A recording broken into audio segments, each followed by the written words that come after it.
Bueno, bos días a todos. Imos a dar comezo á sesión ordinaria do Concello de Pontevedra do 12 de 1 de 2018. Primeiro punto da orden do día, aprobación do borrador da ata sesión extraordinaria do 15 do 12 de 2017. Algúna intervención por parte dos grupos? Se non hai intervencións, apróbase por unanimidade a ata da sesión extraordinaria. E pasamos á parte resolutiva, punto número 2, recoñecemento extrajudicial de créditos correspondentes a diversas facturas. O señor secretario ten a palabra para ler o ditamen da Comisión Informativa.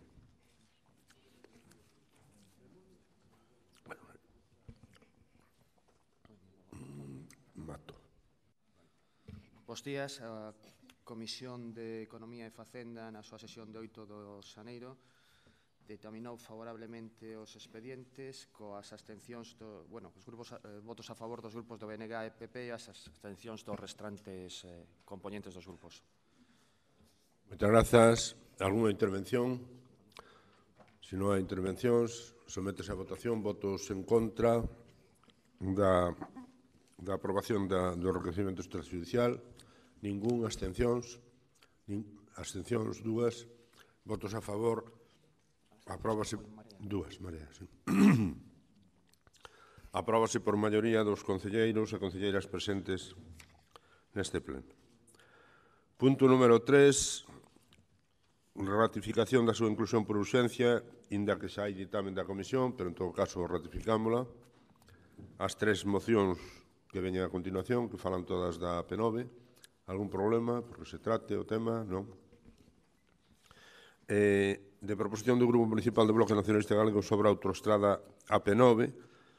En todo caso, eu dou a palabra a Luís Bará, pero leo o ditamen das tres, señor secretario. Porque o debate vai ser conxunto, non? Eu creo que sí, non? Dalle. Pois as tres proposicións ou mocións ditaminaronse por separado. A do Grupo Municipal do BNG favorablemente coas abstencións dos grupos do Partido Popular, Ciudadanos, Grupo Mixto Ciudadanos e PSDG-PSOE. A do PSDG-PSOE ditaminouse tamén favorablemente coas abstencións dos grupos municipais do Partido Popular e Mixto Ciudadanos. E a de Marea Pontevedra ditaminouse tamén favorablemente coas abstencións dos grupos anteriores do Partido Popular e de Ciudadanos. Hai unha emenda ás tres que é exactamente a mesma, de sustitución presentada polo Partido Popular. As emendas de sustitucións non existen segundo o noso regulamento, como polo que debería entenderse como unha moción que se votaría independentemente se se ratifica a urxencia. Ten a palabra o señor Para Torres.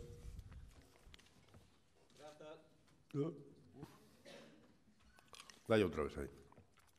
Aí va. Grazas, señor alcalde, moi bo día. Entendo que se van debater conxuntamente as tres, non?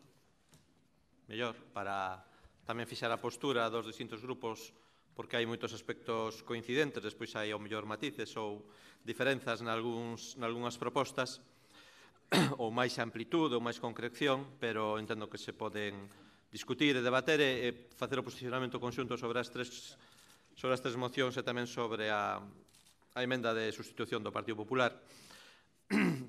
Ben, este tema ven aquí ao pleno a raíz da última proposta de incremento das peaxes para o ano 2018 e, en todo caso, hai unha historia detrás e nos gustaríanos facer un análise, un posicionamento sobre todas estas cuestións que para nós, no caso da AP9, representan claramente a historia dunha estafa, dunha aldraxe e dunha injustiza xigantesca, que sexa todo moi legal, moi legalizado, pero representa dentro da historia recente de Galiza desde finais do franquismo o saqueo do país, o saqueo e espolio do país de igual xeito que outros espolios que sufrimos.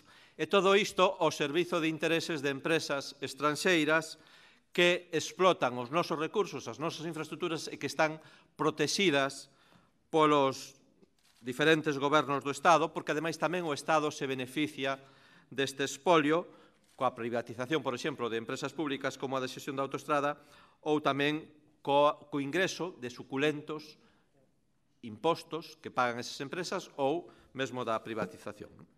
E a nos parecenos tamén que o tema da AP9 reflexa claramente o papel que foron cumprindo os distintos gobernos do Estado que están ao servizo destes intereses e tamén pon evidencia o papel sumiso do goberno galego, do goberno do Partido Popular, en xeral das forzas de obediencia estatal, especialmente nos últimos anos o Partido Popular, e o papel que cumpre tamén o nacionalismo en defensa dos intereses do país e como o nacionalismo foi quen encabezou a reivindicación a través de iniciativas políticas no Parlamento do Estado, no Parlamento galego. A última delas foi unha proposición de lei aprobada por unanimidade no Parlamento galego, con dúas redaccións e dúas versións que foron vetadas en Madrid, rexeitadas polo Parlamento do Estado polos votos, e hai que dicilo, do Partido Popular e de Ciudadanos, que impediron a tramitación, xa non a aprobación,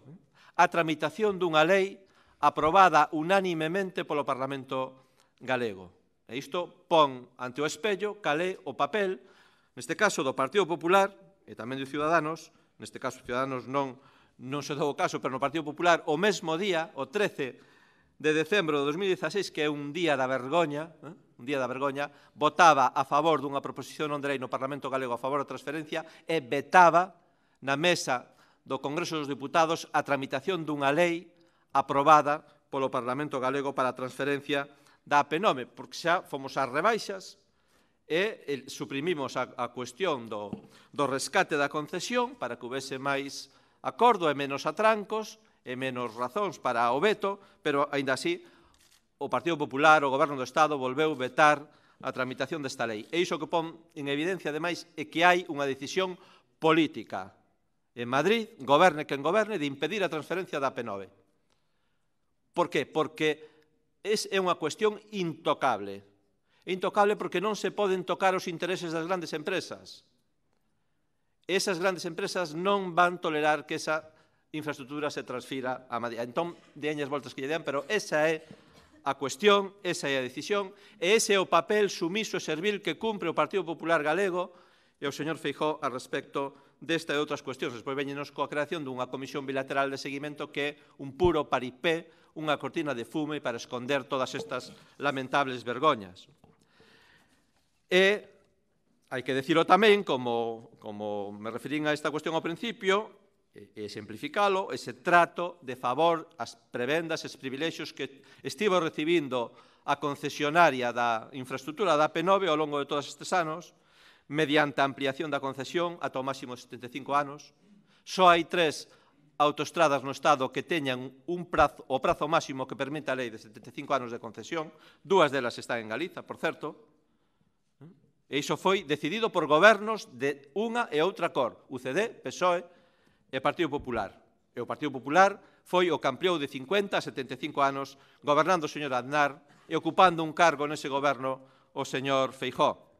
E foi o Partido Popular que en 2003 privatizou, por certo, a un prezo módico, moi módico para o volume de beneficios que tiña a infraestructura, por 1.586 millóns, que foron ingresos para o Estado, por certo, que aquí non vimos un can, quen privatizou, gobernando de novo o señor Aznar en 2003, a AP9. E saben quen era naquel momento vicepresidente da Xunta de Galiza? O señor Feijóo, que dixo amén, que dixo que sí, que non ergueu a voz contra esa aldraxe. E os privilexios fiscais de orixe franquista, por certo, por exemplo, a rebaixa do 95% do IBI que segue disfrutando a concesionaria. Isto é un auténtico dereito de pernada aplicando unha lei de 1973 en pleno século XXI, en pleno 2018. E, para máis INRI, porque aquí hai que dicir aquilo que decía Celso Emilio Ferreiro de Deus nos de ira, que paciencia xa temos abondo, xa temos sufrido e aguantado, e tendo paciencia con esta cuestión, que non só temos a autoestrada, unha das autoestradas máis caras, senón que o incremento das peaxes foi brutal nos últimos 8 anos, deu 36%, cando o custo da vida subiu pouco máis do 9%, e agora veñenos aínda con este abuso do intento de subir neste ano 2018 case o 4% as peaxes, por certo, como consecuencia de convenios ou de acordos asinados, de novo, polo Partido Popular e o Partido Socialista. Por iso, o Partido Socialista, cando menos, cando presenta esta moción, debía facer un mínimo de autocrítica a respecto deste tema, porque foi un convenio asinado polo Partido Socialista, polo Ministro do Fomento, con Audasa en 2011, o que truxo estas consecuencias. Ben, é certo que foi ratificado e ampliado pola señora Pastor, polo Partido Popular, que ademais saíron aí presumindo, poñendo as primeiras pedras da ampliación da Ponte de Rande no ano 2012 ou no ano 2015 e da ampliación tamén en Santiago. Ben, e todo isto, ademais, todo este macroespolio con cifras de negocio multimillonarias, fíxense que a concesionaria no ano 2011 presentou un informe no que falaba de que ata o ano 2048 ia ingresar 9.500 millóns de euros. 9.500 millóns de euros pola xestión da autostrada, dos cales, máis ou menos, un tercio, é dicir, máis de 3.000 millóns son beneficios. Porque o ano pasado, sin ir máis lonxe, os beneficios foron de 46 millóns de euros. Pois, bueno, fagan as contas, fagan as multiplicacións, e isto é a galiña dos ovos de ouro. É un filón, é o tesouro de Rande que temos aí, non está no fondo do mar, como dixemos, está arriba, na superficie, cruzando a ría, o botín, ademais, para que estes piratas, porque non se lle pode chamar de outra maneira, piratas, porque ademais o accionista mayoritario de Itinere chámase Capital Corsario, que xa hai que ter jeta, podían por lo menos cambiar o nome, porque veñen aquí a facer piratería, a roubar, con roubos legalizados, amparados polos boletíns do Estado. E para máis inre, para máis infamia, para máis vergoña, cunha xestión do servizo da autostrada cada vez é peor, porque se reduce o persoal, porque empeora o mantemento e a conservación da autostrada, porque, en fin, sufrimos repetidamente atascos e retencións na Ponte de Rande e nas peaxes cando hai un incremento do tráfico, non? E sen que, ademais, se mova de novo un dedo, porque hai esa protección, é intocable, non hai ningún mínimo expediente sancionador, por moito que anunciaran auditorías, non deron feito un expediente sancionador. Por lo tanto, nós o que propoñemos con esta iniciativa é pararlle os pés dunha vez a Audasa e exixirlle ao Estado que tome medidas para cambiar esta situación. E, nese sentido, pois, propoñemos desde non aplicar esa suba abusiva das peaxes e estudar fórmulas alternativas para o financiamento das obras de ampliación da P9 en Rande, Santiago de Compostela, negociar o establecemento de medidas para o abaratamento das peaxes, como existen noutras moitas autoestradas, distintas fórmulas de bonificación, nisto coincidimos, das poucas cousas que coincidimos coa emenda do Partido Popular, que quere ser unha especie de rebaixa e anulación das mocións presentadas. En terceiro lugar, promover medidas para a mellora da calidade do servizo que presta a concesionaria, facer as modificacións legislativas necesarias para eliminar os privilexios fiscais de que goza a concesionaria suprimindo a bonificación franquista do 95% do IBI, elaborar un informe para, entre outras cuestións, analizar os custos económicos que tería a transferencia da P9 a Galiza e o rescate da concesión, pero tamén os multimillonarios beneficios que leva tido a concesionaria, tamén o Estado, que recauda moito desta infraestructura, solicitar ao Ministerio de Fomento e ao Goberno do Estado que cumpran os acordos do Parlamento Galego, nomeadamente no que ten que ver coa transferencia da P9, e dar traslado destes acordos ás distintas institucións. Por lo tanto, agardamos o voto favorable. Xa anuncio que o BNG vai votar, por ainda que teña diferencias de matiz, nalgún caso, as outras dúas mocións, e, desde logo, non imos aceptar este intento do Partido Popular, que é o principal responsable de que non estean resoltas estas cuestións, de querer agora aínda apuntarse o tanto de facer unha proposta a favor da transferencia cando foron os que vetaron esta posibilidade. Moitas grazas. Moitas grazas, señor Alvara Torres.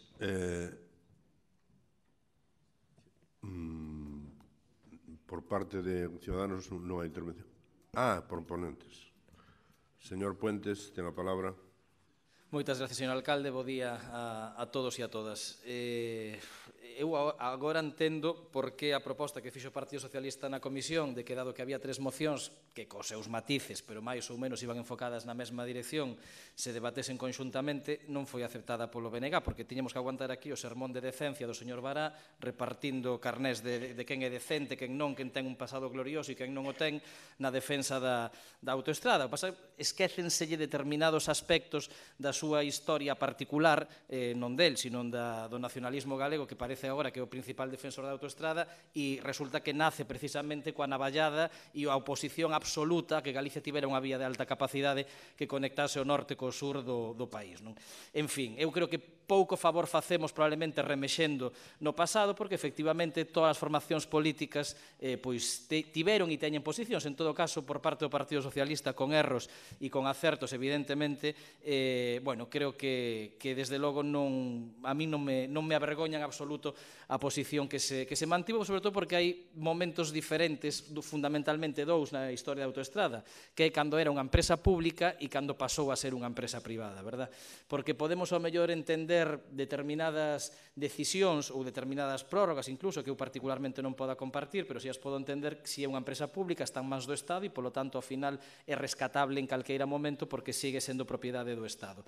É un pouco máis difícil cando se privatiza e cando o que estamos falando son de beneficios que ademais non repercuten no país e repercuten en empresas privadas estranxeiras, ademais, como é o caso desde que o Partido Popular privatizou a autoestrada. En todo caso, non vou perder un minuto en repartir decencia para uns e para outros, porque creo que o fundamental é falar do problema que supón a autoestrada a día de hoxe. E, efectivamente, é unha vía, ademais de todo o que se ten dito aquí, e eu comparto, de discriminación e de trato de discriminatorio desta vía de comunicación vital para o noso país fronte a outras, a autoestradas da mesma idade, como por exemplo a que conecta Sevilla con Cádiz en Andalucía, que vai a quedar libre de peaxe entre este ano e o ano que ven. Ademais de todo iso, creo que é das únicas poucas que non ten unha alternativa. É evidente que a Nacional 550 non é unha alternativa para circular entre a Coruña e Vigo e non hai, ademais, tampouco ningunha outra vía de alta capacidade que poda asumir o tráfico que ten neste momento a autoestrada. Polo tanto, nós o que propoñemos nesta moción é, primeiro, que se inste ao Goberno do Estado a levantar efectivamente ese bloqueo que todos os grupos por unanimidade adoptaron no Parlamento de Galicia para que se poda transferir a AP9, a xestión da AP9 á Comunidade Autónoma de Galicia, a Xunta de Galicia, no sentido de que non solucionando o problema fundamental, que é que se trata dunha infraestructura vital de xestión privada, si podería permitir exercer un certo control sobre decisións arbitrarias e desmesuradas como é a suba abusiva da peaxe que se plantea para este ano no caso galego. En segundo lugar, instar ao Goberno a asumir con cargo ao seu orzamento as obras de ampliación de capacidade da AP9 recollidas no protocolo asinado pola ministra Ana Pastor con Audaz o 26 de decembro de 2012, evitando así a suba anual acumulativa de peaxes do 1% durante 20 anos. É dicir, o que nos propoñemos é que, efectivamente, non cando se asina o convenio, porque o convenio asina o Partido Popular xa, cando se inicia o protocolo para empezar a construir as obras de ampliación de Rande, tamén é certo que se produce nun momento moi determinado económico para este país, no que o Estado non ten capacidade económica para asumir o custe da ampliación de Rande e da ampliación do tramo do Treito de Santiago de Compostela, pero sí que é certo que en todo caso a eso se debe, como xa ten explicado o anterior ministro de Fomento, José Blanco, débese unha mínima porcentaxe da suba que se lle vai a aplicar aos usuarios da AP9 entre Pontevedra e Vigo. Pero aínda así esa parte, debido a que a situación económica a día de hoxe é relativamente mellor, para o Partido Popular está incluso absolutamente superada a crise. Polo tanto, se asumimos o argumento do Partido Popular, hoxe o Estado sí tería capacidade para poder asumir ese coste e non llevemos máis problema que o da pura decisión política a hora de poder invertir os cartos do Estado destinados a Galicia, unha parte deles, en asumir ese coste de ampliación da Ponte de Rande e evitar que se repercuta na peaxe que pagan os usuarios da AP9. E o resto, a inmensa parte, máis do 75% da suba que se lle vai aplicar xa non ten nada que ver con ese protocolo asinado no seu momento, é unha decisión aínda máis arbitraria e, por suposto, todavía máis fácil de solventar. En terceiro lugar, pedimos que se inste ao Ministerio de Fomento a suprimir a peaxe da AP9 no treito Pontevedra-Vigo. Bueno, nos entendemos que Pontevedra-Vigo, non nós, está plasmado en múltiples documentos oficiais. Pontevedra-Vigo forman unha área, unha gran área urbana, unha gran área metropolitana, como se lle queira chamar, con milleiros de desplazamentos diarios entre as dúas cidades, que ademais, neste caso, ademais, sí que aínda hai menos alternativa libre de peaxe para poder circular, non hai ninguna alternativa real en tempo para poder circular en condicións entre Vigo e Pontevedra, e dado que xa está bonificado nun treito a peaxe, pois o que propoñemos é que, igual que pasa noutras zonas, como por exemplo na conexión entre a Barcala e a Coruña, na propia circunvalación de Santiago, ou nas peaxes na sombra que teñen varias das autovías peninsulares de Galicia, pois poder asumir tamén inicialmente, mentres non se adopte unha postura referida ao total da autoestrada, asumir tamén a peaxe gratuita entre Pontevedra e Vigo. E, por último, o que propoñemos é que, efectivamente, mentre non se produza esa gratuidade, instar a recuperación da reducción das tarifas e establecendo unha compensación que a Administración Xeral do Estado liquidaría ás sociedades concesionarias da autoestrada pola perda de ingresos. En definitiva, que o que se pode facer de xeito inmediato, que é volver a ter as peaxes anteriores á decisión desta subida, pois se poda materializar e, polo tanto, non se repercuta definitivamente nos usuarios esa subida. En definitiva, hai un dato, eu creo que máis, que é revelador, que podería ilustrar a capacidade, si quixera, do goberno do Partido Popular de poder levar a cabo isto, e que ademais sería xusto co noso país. A media de investimento do Estado en Galicia durante os 8 anos de goberno do Partido Socialista con José Luis Rodríguez Zapatero foi de uns 1.100 millóns de euros ao ano. Hoxe, cos gobernos do Partido Popular, está reducida ese investimento a 250 millóns de euros ao ano. Non pedimos nin siquiera que se iguale esa capacidade, pero cun pequeno incremento dese orzamento do Estado en Galicia podería levarse a cabo as medidas que contempla esta moción e podería librarse aos conductores que transitan habitualmente pola AP9 dunha suba que é absolutamente inxusta, que está moito por riba do que sube a capacidade de vida e a capacidade de ingreso dos cidadáns deste país, e desde logo que duplica prácticamente a media do incremento das peaxes do resto de autoestradas do Estado. Polo tanto, nós evidentemente imos votar a favor da nosa moción, pero tamén con todas as salvedades e todos os matices imos votar a favor tamén das outras dúas mocións presentadas ao respecto. Moitas gracias. Muchas gracias, señor Puentes. Señor Agustín Fernández, Rei Núñez, ten a palabra. Grazas, bo día.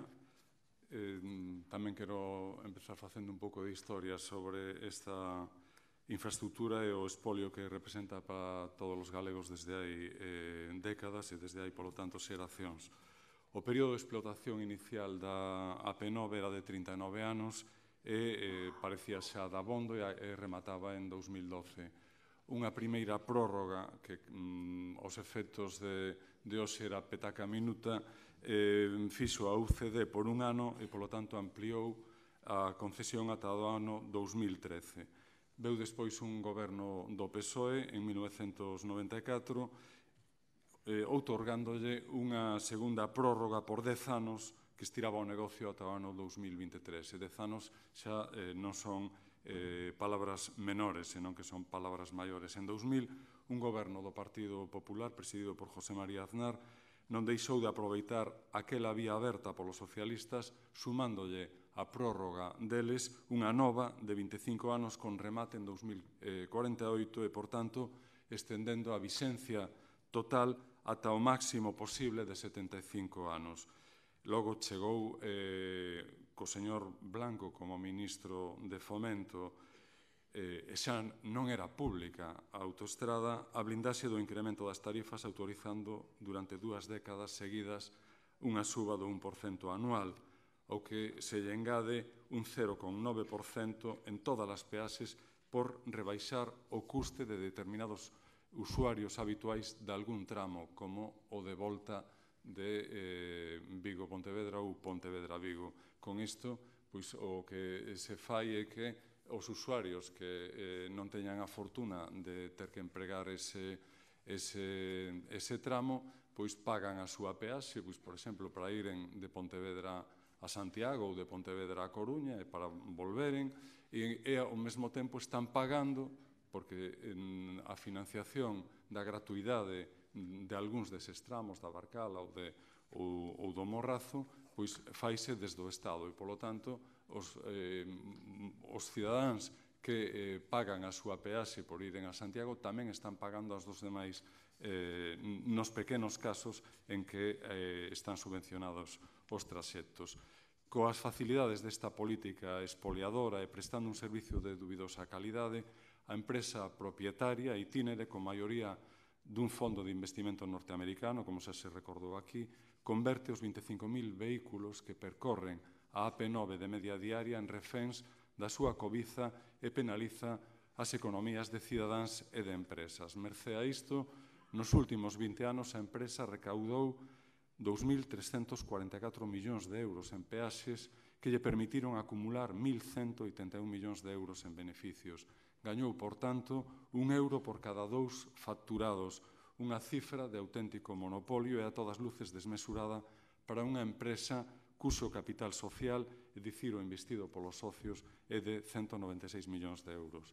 En 2018 ábrese a posibilidade de corrixir esta flagrante injusticia. Primeiro, porque entre 2018 e 2021, nese prazo de 3 anos, rematan os prazos de concesión da maior parte das actuais autoestradas de competencia estatal. Por exemplo, unha delas este mesmo mes remata. E segundo, porque o Estado sentou o precedente de acudir con diñeiro público ao rescate das autoestradas radiais de Madrid. E aquí vou facer un inciso ben ilustrativo, por certo. Abertas en 2004, non en 1973, en 2004, as radiais madrileñas suman 180 kilómetros de extensión. A R2 a Taracena, 62 kilómetros, a R3 a Ocaña, 50, a R4 a Navalcarnero, 37, a R5 a Arganda, 37 kilómetros. Fálase de que van costar o seu rescate non menos de 4.000 millóns, e estamos falando de 180 kilómetros sometidos a peaxe. A AP9, que ten 219 kilómetros, 40 kilómetros máis que a suma das 4 radiais de Madrid, estímase que podería custar por indemnizacións máis de 1.000 e menos de 1.500 millóns. Por lo tanto, as cifras falan por sí soas. En resumo, o 70% das autoestradas de competencia estatal están xa no sector público ou van estar nel de xeito gradual nos vindeiros 4 anos. As únicas excepcións a iso, entre as vías que superan os 100 km de percorrido, son a AP68 Bilbao-Zaragoza, que finaliza o período concesional en 2026, dentro de 8 anos, e, sobre todo, a nosa AP9, que se eternizará nin máis nin menos que ata 2048, reforzando a conveniencia de promover o rescate da AP9, como pide Marea Pontevedra, ademais do argumento de que os galegos merecemos ser liberados dun gasto que o ten todo de calote, está a propia eficiencia da xestión. Fronte aos que defenden que a privada é o sumum, aí está o caos moi revelador de hai uns días na AP6 de Madrid, con milleiros de usuarios atrapados pola neve. Todos puidemos ver como quen tivo que acudir a resolver a papeleta fronte ao desleixo delictivo da concesionaria foi Papá Estado, enviando a unidade militar de emerxencia, os quitaneves de Fomento ou mesmo a Garda Civil. Xestión privada e interese público é unha contradición nos termos. De aí que o Grupo Municipal de Marea Pontevedra propoña, na súa moción, primeiro, instar a Xunta de Goberno Local a dirixirse ao Ministerio de Fomento reclamándolle unha fórmula que suspenda a suba abusiva das peaxes da AP9 aplicada desde o 1 de xaneiro deste ano, que é do 3,81%, 2 puntos por riba da media do Estado, case o doble. e pedíndolle que obrigue a empresa a arbitrar un sistema de bonificacións aos usuarios máis semellante ao que rexe na maior parte destas vías, por número de viaxes mensuais, por circular en horas nocturnas, por facelo con coches ocupados por 3 ou máis persoas, etc. etc. Segundo, instar a Xunta de Goberno local a solicitar do Goberno central a inmediata transferencia da competencia sobre a AP9 á Xunta de Galicia, secundando a petición nese sentido que xa se fixo desde o Pleno do Parlamento Galego por acordo unánime e non é algo que deba inventarse só para nós, pola nosa cara bonita, xa se fixo con outras infraestructuras similares a outras comunidades autónomas e nós non somos menos que a ninguén. E terceiro, instar a Xunta de Goberno local a reclamar do Goberno central o rescate pro público da xestión da AP9 para evitarnos o agravio de estarmos condenados a ter ata 2048 a única autoestrada do Estado en mans privadas e sometida á lóxica do negocio monopolístico. Nós tamén, coas diferencias que hai entre a nosa e as mocións que presentaban o Grupo Municipal do Bloque e o Grupo Municipal do PSOE, votaremos a favor das deles e pedimos aos grupos que se abstiveron en comisión que se sumen a este acordo e o fagan unánime desde o Concello de Pontevedra. Moitas gracias.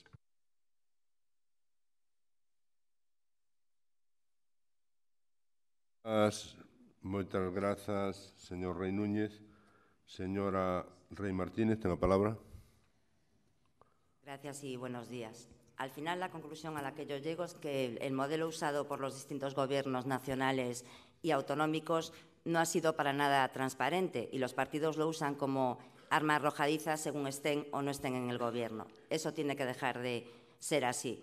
Tenemos que dar luz al estado actual de la concesión, valoraciones, ingresos, gastos, cuánto nos va a costar el rescate, cuánto nos va a costar el mantenimiento para realizar ese plan de rescate y una financiación real y ajustada sin saltarse la seguridad jurídica. Dicho esto, nosotros vamos a apoyar las 3 mociones, incluso la moción del Bloque Nacionalista, aunque con matices, igual que decía el Partido Socialista, básicamente porque recoge lo que Ciudadanos ya ha solicitado en el Congreso, señor Bará. Pero como estamos en el Pleno del Concello de Pontevedra, me gustaría que incluyesen una enmienda para que se agilice la remodelación del Mudo de Bomberos y el acceso al puente de las Correntes, porque sabemos que el proyecto ya está redactado. Moitas grazas, señora Rey Martínez. Señor Moreira, ten a palabra. Gracias, señor presidente. Muy buenos días. Bien, señor Bará, yo parecería que a usted, antes de venir al Pleno, le dijeron: toma nota de las siguientes palabras: expolio, robo, aldraxe, estafa, franquista, y haga un discurso. Creo que haría usted un buen discípulo de Moncho Borrajo, señor Bará. Lo que estamos presenciando aquí es un auténtico batiburrillo de ideas, de que cada uno ha presentado su moción más ocurrente, juegan a ver quién va más allá todavía, quién es el más reivindicativo, y yo creo que aquí lo que hace falta es que nos tomemos este asunto en serio, que los vecinos de Pontevedra vean que los responsables políticos del Ayuntamiento de Pontevedra se toman este tema en serio y saldríamos aquí con un acuerdo. Y de ahí nuestra enmienda, de la que luego hablaré. La realidad es que del BNG nos esperamos cualquier cosa. Para el BNG la AP9 pasó de ser una navallada a ser una alternativa que quieren utilizar y que demandan su utilización. Es decir, pasaron en 40 años en avanzar del autoestrada non al autoestrada sí e gratis, ademais. Creo que el giro copernicano que han pegado es digno de estudio en las mejores universidades. Yo lo que estoy viendo y lo que hemos comprobado es que aquí se habla de un protocolo, se habla de un convenio, se habla del protocolo firmado por la entonces ministra Ana Pastor. Incluso hay un partido como el socialista que pide que se anule ese protocolo, que se vuelva atrás. Pues gracias al desarrollo de ese protocolo se ha conseguido que desde ese año pues los vecinos de Pontevedra y los de Vigo el viaje de retorno no tengan que pagarlo durante los días laborables. Creo que eso es pensar en las personas que tienen que usar la autopista para trabajar, no para ir un fin de semana a Vigo o que de Vigo vengan a Pontevedra. Y yo no quiero eliminar eso. Lo que se ha conseguido en estos años, y por primera vez en este año 2018, se ha conseguido además que todo este ahorro que no crea nadie que es gratis, porque al final no tiene que pagar el presupuesto, lo estaba pagando el presupuesto de la Xunta de Galicia y ahora se ha conseguido que no lo pague la Xunta de Galicia, sino que lo pague el Estado con los presupuestos generales del Estado. ¿Es dinero público? Sí, pero bueno, es un gasto ya compartido con el resto de los españoles y no solamente con los gallegos.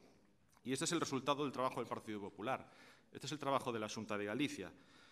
Y estamos hablando de cifras en las que, por fin, ahora desde este año 2018, pues los presupuestos en la Xunta ya no recogen una partida de 7 millones de euros, para pagar las subvenciones del peaje en una autopista titularidad del Estado.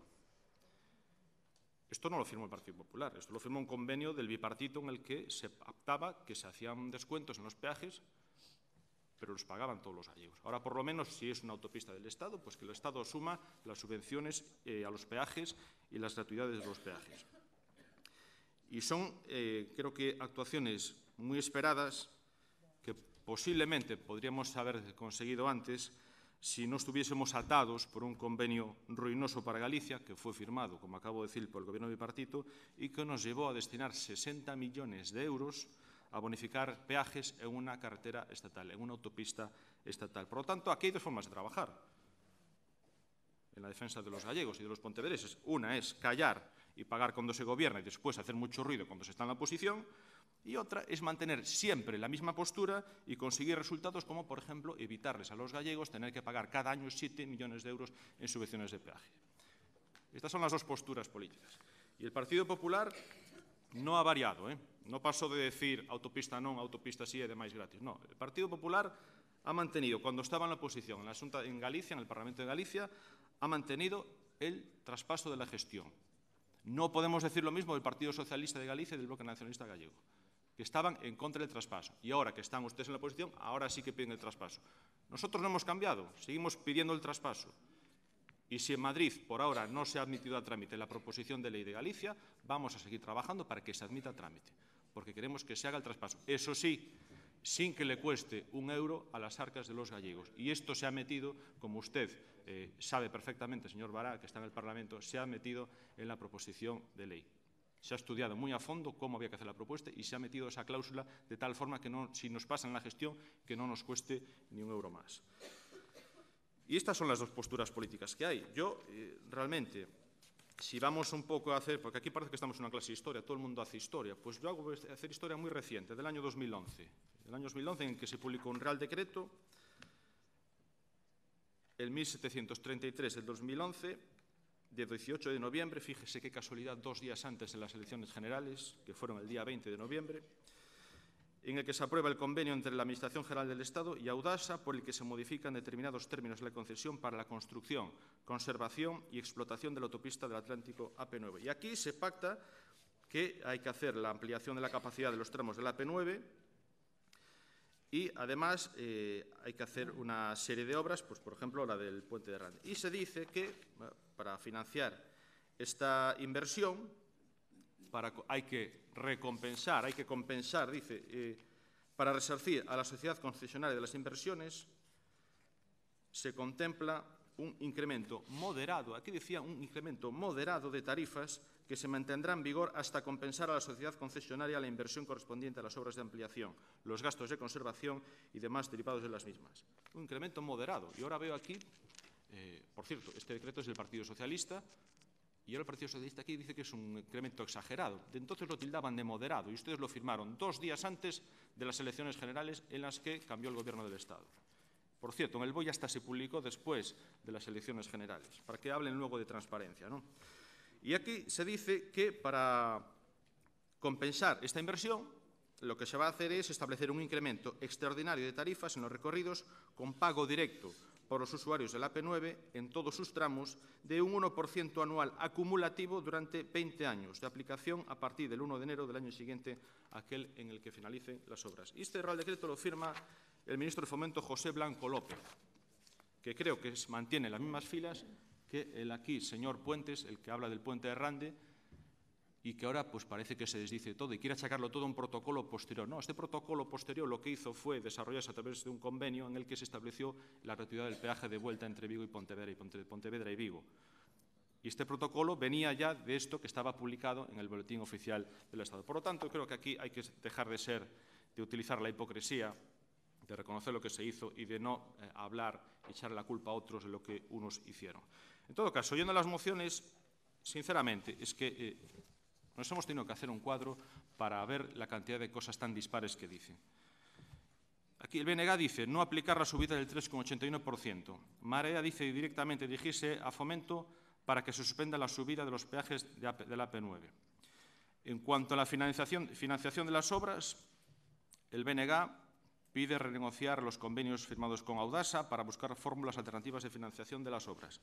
El PSOE ya directamente dice que las asuma el Estado con cargo a su presupuesto. Como si el presupuesto del Estado no se pagara por los ciudadanos, pero bueno.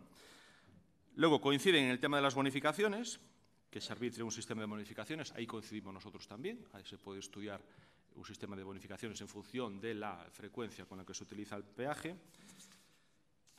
Luego, en cuanto al rescate, aquí hay disparidad. Aquí hay unos como Marea que piden directamente el rescate, aquí hay otros como como Bloque que dicen que se haga un informe para calcular los beneficios que ha tenido la P9 y además cuánto costaría un rescate, lo cual significa que aquí no se sabe cuánto cuesta un rescate. En cuanto a la transferencia, también coinciden, es otro punto en el que coincidimos nosotros, pedir que se cumpla la propuesta del Parlamento de Galicia para que se transfiera la gestión y la titularidad de la vía. Luego hay otros como el PSOE que dice, yo voy más allá todavía, entonces van y dicen, instar a Fomento que suprima el peaje ya de la P9 entre Pontevedra y Vigo. Es decir, esto es una casa de locos. Yo no sé qué imagen vamos a transmitir de cara al estilo si cada uno dice la mayor ocurrencia y la mejor ocurrencia y a ver quién es más imaginativo. Por lo tanto, lo que les proponemos hoy aquí es tratar de llegar a un acuerdo. Creo que de lo que hemos analizado hay dos puntos en lo que todos estamos o podemos estar de acuerdo y son estudiar ese sistema de bonificación, pedirle al Estado que estudie un sistema de bonificación de peajes en función de la frecuencia, en función de los kilómetros recorridos. Y en segundo lugar, creo que todos estamos de acuerdo porque todas las mociones lo contemplan, pedirle al Gobierno del Estado que admita a trámite la proposición que se ha formulado por unanimidad desde el Parlamento de Galicia para que se transfiera la gestión de la titularidad y, además, sin que esto le cueste €1 a las arcas de los gallegos. Les ofrecemos este acuerdo. Si quieren aceptarlo, creo que será un buen mensaje que lanzaremos a todos los pontevedreses de que hemos alcanzado un acuerdo con respecto a la P9. Si no, el mensaje será que aquí cada uno pues, es muy ocurrente y muy imaginativo, pero que no hay un acuerdo unánime. Y, en consecuencia, yo les emplazo a que estudien esta propuesta y que podamos sacar un acuerdo por unanimidad sobre la base de estos dos puntos que hemos formulado en nuestra enmienda. Nada más y muchas gracias.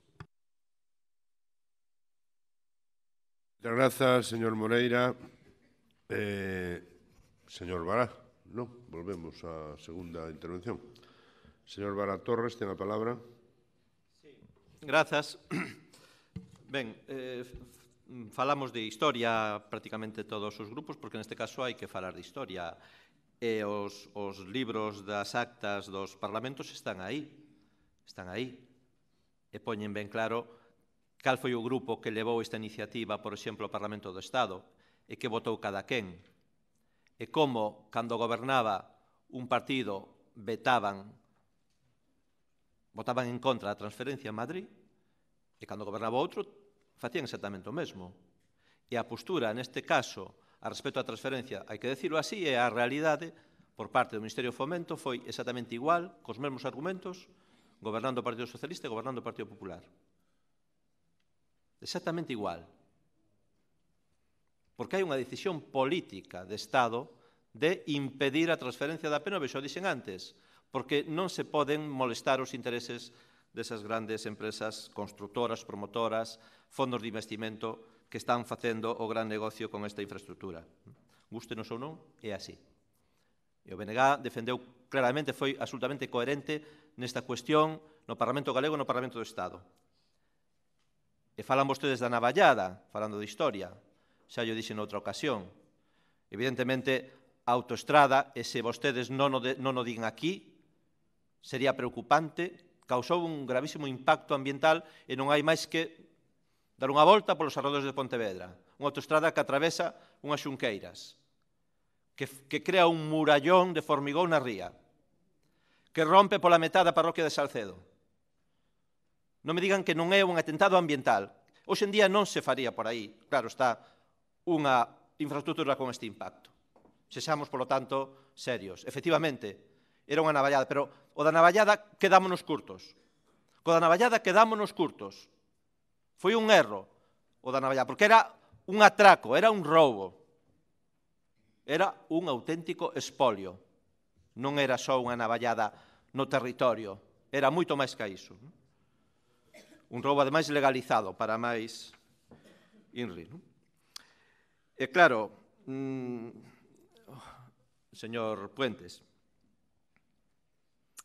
efectivamente, o PSOE vetou a transferencia cando gobernou no Estado e o PSOE tamén é responsable con ese convenio de 2011 do que está pasando agora. Pero, bueno, aquí, nos últimos 5 anos, a responsabilidade é do Partido Popular. Quen está poñendo atrancos, quen está poñendo vetos a transferencia da P9 é o Partido Popular, señor Moreira. É que é evidente, vostedes di unha cousa aquí e a contraria en Madrid, pero ademais no mesmo día. E claro, teñen a muleta o apoio imprescindible neste caso Ciudadanos. Señora Rei, marchou, pero bueno, se poden facer unha chamada ali a Madrid para que deixen de vetar esta cuestión na mesa a tramitación da lei aprobada polo Parlamento Galego. E vostedes, se teñen algunha influencia, capacidade de decisión e deixen de ser unha forza absolutamente sumisa e servil ao Partido Popular de Madrid, pois tamén fagan valer, se teñen algunha capacidade, esa capacidade para que se deixe de vetar esa transferencia. Mire, señor Moreira, voulle resumir, que vostede non acaba de entender, o que propoñemos nesta moción. E dígame en que está en desacordo. Primeiro, creo que somos bastante prudentes cando falamos de renegociar os convenios e de estudar fórmulas alternativas. Non estamos dicindo como ten que ser. Pode ser, tendo en conta os beneficios millonarios que xerou para o Estado esta infraestructura, que haxa unha compensación, polo tanto, só nos últimos 6 anos ingresou só polo imposto de sociedades da concesionaria 90 millóns de euros, sen contar o IBI, sen contar todo o que supuxo de ingresos para o Estado a privatización, habría aí, por non falar, como xa se dixo aquí, do que está deixando de investir o Estado en infraestructuras en Galiza. Por lo tanto, de estudar fórmulas alternativas. Creo que nos parece unha redacción suficientemente prudente. Segunda proposta, medidas de abaratamento das peaxes con bonificacións como existen outras autoestradas. Esta válelles. Terceiro, facer as modificacións legais para eliminar a bonificación do IBI do 25%. Que problema ten esta proposta se vostedes a votaron a favor fai uns días no Parlamento Galego? Que pasa? Xa cambiaron de postura agora no camiño desde Santiago para aquí? Que problema ten acabar con este abuso un privilexio franquista da bonificación do 95%? Que paguen, como todo o mundo, o IBI, porque están ocupando o espazo público. Cuarto, medidas para mellorar a calidade de servizo, de control do funcionamento da concesionaria. Que problema ten isto? Que se controle, que se inspeccione, que se faga un seguimento e que se sancione tamén cando haxa que facelo. Quinta, facer un estudo sobre os beneficios xerados e sobre o custo do rescate. Mire, non sei cal será o custo do rescate, o Ministerio xa fixo unhas contas, pero, logo, vai ser máis barato que o rescate das radiais madrileñas. Muitísimo máis barato. E non lle digo nada que o rescate da banca. Desde logo, moito máis barato que máis de 60.000 millóns de euros que meteron os gobernos do Estado para salvar a banca. Isto vai ser moito máis barato, pero en todo caso propoñemos coa colaboración do sistema universitario galego que se faga un estudo que se saiba cantos beneficios xera a autoestrada e canto custaría rescatala. E por último o tema da transferencia. Entón, explíqueme vostede por que non votan a favor. Eu entendo perfectamente, non faga moitos esforzos. Grazas. Moitas grazas, señor Bará. Señor Iván Puentes, ten a palabra. Sí, moitas gracias. A ver, está ben reinterpretar a historia, o que pasa que a navallada, en fin, non era por un trazado máis ou menos afortunado, que foi moi desafortunado en moitos puntos, fundamentalmente no de Galicia, era unha navallada a propia autoestrada e a propia construción desa vía de alta capacidade, e non hai máis que remitirse ás hemerotecas e ver as declaracións da época. En todo caso, en Pontevedra coincidimos e vamos a centrarnos no que coincidamos e, evidentemente, o trazado actual da autoestrada é absolutamente, en fin, un despropósito e nunca debería ter ido por onde está, non? E probablemente nos aforraríamos os custes de construir a circunvalación que se está a construir neste momento por onde probablemente debería ter ido a autoestrada, en fin, máis arriba, máis abaixo, pero en todo caso por outra zona da cidade diferente a esta. En todo caso, eu entendo que, bueno, pues, en fin, tratas aquí de que cada quen arrime ao final a brasa a súa sardiña, non? Pero eu creo que é absolutamente desproporcionado facer determinadas comparacións. Eu facía na primeira intervención, dicía que hai un antes e un despois clarísimo na historia da autoestrada, que é a privatización, non? É certo que o goberno de Felipe González prorrogou 10 anos unha concesión e que en vez de 2013 iba a acabar no 2023. É certo, claro que sí. Tamén é certo, como decía, que se lle fai unha empresa pública controlada polo Estado cunhos beneficios inxentes que revirten directamente no Estado e que, polo tanto, ao final estamos falando dunha infraestructura que dun xeito ou doutro bueno, pois é xestionada e o Estado ten capacidade directa de influencia sobre ela, para reducir incluso a concesión se chegase o momento ou para directamente asumir a súa xestión directa. Pero aquí hai un feito grave que o señor Moreira esquece na súa intervención que se produce no ano 2001. No ano 2001, recén chegado por segunda vez Aznar á presidencia do Goberno de España, conquistada unha maioría absoluta, bueno, pois decide rematar polo norte a autoestrada do Atlántico, facendo o último tramo que quedaba, que era o tramo entre Fene e Ferrol, un tramo, ademais, que inicialmente estaba previsto de peaxe, como o resto da autoestrada, que se fai libre de peaxe para xustificar que se lle dá a Audasa, aínda pública, a gran prórroga da súa vida, e non son nin o ano da UCD, nin os 10 anos do Partido Socialista, son, como se decía, efectivamente, 25 anos máis de concesión. Daquela xa un se cheira que poda haber un intento de privatización da empresa pública, porque evidentemente é un despropósito absoluto prorrogar 25 anos unha concesión a cambio de facer libres de peaxe 10 kilómetros de autoestrada. Estarían amortizados se os tivese que pagar o Estado directamente na metade da metade do tempo desa prórroga. Había unha persona que estaba daquela de ministro de Facenda, que seguro que lle sonará, que é o señor Cristóbal Montoro, que volve a estar todavía neste momento no Ministerio de Facenda, que cando se especula con que podería haber unha intención de privatización detrás desa prórroga dos 25 anos, nega absolutamente que o goberno do Partido Popular quera privatizar a autoestrada do Atlántico.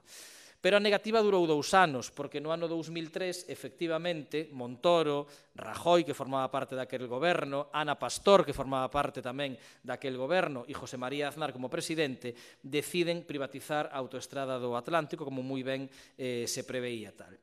E aquí cometen o segundo gran roubo. Primeiro, prorrogan a concesión para que sexa máis suculenta esa venta e venden a autoestrada do Atlántico, non só a autoestrada do Atlántico, a Empresa Nacional de Autoestradas por casi 2.000 millóns, 1.500 e poucos millóns de euros. Vale? Un precio que parecía regalado tendo en conta os beneficios que a empresa tiña. Venden ya a un grupo que é Sacir Vallehermoso, insisto, por 1.580 millóns de euros, 2 anos despois de negar que a iban a privatizar. E fíxense a estafa que supón para os cidadáns deste país obligados a pagar 25 anos máis de peaxe, a venta que en só 3 anos prácticamente Sacir volve a vender a Empresa Nacional de Autopistas, neste caso xa a unha empresa americana, xa fora de control de todo tipo, non polos 1.500 millóns que a comprara, véndea por 3.000 millóns de euros. É dicir, unha empresa que era pública, que o Estado privatiza e que venden 1.500 millóns de euros, só 2 anos despois resulta que vale o doble. Vale máis do doble, porque realmente Sacir non a comprou por 3.000. Sacir comprou na realmente por 8.000, Citi, porque comprou 3.000 millóns a Empresa Nacional de Autoestradas máis 5.000 millóns de débeda de Sacir. É dicir, entendeu que pagar 8.000 millóns de euros pola Empresa Nacional de Autopistas era rendible. Unha empresa que, insisto, 3 anos antes o goberno do Partido Popular vendera por 1.500 millóns de euros. Por lo tanto, produces un doble roubo, 25 anos máis para que todos sigamos pagando peaxes e aínda encima renunciamos a ingresar, pois, en fin, 6.000 millóns de euros, nada máis e nada menos, nas arcas públicas cando se privatizou e se tomou esa decisión. Por lo tanto, en fin, comparar historias pódese facer e cada quen pode facer o discurso que faga, pero, desde logo, a realidade e o gran lastre que ten a autoestrada neste momento é este. Como o da subida das peaxes que dicía o señor Moreira. Ahora resulta que, eu xa dicía outro día, cando foi o caos na AP9, que claro, eu estaba esperando a ver que saíse aí Ana Pastor ou Mariano Rajoy a botarlle a culpa a Zapatero e a Pepe Blanco de que nevara na AP6 e quedaron ali os automobilistas mangados por unha xestión absolutamente desastrosa do goberno, non? Porque todavía seguimos, 6 anos despois de que o Partido Popular estea gobernando en España, as culpas siguen sendo de Zapatero, do Partido Socialista e de Pepe Blanco, non? Entón, en este caso, vostedes póñanse de acordo. Primeiro, se a culpa da peaxe, que non o é, pero se a culpa do incremento da peaxe fose de Pepe Blanco e do goberno socialista, hombre, recoñezan tamén entón que as obras non as fixo Ana Pastor, nin Mariano Rajoy, nin o Partido Popular, terás feito Pepe Blanco e o Partido Socialista, non? É dicir, a responsabilidade, neste caso, das obras é compartida, porque se inician cun goberno, se firma o protocolo con outro, e da subida da peaxe xa yo dixen no primeiro momento. Hai unha parte que sí é asumida polo goberno socialista, que é un 25% desta subida, que suporía un incremento da peaxe nun 1% para os cidadáns deste país, un incremento dun 1%. O incremento do que estamos a falar a día de hoxe é de casi o 4%. Ese 75% restante forma parte do acordo firmado con Ana Pastor e co Partido Popular pola Empresa Nacional de Autopistas. E insisto, os momentos son sumamente diferentes. No ano 2011, España tiña uns controis financeiros e uns controis económicos por parte da Unión Europea que impedían non só disparar o déficit, había que reducir o déficit hasta a extenuación prácticamente. E impedían, polo tanto, que o Estado puidese asumir o coste desa obra de ampliación que, particularmente na área de Vigo, pois reclamaban todas as forzas políticas e todos os cidadáns. Hoxe España, afortunadamente, e Europa están nunha situación económica mellor da que estaban naquel momento, sin botar chispas, pero desde logo está nunha situación mellor, e o Estado podería asumir hoxe ese coste se realmente quixese, que é o que se pide nesta moción e é do que se trata. E por último, plantexaba a portavoz de Ciudadanos entendo que unha enmenda, non, para incorporar, creo que a nosa moción, non sei se a todas, pero particularmente polo que se refire a nosa, para que se introducise aí, bueno, pois entendo que instar ao Ministerio de Fomento e ao Goberno de España para executar canto antes a comprometida obra do nudo de bombeiros e favorecer a saída da autoestrada do Atlántico cara a Pontevedra, en Pontevedra Norte, e nós estamos a favor e non temos ningún problema en que se incorpore a moción esa enmenda. Gracias. Moitas grazas, señor Puentes. Señor Rey Núñez, ten a palabra. La culpa fue del cha-cha-cha, ¿no? Bueno, é ben que Ciudadanos se sume aquí ás tres mocións con esa achega que nos non temos inconveniente, evidentemente, en aceptar, e tamén é bo que o grupo do PP, creo eu que é bo, se sume á petición da supresión da suba abusiva, de establecemento de bonificacións, e tamén a transferencia da P9 a Galicia, que son os dous primeiros puntos da parte resolutiva da nosa proposición. Pediríalle ao Grupo Popular, en aras da unanimidade, do desexo de unanimidade que invocan, e sobre todo polo ben común, que asuman tamén a terceira parte da nosa moción, porque é a que pode darlle unha solución definitiva ao lastre que representa a P9 para a economía dos galegos e de Galicia.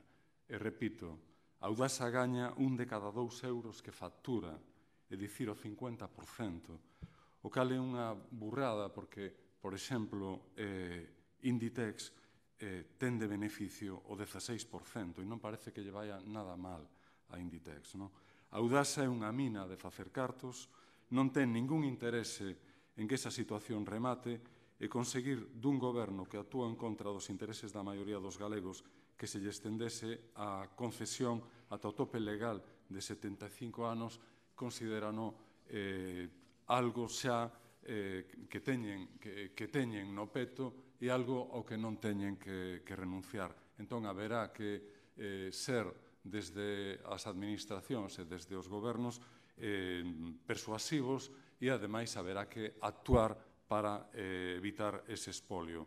Outras autoestradas, xa se dixo aquí, que dan perdas, como son as radiais de Madrid, nin siquiera van alcanzar os 15 anos de vida en mans privadas.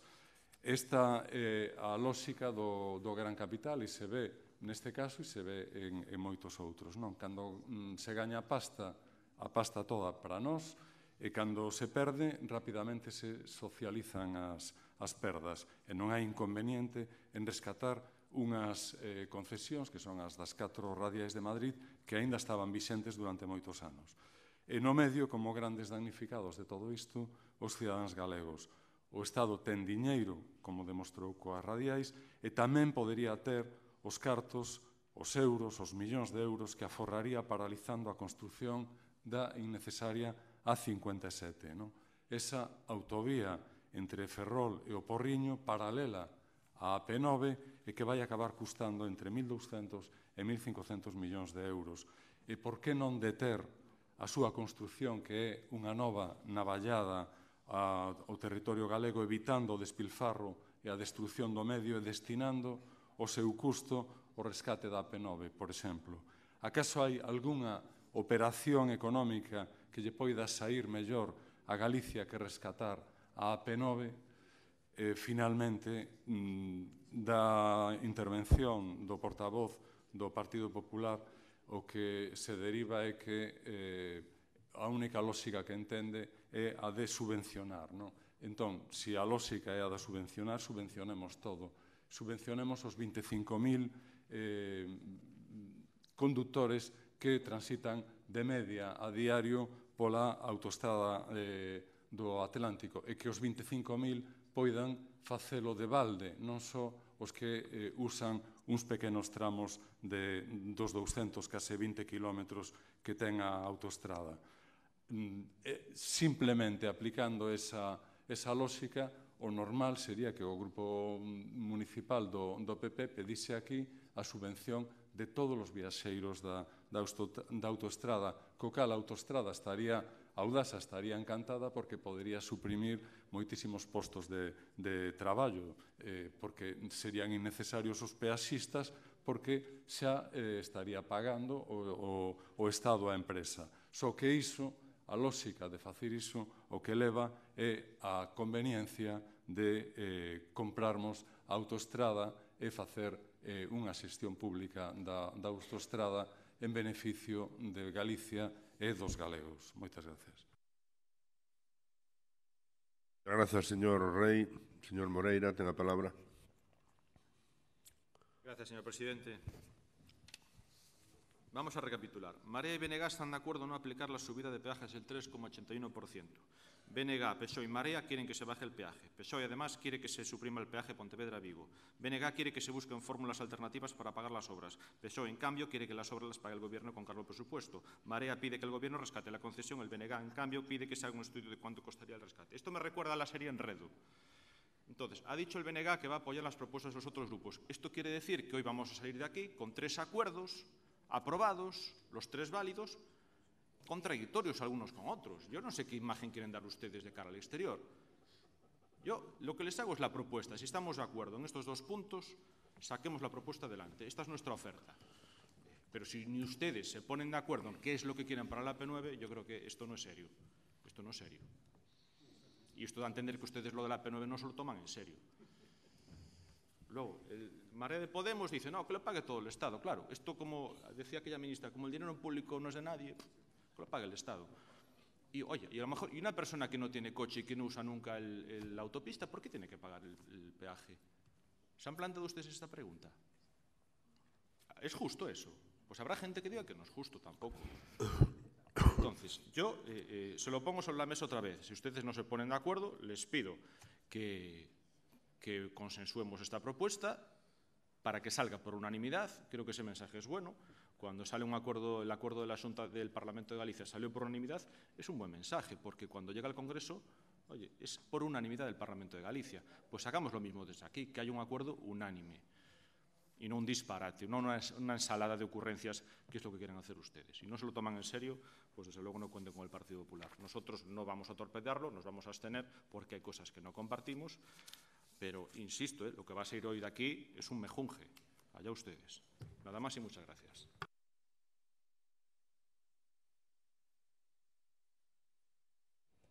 Intentamos someter a votación todo este... Momento. Nos quedaba unha cuestión, os grupos de Marea e o grupo do PSOE admiten engadirlle a proposta de Ciudadanos, nos admitimos tamén, polo tanto sometemos a votación primeiro a do Partido Popular, que foi a última que se presentou, a votación, porque non entendo que non coincidimos con ele a maior parte dos grupos, polo tanto sometemos a proposta do Partido Popular a votación.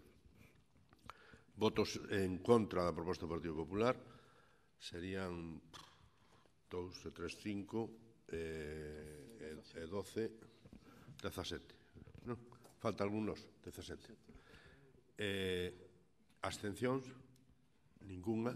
Votos a favor, 8, rexeítase por maioría. E logo sometemos a votación as mocións que presentaron os distintos grupos coa incorporación de Ciudadanos, coa emenda in voce de Ciudadanos.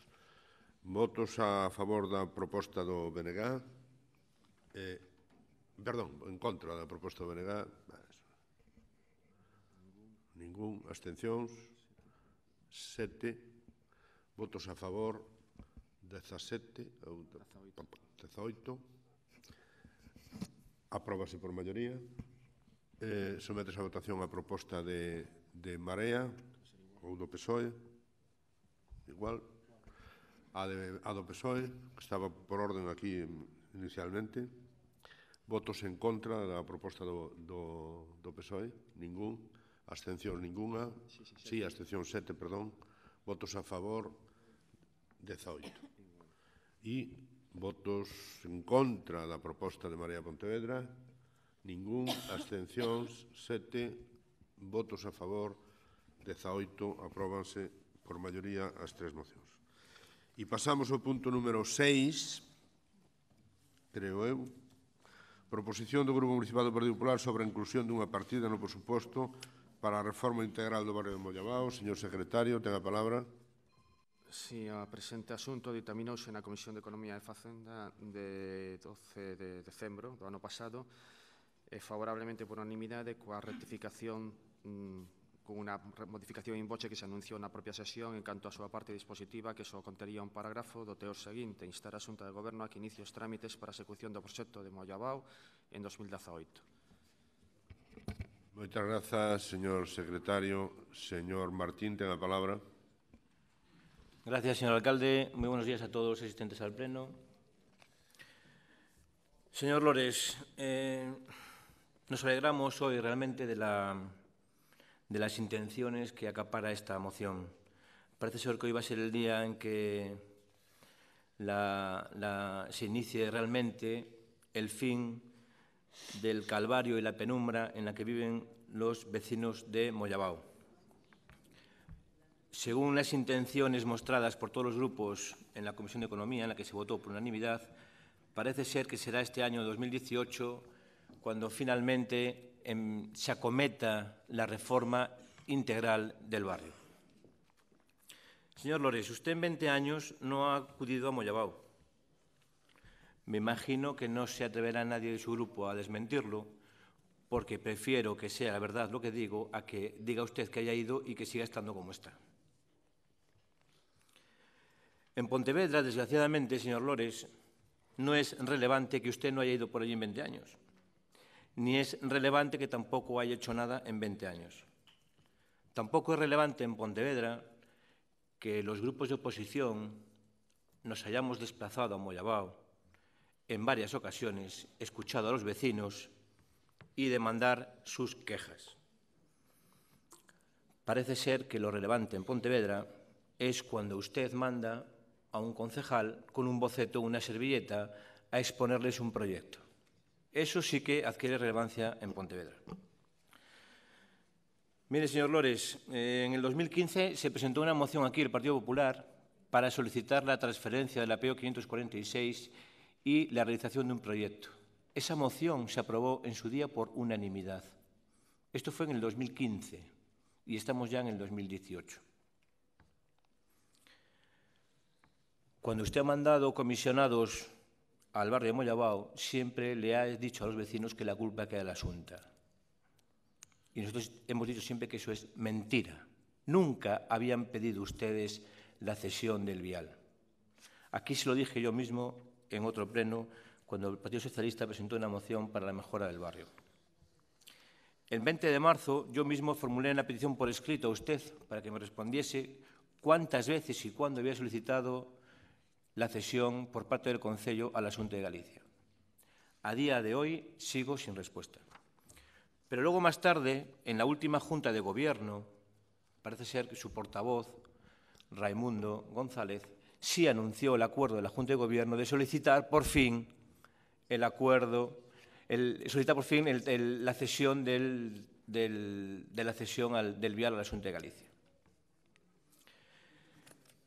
Cuando a la oposición nos ponemos a trabajar, y esto me refiero a todos los grupos, no vamos a poner medallas solo los del Partido Popular, ustedes sacan el Eurodepartamento de la propaganda, creado única y exclusivamente para neutralizar a la oposición. Y cuando digo Eurodepartamento, no me estoy refiriendo en su término geográfico. Entiéndase bien lo que quiero decir con ello. En el 2015 proyectan ustedes un gran parque público de 14.000 metros cuadrados en los antiguos terrenos de Malvar. Podrán acogerse también instalaciones deportivas liseiras y un área de aparcamiento. Estamos en el 2018 y nada de nada. 2016, nuevos espacios públicos en Mollabao y Oburgo, primeros pasos. El proyecto fue presentado hace un año por Cesario Mosquera, un gran parque que va a también acoger instalaciones deportivas ligeras, etc. 2016. 2017, con los vecinos ya alzados contra el gobierno municipal, cansados de la desidia del barrio y del desidia del gobierno, se ponen ustedes otra vez a lanzar el Eurodepartamento de propaganda. Y fruto de ello lanzan el primer mensaje en junio del 2017. Y en junio del 2017 proyectan humanizar el primer tramo de Mollabao y crear una nueva conexión en Beiramar. Esto es en junio del 2017. En julio del 2017, un mes más tarde, se reúnen con los vecinos. Pero claro, los vecinos, que no son tontos, dicen: no se nos ha concretado ningún plazo, ni tampoco se nos contesta cómo está la solicitud del tramo de la PO 546. Eso sí, Demetrio Gómez califica el encuentro como amigable. Eurodepartamento de propaganda. Y seguimos con la europropaganda. Y llegamos al mes de agosto, que dice que la Diputación asumirá el trámite de las obras de integración de Rosalía de Castro en el trayecto urbano. La idea de César Mosquera es que este proyecto, muy demandado en la zona de Mollabao, puede iniciar su tramitación a finales del mes de septiembre. Y estamos en enero, sigue funcionando el Eurodepartamento de propaganda. Voy a finalizar la intervención, porque creo que ya está todo dicho. Como la empecé, espero y deseamos que el compromiso adquirido en la Comisión de Economía de ejecutar el proyecto en el 2018 sea cumplido. Y todo eso también en base a Eurodepartamento, cuando en septiembre dice que el Gobierno local señala el momento histórico que ve Pontevedra con un récord de proyectos en marcha, o también en el mes de septiembre de 2017, del 60 millones en inversiones para el horizonte 2020 que se marca el Concello. Esperemos de corazón que esta demanda histórica con el barrio de Mollabao sea por fin una realidad. Muchísimas gracias.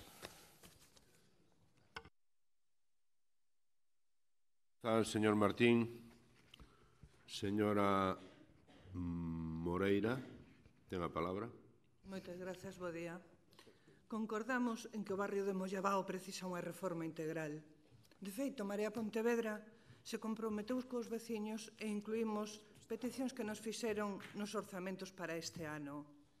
Na proposta de acordo que presenta o Partido Popular, no primeiro punto, insta a que contrate a redacción do proxecto de reforma integral do barrio de Mollabao.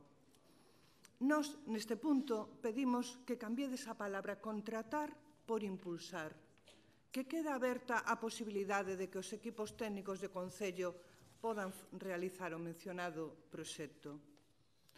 Tamén estamos de acordo con consignar unha partida específica nos próximos orzamentos municipais para a execución dos proxectos e esperamos que neste proxecto poñan en valor o antigo transformador de Mollabao, unha descatada mostra de arquitectura industrial que no futuro tamén permitiría darlle algún uso social a esta edificación. Moitas grazas. Moitas grazas, señora Moreira. Señor Puentes, ten a palabra. Moitas gracias. Nos evidentemente coincidimos en que o barrio de Mollabao necesita unha actuación integral, necesita facer un núcleo de centralidade, como se está facendo noutras zonas do Concello, necesita unha rehabilitación de moitos dos espacios que están absolutamente abandonados, necesita tamén, baixo o noso punto de vista non estaría de máis, poñer en valor ese antigo transformador de Fenosa, necesita mellor conexión viaria coa autovía de Marín e necesita, por suposto, medidas de calmado de tráfico, medidas de limpeza e outro tipo de actuacións. Nós, desde que se produce a primeira chamada dos veciños e veciñas de Mollabao, participamos nas súas xuntanzas, estivemos ali, trouxemos a este pleno mocións, trouxemos iniciativas e, finalmente, afortunadamente, tamén froito da vontade de acordo que houbo este ano con respecto ao orzamento municipal, púdose plasmar nese orzamento unha partida nada desdeñable para poder iniciar os traballos de actuación que o barrio precisa, e creo que é unha boa nova para os veciños en primeiro lugar, pero tamén para nós como representantes do pobo neste Concello. Por lo tanto, con esa mesma vontade constructiva de colaboración entre os diferentes grupos políticos e particularmente co goberno municipal, que é quen ten capacidade de poñer en marcha este tipo de actuacións finalmente, nós imos votar tamén a favor da moción coa idea de continuar avanzando, insisto, nesa senda que inauguramos con esa partida específica que contemplan os orzamentos municipais para este ano.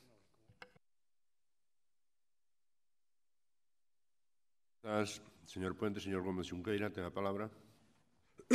Pois bos días, señor alcalde, bos días a todos e a todas.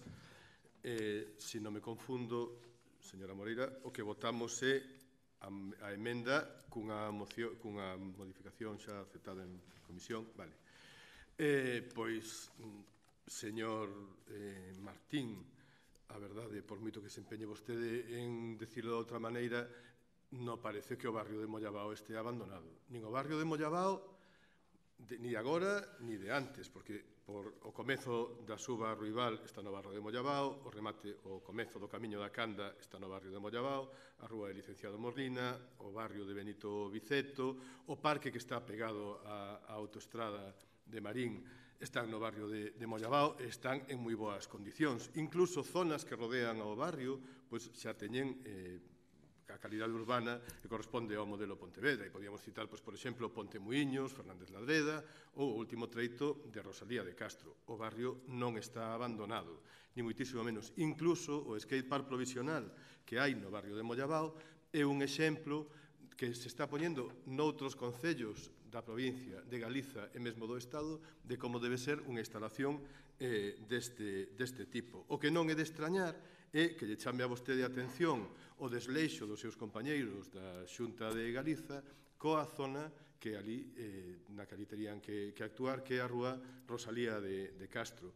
Incluso que chame a atención na situación en que están algunhas instalacións privadas, como aquí se citou, ese transformador de Fenosa ou algunha outra. Incluso as condicións en que está aquilo que non é municipal, como, por exemplo, a autoestrada, que efectivamente chaman a atención e parecen que están en moi malas condicións en comparación con todo o que o Concello leva feito ao longo dos anos neste barrio. Pero, bueno, con carácter casi retroactivo, vamos a votar a favor desta moción, porque, efectivamente, os trámites xa están iniciados. Xa se solicitou o permiso a costas para elaborar o bypass, xa está pedida a Xunta de Galiza a transferencia desta vía, xa está proposto o convenio de colaboración coa Diputación, xa hai 100.000 euros nos orzamentos do 2018, por certo, aos que vostede votou en contra. Votou en contra de que se doten de 100.000 euros para que se realice esta obra, ou non votou en contra dos orzamentos. E mesmo para ir avanzando na mellora desta rúa, dende hai aproximadamente un mes, aínda que sexa cousa da Xunta de Galiza, temos pedido permiso para actuar nela e facer un circuito accesível provisional, porque hai unha persoa en cadeira de rodas que actualmente, como decía, polo desleixo dos seus compañeros de Santiago, pois non pode circular con igual dereitos que todos os demais polas beirarrúas da súa rúa. Polo tanto, aínda que chegue vostede tarde, pois imoslle votar a favor da moción. Moitas grazas. Moitas grazas, señor Gómez Xunqueira. Señor Martín, ten a palabra. Vai. Gracias, señor alcalde. No, moi brevemente, señor Demetrio. Me va a costar calificar lo que acaba de decir. Está aquí el representante de los vecinos del barrio de Mollabao. Tomará constancia y buena nota de lo que usted ha dicho. Así se lo traslada también a los vecinos. Yo no sé si usted sabe dónde está Mollabao. De verdad que nos deja sin las dudas. Porque los vecinos... Mollabao se siente un barrio marginal y degradado y reclama la calidad urbana del resto de Pontevedra. Pero es que esto es de enero del 2017. Los vecinos de Mollabao, velocidad excesiva, carece de calidad urbana, es sucio, viviendas en estado de ruina, equipamientos deportivos en mal estado, contenedores insuficientes. O sea, hay una cantidad de demandas del barrio de Mollabao que yo le digo, insisto, no sé si usted se refiere al mismo barrio. Ustedes mismos, el BNG llevará al Parlamento las deficiencias en seguridad en la carretera Vieja de Marín, enero de 2017. Ustedes mismos reclaman estas deficiencias. Pero bueno, en cualquier caso, constructivamente nos alegramos enormemente de que la moción cuente con su apoyo, por fin. También nos agradecer al resto de grupos el compromiso con Mollabao y finalizo, bueno, pues agradeciéndoles a todos que por fin Mollabao vaya a tener en el 2018, aquí ha venido el representante vecinal para tomar buena nota de lo que aquí se acuerde hoy, el mandato plenario de que en el 2018 Mollabao cuente con su reforma, ansiada reforma integral del barrio. Muchísimas gracias.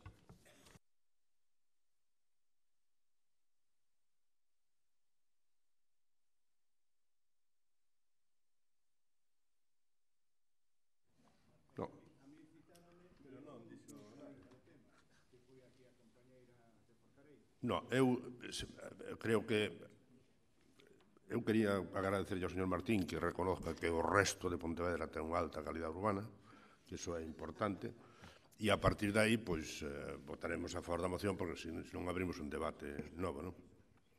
Vale, votos en contra da moción que propón o señor Martín? Ningún, abstencións, ningunha, votos a favor, 25. Non? Estamos todos? Apróbase por unanimidade das concelleiras e concelleiros presentes.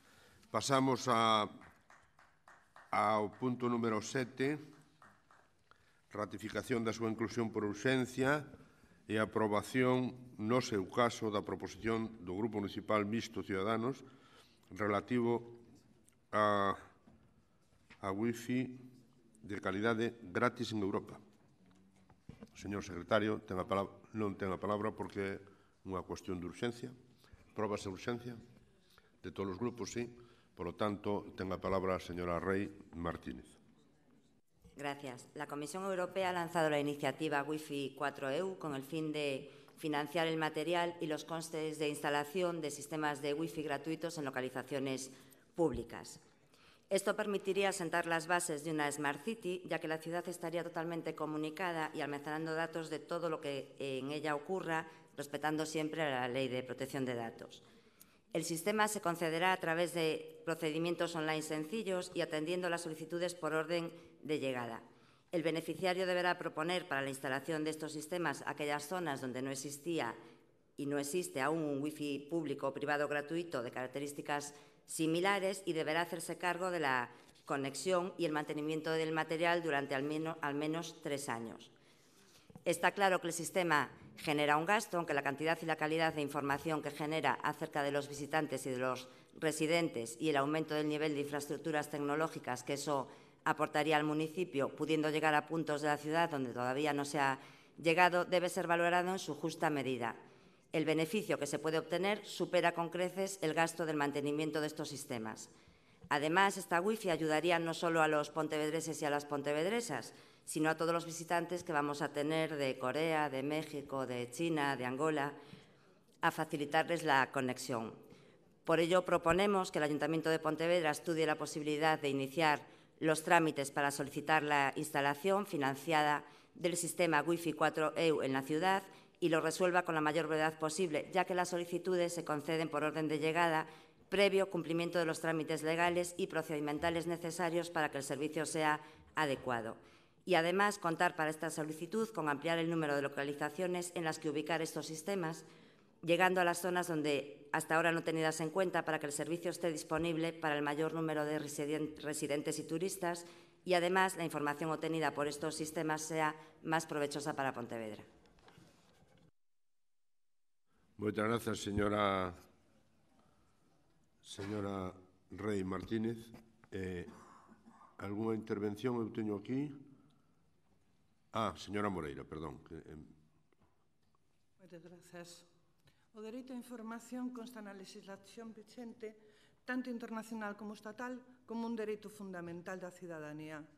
Dende esta premisa, que a poboación teña acceso de balde a internet inalámbrica e de banda ancha en edificios ou prazas é defendible. Na exposición da proposición presentada aquí por Ciudadanos, ten a noso parecer un sesgo no que parece primar a minaría de datos con propósitos de perfilar a poboación nas súas decisións no itinerario pola cidade, que este aspecto favorece máis a técnicos en turismo, mercadotecnia e planificaciones de políticas públicas que as propias usuarias. Que Pontevedra precisa banda ancha como unha infraestructura básica é un feito.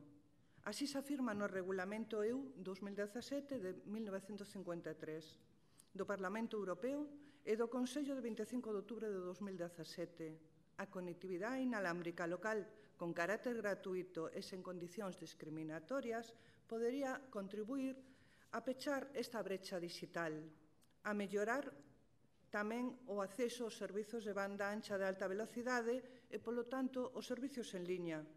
Podería aumentar a calidade de vida ao facilitar o acceso aos servizos como, por exemplo, a sanidade ou a administración electrónica. Por isto, nos imos apoiar esta proposición. Moitas grazas. Moitas grazas, señora Moreira. Señor Abal González, ten a palabra. Bo día, señor alcalde. Bo día a todas e a todos. Disculpade que estou con un constipado fuerte.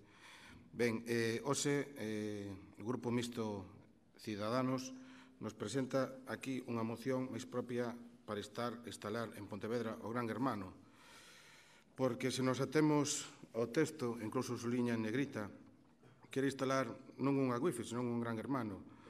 E nos di, estos sistemas reportan análisis de utilización y o localización que permite conocer mejor el comportamiento de los usuarios, ya sean visitantes, conocer los visitantes, cuánto tiempo se quedan, por dónde se mueven, residentes, detalles del tráfico, lugares que despertan más o menos interés, y luego añade incluso sin estar conectados a la red. Yo no sé si se ha dado cuenta de lo que usted ha puesto aquí. Nosotros defendemos Wi-Fi sí en espacios públicos, pero decimos no al espionaje de las personas. Por lo tanto, vamos a votar a abstención. Nada más. Moitas grazas, señor Naval. Señor Oubiña, ten a palabra. Ola, bo día a todas e máis a todos. A verdade... Que?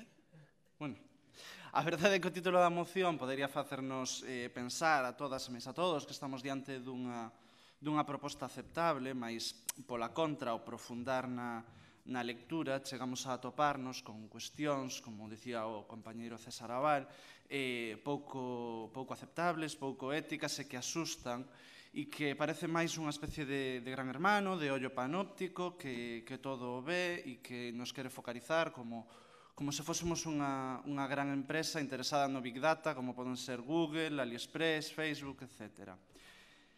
O sistema Wi-Fi for You, ou for Eu, ou como lle queiramos chamar, tiña que estar xa en marcha a finais do ano 17, pola contra, a día de hoxe, ainda non temos noticias sobre cando van sair estas axudas, das que, por certo, estábamos pendentes, como xa estamos pendentes de outras axudas a nivel europeo, pero que, dende logo, non podemos aceptar da proposta de Ciudadanos é que o que se nos pide non é instalar unhas redes de Wi-Fi públicas para a ciudadanía ou nos centros sociais, senón que o que se nos pide é que espiemos a nosa ciudadanía. Entón, por iso non imos tragar, dende logo.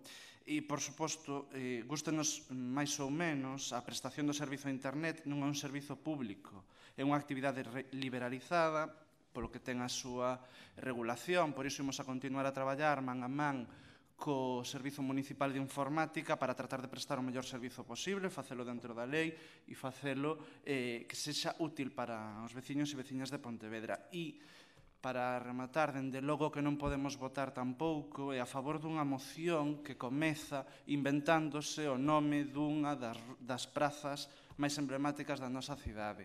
Praza da Ferrería, ou da Ferrería, unha vez máis. É unha cuestión de respeto á cidadanía que nos votou e á historia da cidade que representamos os que estamos aquí neste escenario do teatro principal. Sexamos serios. Imos votar en contra. Moitas grazas. Moitas grazas, señor Oubiña. Señora Rei Martínez, ten a palabra.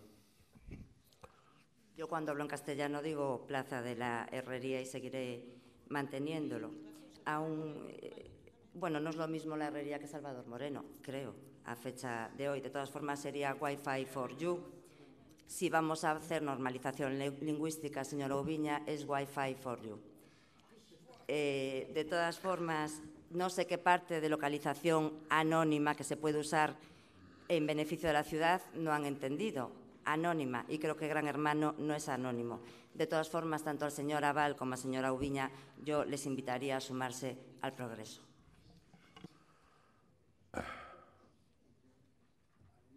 Moitas grazas, señora Rei Martínez. Sometemos o asunto a votación. Votos en contra da proposta de Ciudadanos. 12 solos. Está ben. Abstencións. 7. Votos a favor. 6. Rexeítase por maioría. Pasamos ao punto seguinte. Punto número 8. Ratificación da súa inclusión por urxencia. Se ratifica a urxencia. Grupos, non hai problema. Proposición do Grupo Municipal do Bloque Nacionalista Galego sobre a declaración do Presidente do Goberno en relación coa denominación da Rúa Rosalía de Castro e a solicitude do cambio de denominación do Centro Escolar Salvador Moreno. Señor Nada, señor Bará, cando lle dea o botón, ten a palabra. Grazas, señor alcalde. Ben, esta iniciativa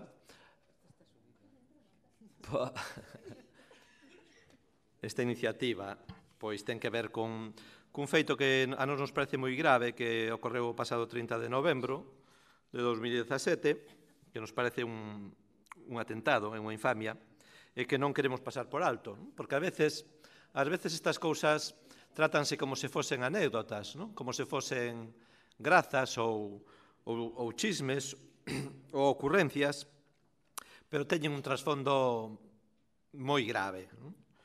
Isto aconteceu na visita do señor non se chama M. Rajoy, como está agora de moda, non?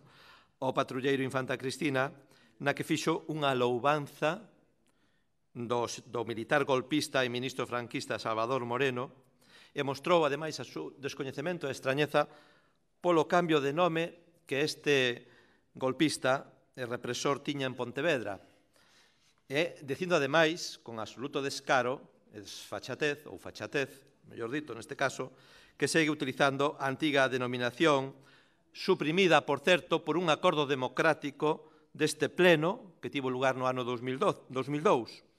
Por certo, contra algunhas informacións que circulan por aí, 5 anos antes de que existise unha lei que obrigaba a estes cambios.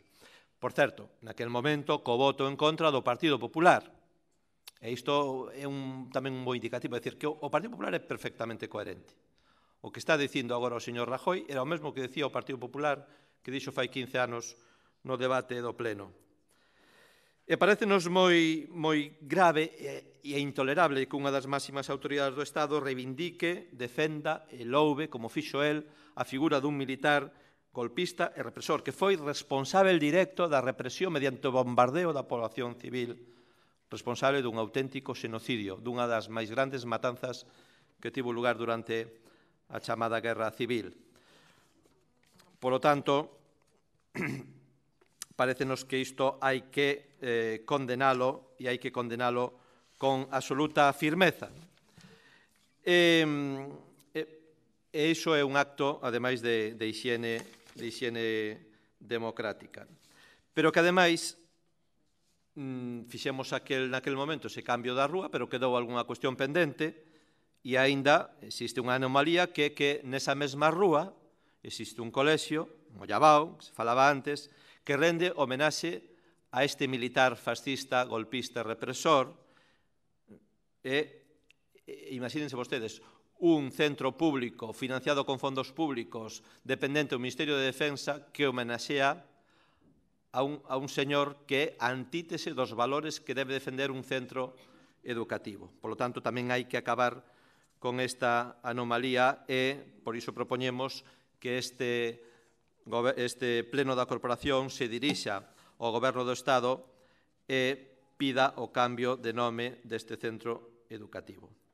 E, ademais disto, as declaracións do señor Rajoy parécenos graves porque supoñen un desacato a unha decisión lexítima, democrática, tomada maioritariamente por este pleno, un desprezo a esa decisión, ainda que, bueno, o señor Rajoy, que presume moito de respetar a lei e de facer cumprir a lei, depende de que lei, non? Porque a lei de memoria histórica, desde logo, presume moito de incumprila.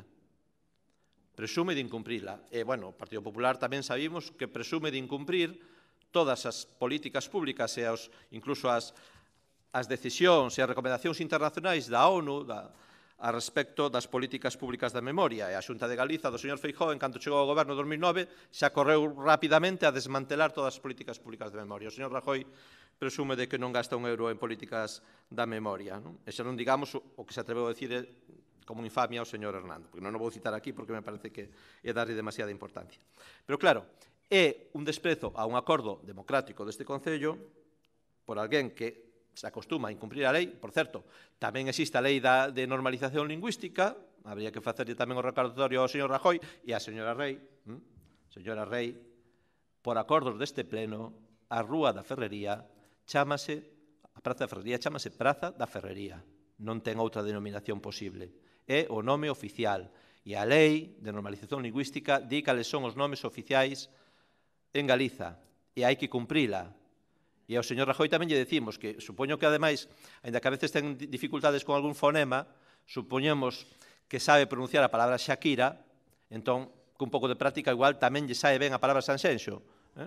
Igual, facendo un pouco de exercicio, lle sae tamén a palabra Sanxenxo. Pero a maiores, aínda se fose insuficiente, aínda por riba, botou, non ia decir unha palabra, pero non a digo, desprezo pola figura de Rosalía de Castro, que é quen denomina agora o nome desta rúa. Por todos estes motivos, queremos que este pleno aprobe un acordo rexeitando e condenando as declaracións do señor Rajoy e instando o Goberno do Estado a que lle cambie ese nome ao centro que está en Mollabao na Rúa Arsolía de Castro. E outra cousa sería para outro debate, que tamén non temos que dar, onde toque, que ese centro, que tamén é unha anomalía, que un centro educativo dependa do Ministerio de Defensa, que pasa a depender da rede pública de ensino da Xunta de Galicia. Gracias.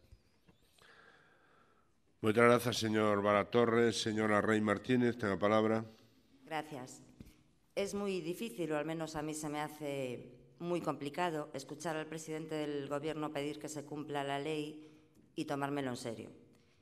Y es que un presidente que se salta todas las leyes que no le gustan y que después afirma que la alternativa a no cumplir la ley es la selva, pues resulta poco creíble, por decirlo así de una manera suave.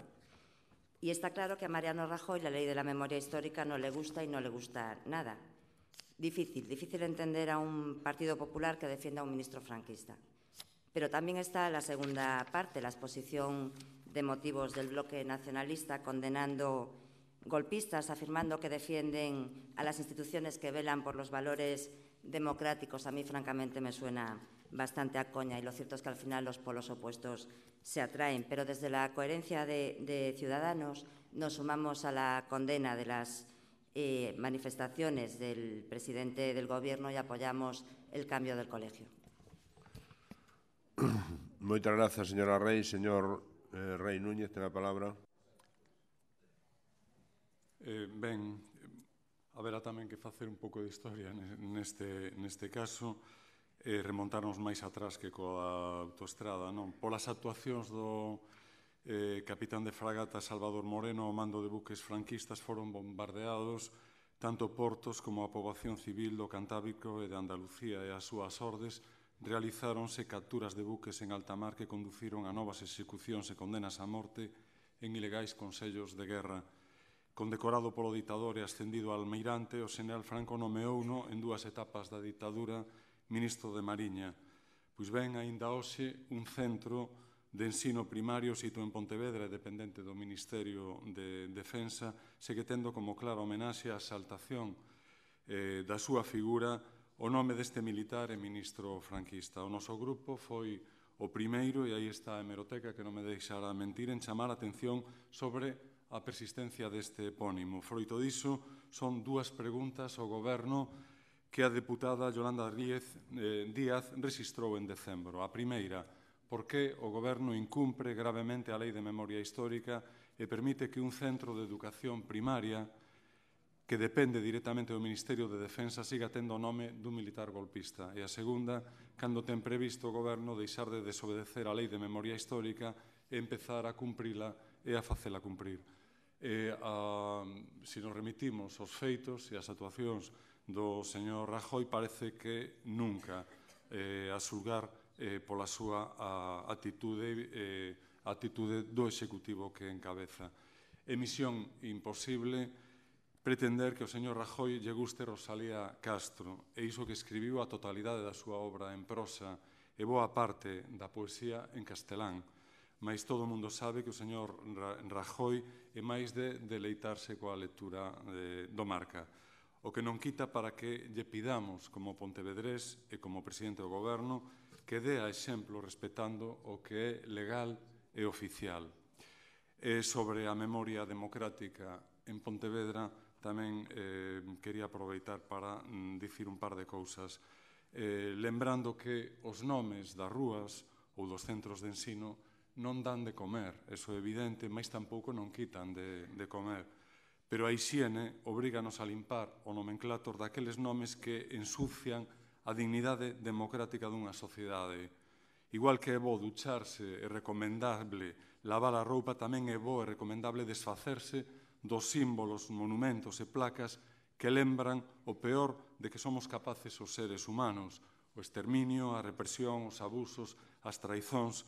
Desde a recuperación das liberdades, Pontevedra tivo xa 2 momentos de revisión do rueiro franquista e fíxose moito a ese respecto, pero o labor aínda non quedou completado totalmente. Marea Pontevedra presentou en 2016 2 mocións para o cambio de nome doutras tantas rúas concretas do noso Concello, con propostas concretas, e díxosenos que a revisión tiña que ser do conxunto.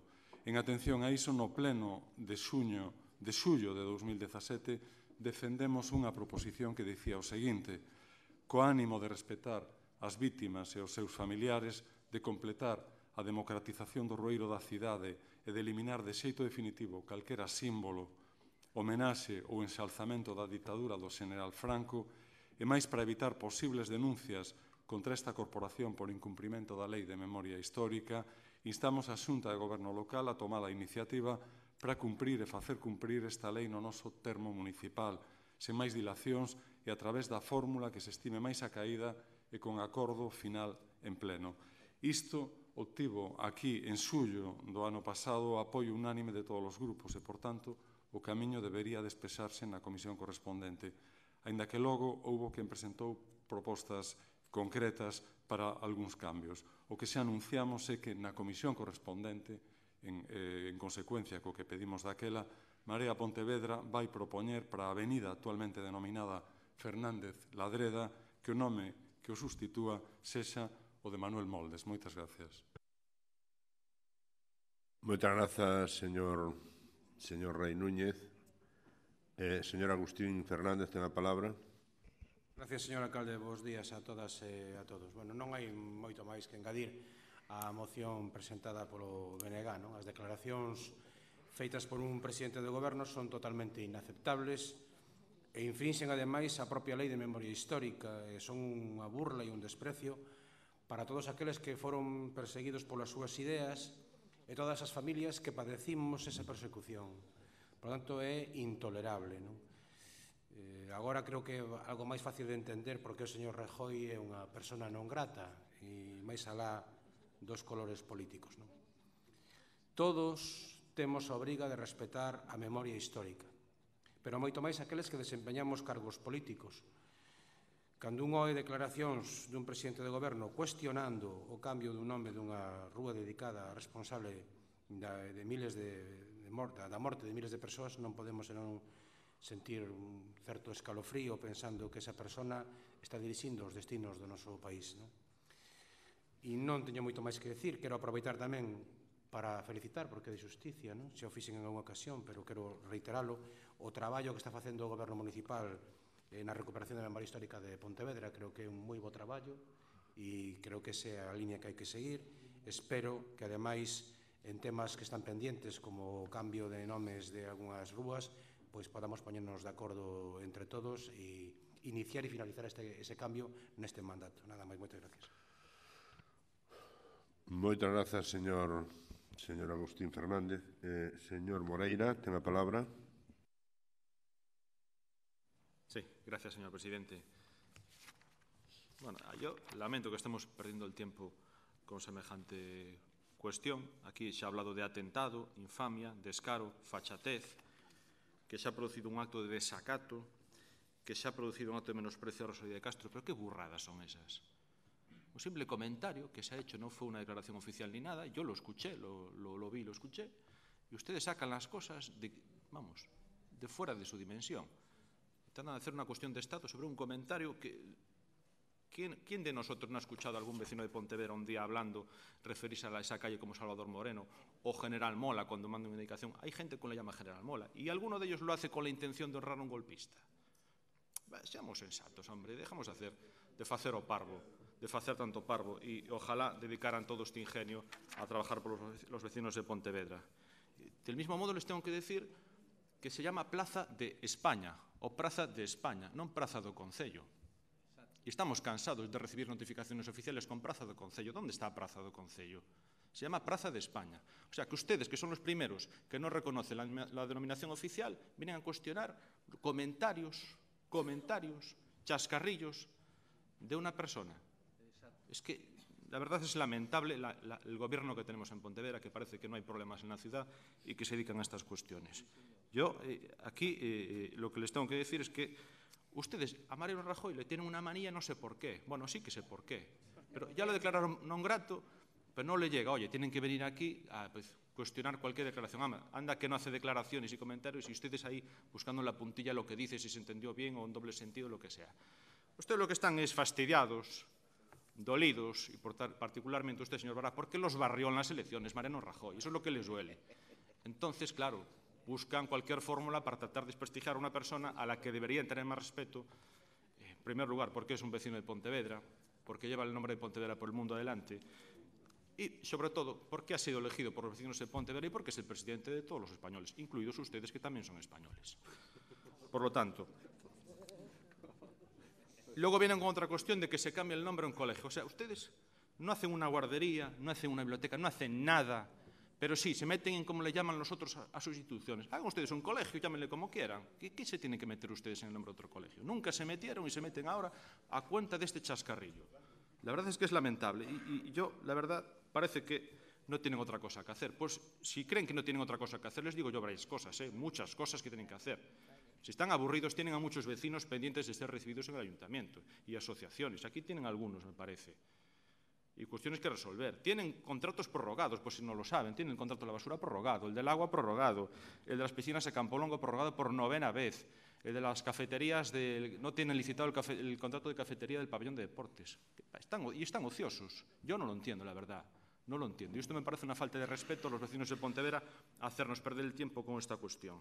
Y ustedes, además, fíjense ustedes, que homenajean a dictadores aquí mismo, que se niegan a condenar el terrorismo de resistencia galega, aquí mismo, se negaron expresamente, y están las actas, que utilizan el nombre de Pontevedra para apoyar a alcaldes que no cumplen, que desacatan la Constitución y los mandatos del Tribunal Constitucional. Ustedes, y que se sientan con terroristas y compadrean con terroristas, ustedes. Pues yo, la verdad, no les veo legitimados para hablar de este tema a quienes se sientan con terroristas, a quienes se niegan a condenar el terrorismo de resistencia galega, a quienes homenajean a dictadores, utilizando fondos públicos. Yo me niego, ¿vale? Y así que, sinceramente, vamos a votar en contra porque esto es una soberana estupidez. Muchas gracias. Muchas gracias, señor Moreira. Sometemos un asunto a votación. Brevemente, señor Bará. Sí. Gracias. Con respecto ao debate que xurdiu sobre os nomes das rúas, están claros os criterios que se expresaron por parte deste goberno municipal e creo que están compartidos de galeguización, democratización e feminización. E lembramos outra vez que o menos do 15% dos nomes das rúas están dedicados a mulleres. Hai que corrixir esa injustiza e hai un acordo do pleno ademais que vai nese sentido. E, señor Moreira, non é ningún chascarrillo, é unha cuestión moi grave.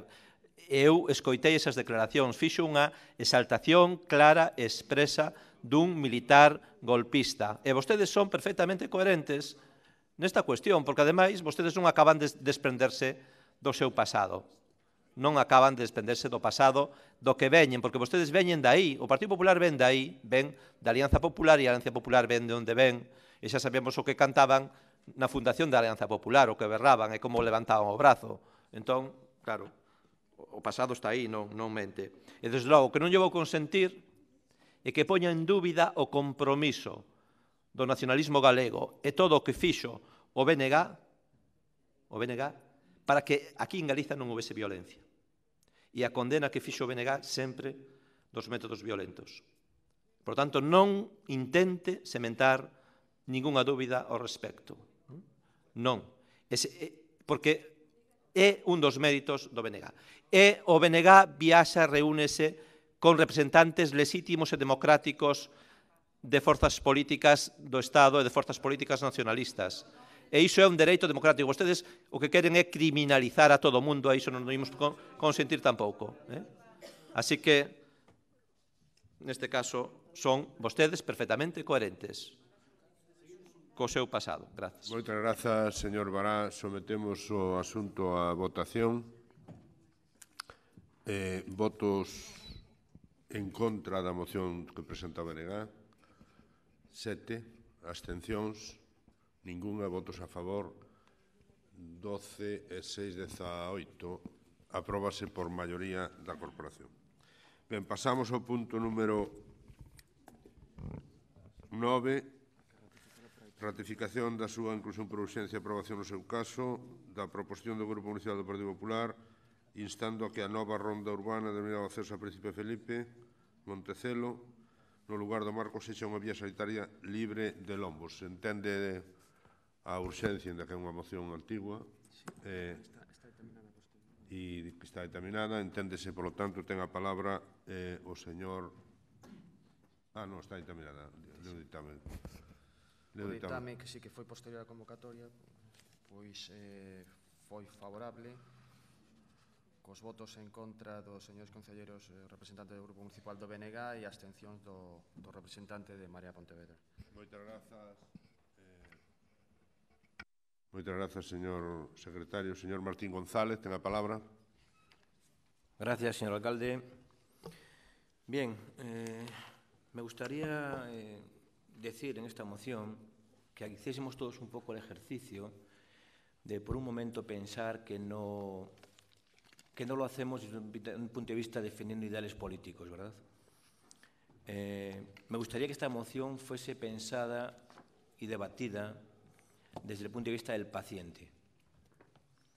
Voy a ser conciso en los datos que voy a dar, pero, insisto, son datos realizados por técnicos y profesionales sanitarios. En ningún caso voy a hacer una mención política en la intervención. En Pontevedra se realizan en el término municipal unos 50.000 servicios al año de ambulancias, de los cuales 4.800 son emergencias, solo en el término municipal de Pontevedra. Este nuevo vial cobra una extraordinaria importancia porque va a suponer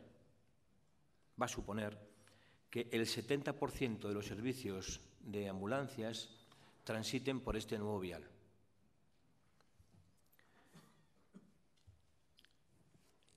Desde el punto de vista técnico y profesional, no se aconseja la colocación de ningún resalte en la carretera que dificulte a los servicios de emergencia. Vienen muchísimo tiempo demandando esta solicitud. Desde el Concello de Pontevedra, en el centro urbano, no se han tenido en cuenta nunca sus pretensiones. Ahora es la Diputación la que va a ejecutar el vial. Entonces me dirijo a usted, señor Mosquera, que tiene usted la misión de trasladar lo que aquí se acuerde hoy.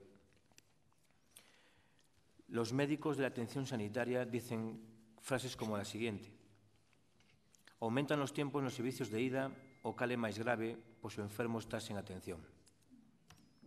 El médico de urxencias sanitarias dice que os cambios de marcha e os botes, por moi leves que sexan, tradúcense nun aumento do sangrado, incremento da dor e da inestabilidade hemodinámica do doente. Hai trayectos especiales, como sucede con los pacientes que sufren infarto agudo de miocardio, que deben ser derivados de Montecelo a Meixoeiro por ser este último el centro de referencia en este caso. Los técnicos de Asgate, los técnicos sanitarios, nos advierten y nos dicen que este nuevo vial será, como he dicho antes, el que absorba el 70% de los traslados y que los tiempos de respuesta se reducirían a la mitad. A la mitad. Eso sí, libres de lombos. Actualmente, el trayecto que les lleva desde la Rotonda del Marco hasta la entrada de Montecelo llevan una media de 12 minutos. Los técnicos sanitarios nos informan que pasarán a 6 minutos.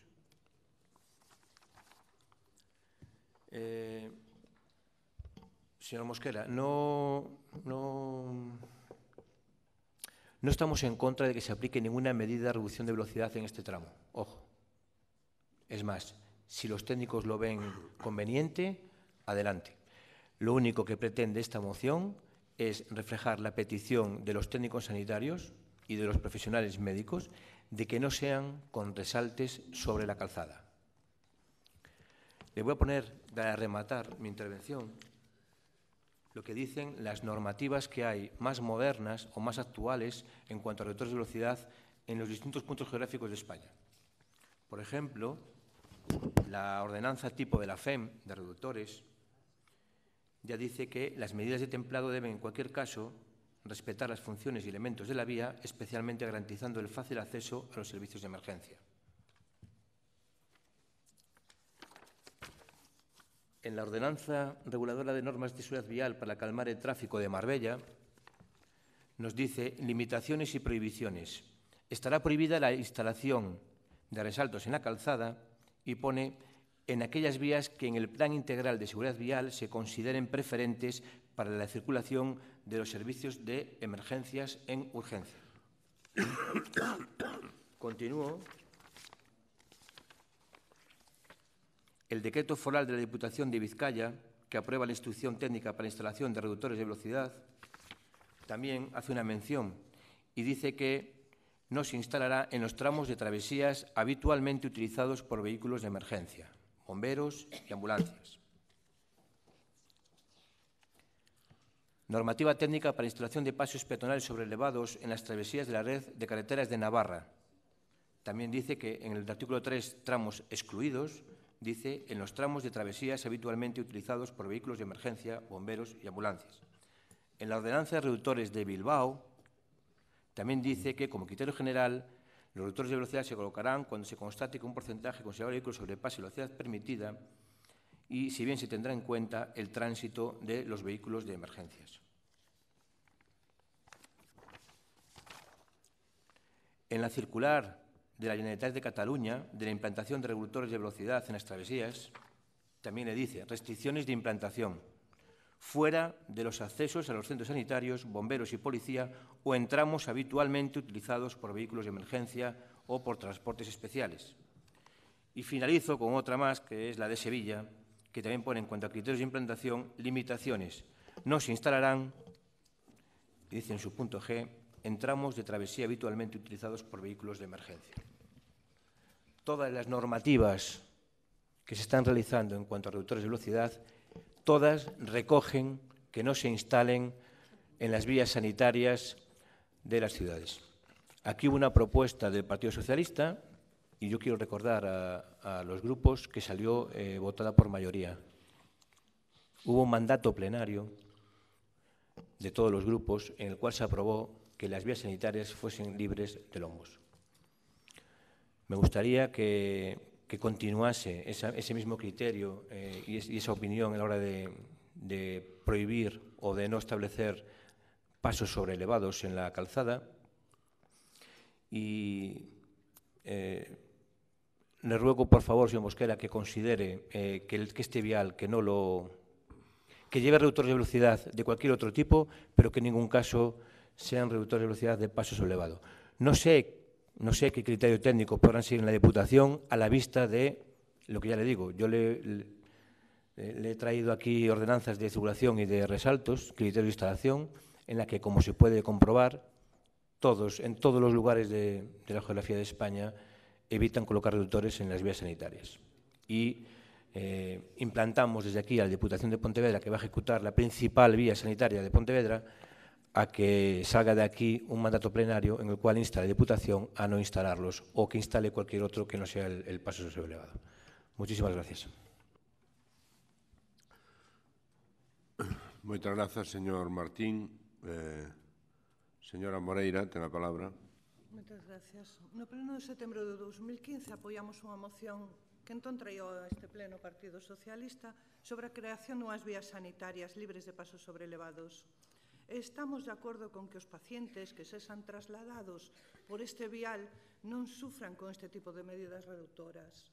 Pero no caso da vía que nos ocupa, tamén temos que ter en conta as persoas que van a utilizar o carril bici ou peonil que leva este vial aparellado. Debemos garantir a seguridade destes colectivos que, pola súa condición máis desprotexida e vulnerable, soen levar a peor parte nos sinistros viais. As medidas a tomar para a reducción de velocidade deben ser as apropiadas, que garantan a seguridade social e beneficien a todas as partes. En todo caso, adaptándose sempre á normativa vixente. Moitas grazas. Moitas grazas, señora Moreira. Señor Puentes, ten a palabra. Gracias. Nos imos votar a favor se se mantén o acordo da Comisión, posto que a moción estaba enmendada polo Partido Socialista, no referido a que, efectivamente, como xa se ten mencionado polos dous grupos que falaron anteriormente, nos presentamos aquí unha moción hai xa algún tempo pedindo que se creasen accesos a Montecelo nos que non houvese pasos sobrelevados ou lombos, como lles queramos chamar.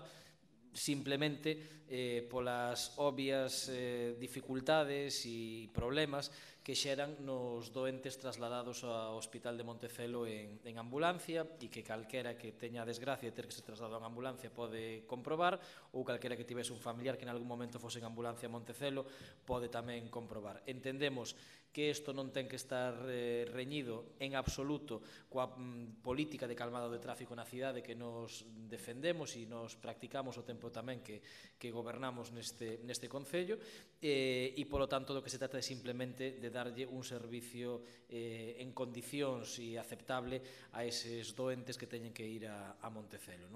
Entón, en coherencia con esa moción que nos trouxemos no seu momento ao Pleno, entendemos que esta vía que vai servir fundamentalmente de acceso ao hospital, ademais de para outros tráficos que poda ter, pero é obvio que as ambulancias que neste momento, por exemplo, pasan por Conde de Bugallal ou van por outras zonas da cidade, irán a Montecelo por ese novo vial, o lóxico é que estea libre de pasos sobrelevados. Pero tamén, para cumplir con isto que acabo de decir, de que evidentemente ten que ser un vial no que o calmado de tráfico sexa tamén unha realidade e sexa efectivo e non fagamos unha autopista de acceso a Montecelo, nós o que propoñíamos na nosa enmenda era que non se construísen eses pasos sobrelevados que pide a enmenda do Partido Popular, pero que estes fosen sustituídos por outros elementos reductores de velocidade que non implicasen cambios no rasante da calzada. Entendemos que do que se trata dunha vía de nova execución non habería problema por introducir eses elementos, algúns dos cales xa están introducidos no proxecto, como son as rotondas, por exemplo, que na práctica funcionan como elementos de calmado de tráfico, e que os técnicos pudesen introducir e estudiar outras alternativas que permitisen efectivamente ese tráfico calmado e ao mesmo tempo sen resaltes para que as ambulancias e os doentes fundamentalmente podan ir en condicións decentes hasta o hospital. Gracias. Moitas grazas, señor Puente. Señor Mosquera, ten a palabra. Gracias, señor alcalde. Bos días a todos e a todas. Ben, obviamente a moción só ten un interés, que é meterlle o dedo no ollo ao PSOE, porque foi quen propuxo as vías sanitarias no seu momento. Non ten absolutamente ningunha outra finalidade. En Pontevedra temos que sufrir así cousas tremendamente simpáticas, son como que nos expliquen non sei cantas normativas. Mire, a Diputación de Pontevedra, con maioría absoluta do PP, aprobou unha ordenanza que a está aplicando estritamente e, polo tanto, ten unha normativa que se acolle radicalmente diferente de todas que se di, porque esas que me está dicindo son basicamente para non colocalos, son normativa para non colocalos, e esta é unha normativa para colocalos con xeito. Polo tanto, o proxecto, bueno, entonces, estamos sempre con este debate que non é nada novedoso. Claro, eu podolle dicir, por exemplo, que a Diputación acaba de colocar uns 800 lombos na provincia, sin ningún problema, máis que en Pontevedra. Por certo, amplificado por vostedes. E tamén lle podo ensinar, se quere, que nesa estrada na que se queixaban que había moitos, que hai poucos, tiñamos detectado en maio, o sea, unhas semanas antes de colocalos, 130 por hora ás 4 da mañán. 130 por hora ás 4 da mañán. Se cadra era algún dos que estuvo animándos a que non sei que graves desgracias tiñan os lomos que se colocaban na estrada en Verducido e na de Xeve a Miles Pedreira. Vale, quere doio. E só houbo aquí, curiosamente, só houbo esta polémica aquí. Pero non é que só sea aquí, expresamente, senón que este proxecto, o número de lombos que leva, que son 6, 3 no tronco e 3 nos enlaces, eran os mismos que tiña cando licitou esta obra o señor Louzán. Daquela non tiña ningún problema. Non tiña ningún problema. Agora teno. Despois de tramitalo, despois de que a COTOP pediron máis, bueno, que non a xente galega de infraestructuras pediron máis na estrada de Ponte Caldelas, despois de todos os trámites habidos e por haber, pois resulta que temos que escoitar, non temos que ver isto. Que todo iso aseguro que está absolutamente fora de place de lugar, porque hoxe mismo era a mesa de contratación, o sea, que xa pasou a exposición pública, xa pasou a a ofertas e presentáronse 21 empresas para executar esa obra.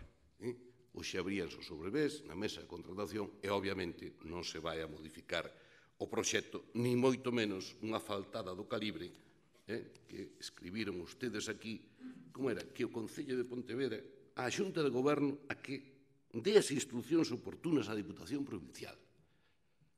Hai que ter valor, hai que ter valor. Non había que fai a Diputación según as súas normas, que está acordada desde aí non sei canto tempo co máis. O sea, ustedes saben moito máis cos técnicos municipais, cos técnicos da Diputación, que a normativa. Estuveron anos, evidentemente, máis que o Luzán antes. Pero isto é reiterado, porque os primeiros lombos que socaron en Pontevedra non nos colocou o Concello. Colocounos a Diputación na Cesa Monteporreiro. E, curiosamente, como era a Diputación, non houve ninguna polémica. E mire que eran duros e mal feitos, non houve ninguna polémica. Despois, cando colocámonos, entonces sí. O sea, o PP de Pontevedra, máis os seus afiliados, simpatizantes e demais, si os lombos os coloca o PP, son unha desgracia, aparte están ben feitos. Se coloca os mesmos lombos, incluso mellor diseñados, se os coloca o goberno local, sexa, neste caso, o BNG que está solo, cando estaba co PSOE, entón son unha desgracia, que caen todas as plagas bíblicas sobre o que se vai executar. Obviamente, comprenderán que pode votar despois de todos os trámites, despois de quen estuvo implicado do convenio que se fixo co señor Louzán, de telos postos en Louzán, etc. Pódese votar o que se queira aquí, que obviamente sería dunha cantamañanada soberana, que despois de ir á segunda adxudicación, correxindo de todos os fallos, agora nos puxéramos que vamos a cambiar, que eu en todo caso diríalle, sí que había que cambiar a poñerlle máis. E co tempo xa veremos que se van poñer máis dos que van agora no proxecto porque vai ser necesario. Mire, e dos técnicos de ambulancia xa sabemos que hai un que é moi activo que leva anos e anos con esta historia. Eu só lhe podo dicir unha cousa. Eu viví en Mar con anos. E asegúrolle que as gracias que facían cas ambulancias por aquelas pistas eran o pavor. Hubo que rematar chamando para que freara. O pavor. Podo asegurar, que eran o auténtico pavor entre o vecindario, que creo que os que iban dentro, me parece que se non enfermaban, polo menos ben mareados, chegaban a Montecelo. Chegaban mareados, pero radicalmente. Pero é unha cuestión colateral. Repito, e xa acabo, que eu estou francamente admirado da argumentación, das argumentacións que nos solta o señor Martín. Mire, antes tuvemos que escoitar que por meses de algo que leva con outras administracións, que está a Costa, está a Xunta, non por Mollabao, somos unha auténtica calamidade, temos abandonado un barrio. E os seus na Xunta, variante de Alba, levan 10 anos, ainda non empezaron, anunciando 500 veces. Por exemplo, as cousas levan o seu tempo. Temos culpa de todo. Temos culpa hasta que haxe programa de inscripción registral, que a parcela de moda. Temos culpa absolutamente de todo.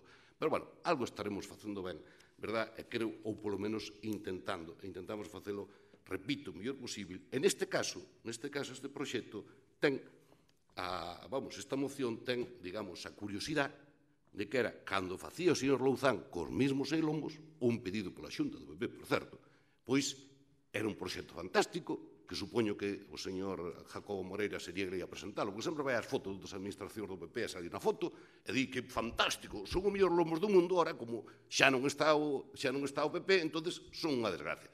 Comprenderá, non é serio cos anos que leva poñerse a dar voltas con isto esta administración, si de algo pode presumir, é de intentar ser medianamente seria e as cousas facelas con certo rigor. A todo isto pode dicir unha cousa, non se preocupe por este debate e non se preocupe porque este xa houbo en cantidad de cidades. Pode dicir, por exemplo, que Nova York, con todo isto das vías sanitarias, incluso os quitaneves e demais, está colocando 1000 lombos ao ano. Nova York. o paraíso do vehículo en outros tempos. Isto é inevitable, o sea, é intentar dar voltas ao que é absolutamente inevitable e non vai ter ningunha parada. Por certo, é porque non pide que se quiten os lombos no vial de Monteporreiro, que tamén é acceso norte a Montecelo, o acceso leste a Montecelo. Por que? Porque o puxo o señor Louzán cando fixo obra. Claro, porque tamén os hai. Tamén os hai. O sea, cando os colocan ustedes tamén, cando colocan os demais non. Un pouquiño de seriedade. Grazas, señor Mosquera. Señor Martín, ten a palabra. Sí, gracias, señor alcalde. Señor Mosquera, usted que lleva el debate a lombos sí, lombos no. Le dije que inicié la defensa de la moción sacando el debate desde el punto de vista político. Le hablé única y exclusivamente de vía sanitaria. Usted, como siempre, tiene más experiencia, ¿de acuerdo? Y usted sesga la información. Cuando el proyecto que usted alude era de Rafael Louzán, no estaba previsto el hospital nuevo en Montecarrasco. Ahora sí va a ser una vía sanitaria, señor Mosquera. Es ahora cuando escuchamos y hacemos caso a los técnicos. Yo creo que debería prevalecer, y lo digo de verdad, debería prevalecer el parecer médico y profesional antes que el político o el técnico en el sentido de seguridad vial. En este caso en concreto. Se debía escuchar a los profesionales. Los técnicos de ambulancia lo han dicho. SESME, 7.000 profesionales lo han dicho. El gerente del CHOP también se ha pronunciado. Y me parece muy grave que ponga usted el acento en la profesionalidad de los conductores del 061 o los conductores de ambulancias. Me parece muy grave, señor Mosquera. No se ponga usted nervioso con el tema de los lombos. Estamos únicamente hablando de vías sanitarias. Cuando es por Monteporreiro, ya hemos aprobado la propuesta del Partido Socialista. El Partido Socialista trajo aquí 5 vías sanitarias y lo votamos todos los grupos a favor. Y va incluida la vía sanitaria de Monteporreiro que usted dice. ¿Dónde está usted, señor Mosquera?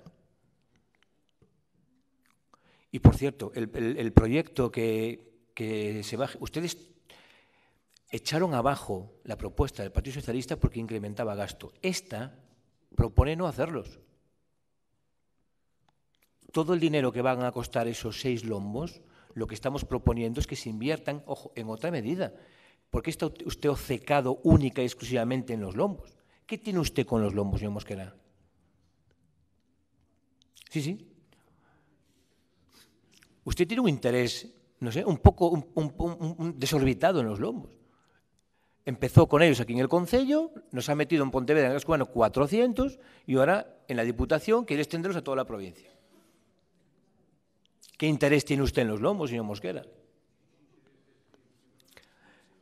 Insistimos, vía sanitaria. Escuchemos a los técnicos, escuchemos a los profesionales. ¿Medidas de seguridad? Sí, señores de Marea, sí. ¿Medidas para atenuar la velocidad, para moderar la velocidad, para controlar la velocidad? Sí, señores de Marea. ¿Tengamos en cuenta a los peatones en esta vía? Sí, señores de Marea. ¿Tengamos en cuenta a los ciclistas? Sí, señores de Marea. Pero, ojo, hay más medidas de atenuación del tráfico. Hay más medidas para controlar la velocidad. No caigamos en la obcecación del señor Mosquera de tener que ejecutar siempre lombos. El debate no es ese, señor Mosquera. El debate no es ese.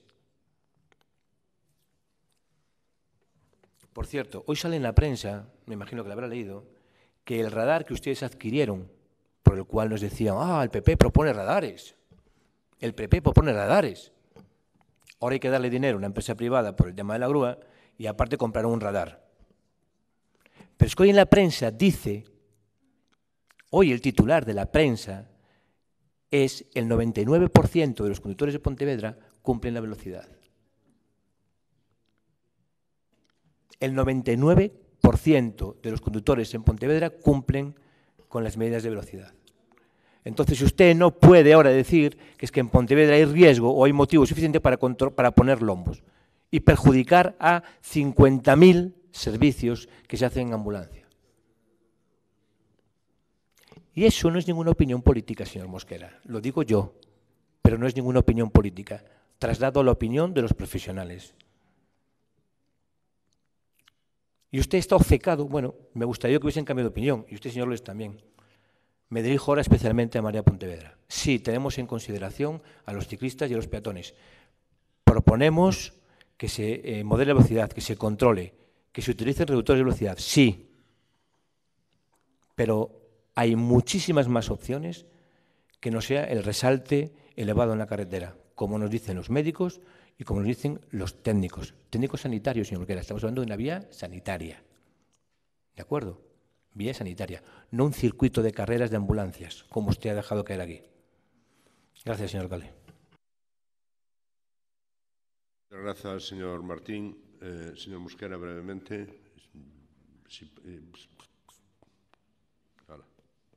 Si é unha cousa moi curiosa espera, que había unha... Perdón. É que non vira a señora Moreira, ten a palabra. Sí, moitas gracias. A ver, non sei onde estaban os seus compañeiros do PP cando estaban tramitando este expediente na Diputación. Este proxecto xa leva tempo e non fixeron nada hasta que veñen agora cando, se realmente son 6 pasos de peóns e varios están dentro dunha rotonda, o expediente habería que velo antes, non? De estar dicindo isto agora. Para nós son todas fundamentais, tan fundamentais como os peóns e ciclistas que a utilizarán.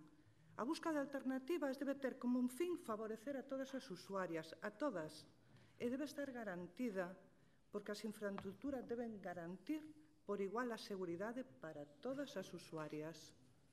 Nada máis. Moitas grazas. Moitas grazas, señor Mosquera, ten a palabra. Sí, é unha cousa moi... verdad?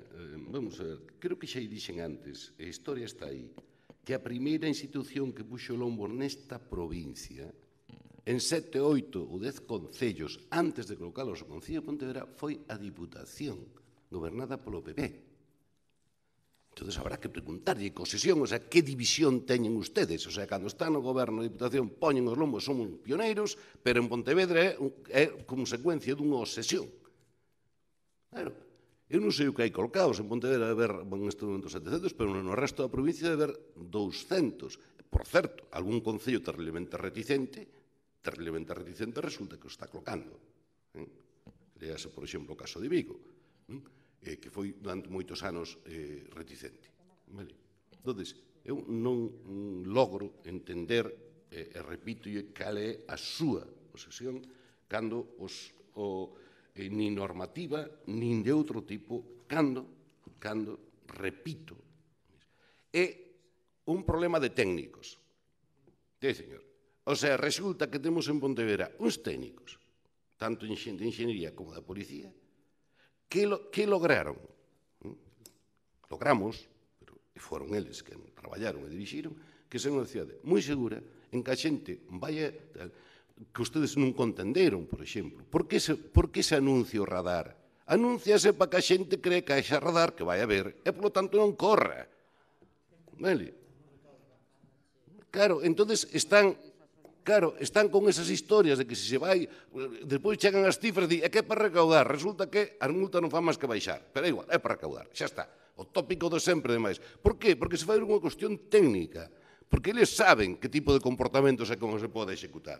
Bueno, pois creo que lograron, creo que son as autoridades, son as autoridades en seguranza viaria no mundo, xa non digo no Estado, no mundo, e resulta que veñen agora. E parece moi ben, pero mire, a mí nunca se me ocurriría mandar a noso enxeñeiro, a nosa policía a operar a ninguén, porque son especialistas no que son, pero de operar, non. Pois mire, por favor, non me diga que quen opere moi ben resulta que vai ser máis que un especialista do tráfico. Non, por favor, creo que está moi claro, e non me diga, non é o debate lombosí, o sea, quere quitar os lombos e di que o debate lombosí ou non. E podo asegurar que calquera outra medida que teña a mesma eficacia cara que os resaltes, as molestias para os usuarios son moitísimo maiores, que teña a mesma eficacia, moito maiores. Non é cuestión de ver aquí, pero son moito maiores. Claro que hai medidas, claro que hai alternativas, pero son profundamente incómodas, moito máis. Moito máis. Por iso, precisamente, se están estendendo e universalizando os resaltes. Ben, señor Martín, brevemente, por favor. Sí, ya para finalizar, señor alcalde. Señor Mosquera, perdón. Manzanas llevo, peras traigo. Manzanas llevo, peras traigo. Usted sigue obcecado, sigue queriendo llevar el debate a lombos sí, lombos no. Mire, confiamos y respetamos totalmente a los técnicos. Siempre quieren llevar el debate de la oposición en contra de los técnicos. Ya no cuela, señor Mosquera, ya llevamos 3 años aquí escuchándoles, ya no cuela ese mensaje. Y tanto confiamos que estamos seguros y convencidos de que, teniendo en cuenta la opinión de los profesionales sanitarios y de los médicos, encontrarán la mejor solución atendiendo a sus demandas. Pero lo que sí no están preparados los técnicos es para luchar contra usted. Para eso, de verdad que ya sí que anuncio una derrota. Si los técnicos del Concello escuchan a los profesionales sanitarios y leen las normativas actuales de reductores de velocidad en las que acabo de enumerarle por toda la geografía del Estado, que tienen en cuenta las vías sanitarias y tienen en cuenta a los técnicos sanitarios, lo harán. Estoy convencido de que encontrarán la mejor solución y que no instalarán lombos en ese vial. Contra usted la batalla está perdida. Su obcecación, contra eso sí que los técnicos no están preparados. Muchas gracias. Moitas grazas. Sometemos o asunto a votación. Votas en contra da proposta do Partido Popular. 12. Abstencións. 2. Votos a favor. 11. Rexéitase por maioría. Pasamos ao punto seguinte. Proposición do Grupo Municipal do Partido Socialista de Gaista Pessoa en relación á equiparación salarial entre os diferentes corpos policiais. Señor secretario, ten a palabra para ler o dictamen da comisión. A Comisión de Réxime Interior, Participación Persoal e Xustiza de xaneiro deste mes, de 8 de xaneiro, determinou a presente proposición cunha emenda previamente presentada polo Grupo Municipal do Partido Popular que resultou rexeitada, non houve emendas posteriores e o ditame da Comisión é favorable coas abstencións dos grupos do BNG e Marea Pontevedra.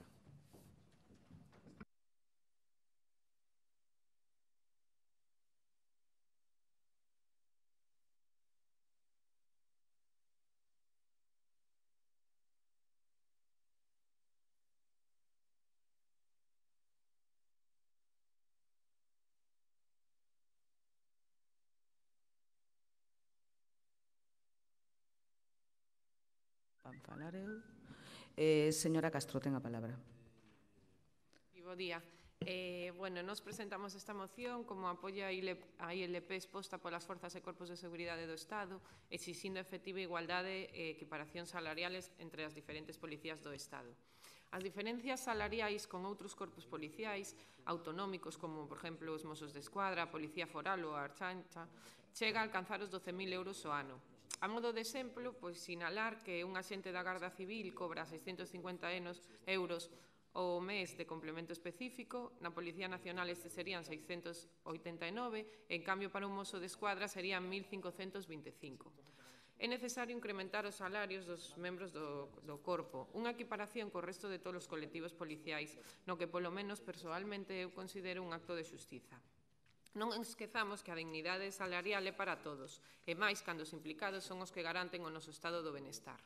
Apoiamos esta ILP presentada na cal se reclama o que se pretende presentar, na cal se reclama unha lei específica sobre retribucións ao marxen do resto da función pública e implementanse 2 actuacións irrenunciables, que serían unha inminente mellora mensual do 40% da desigualdade total e outra a 3 anos vista para aumentar esa cifra inicial outro 60%, así como a adaptación dos niveis de complemento de destino do catálogo da Policía a razón dun incremento do 30% no complemento específico xeral, un 50% no específico singular a recuperación dos niveis retributivos perdidos polos recortes e o pago de uniformidade en unidades de paisano, incluindo a Policía Xudicial, Información, Estranxería, Fronteiras e Cooperación Internacional.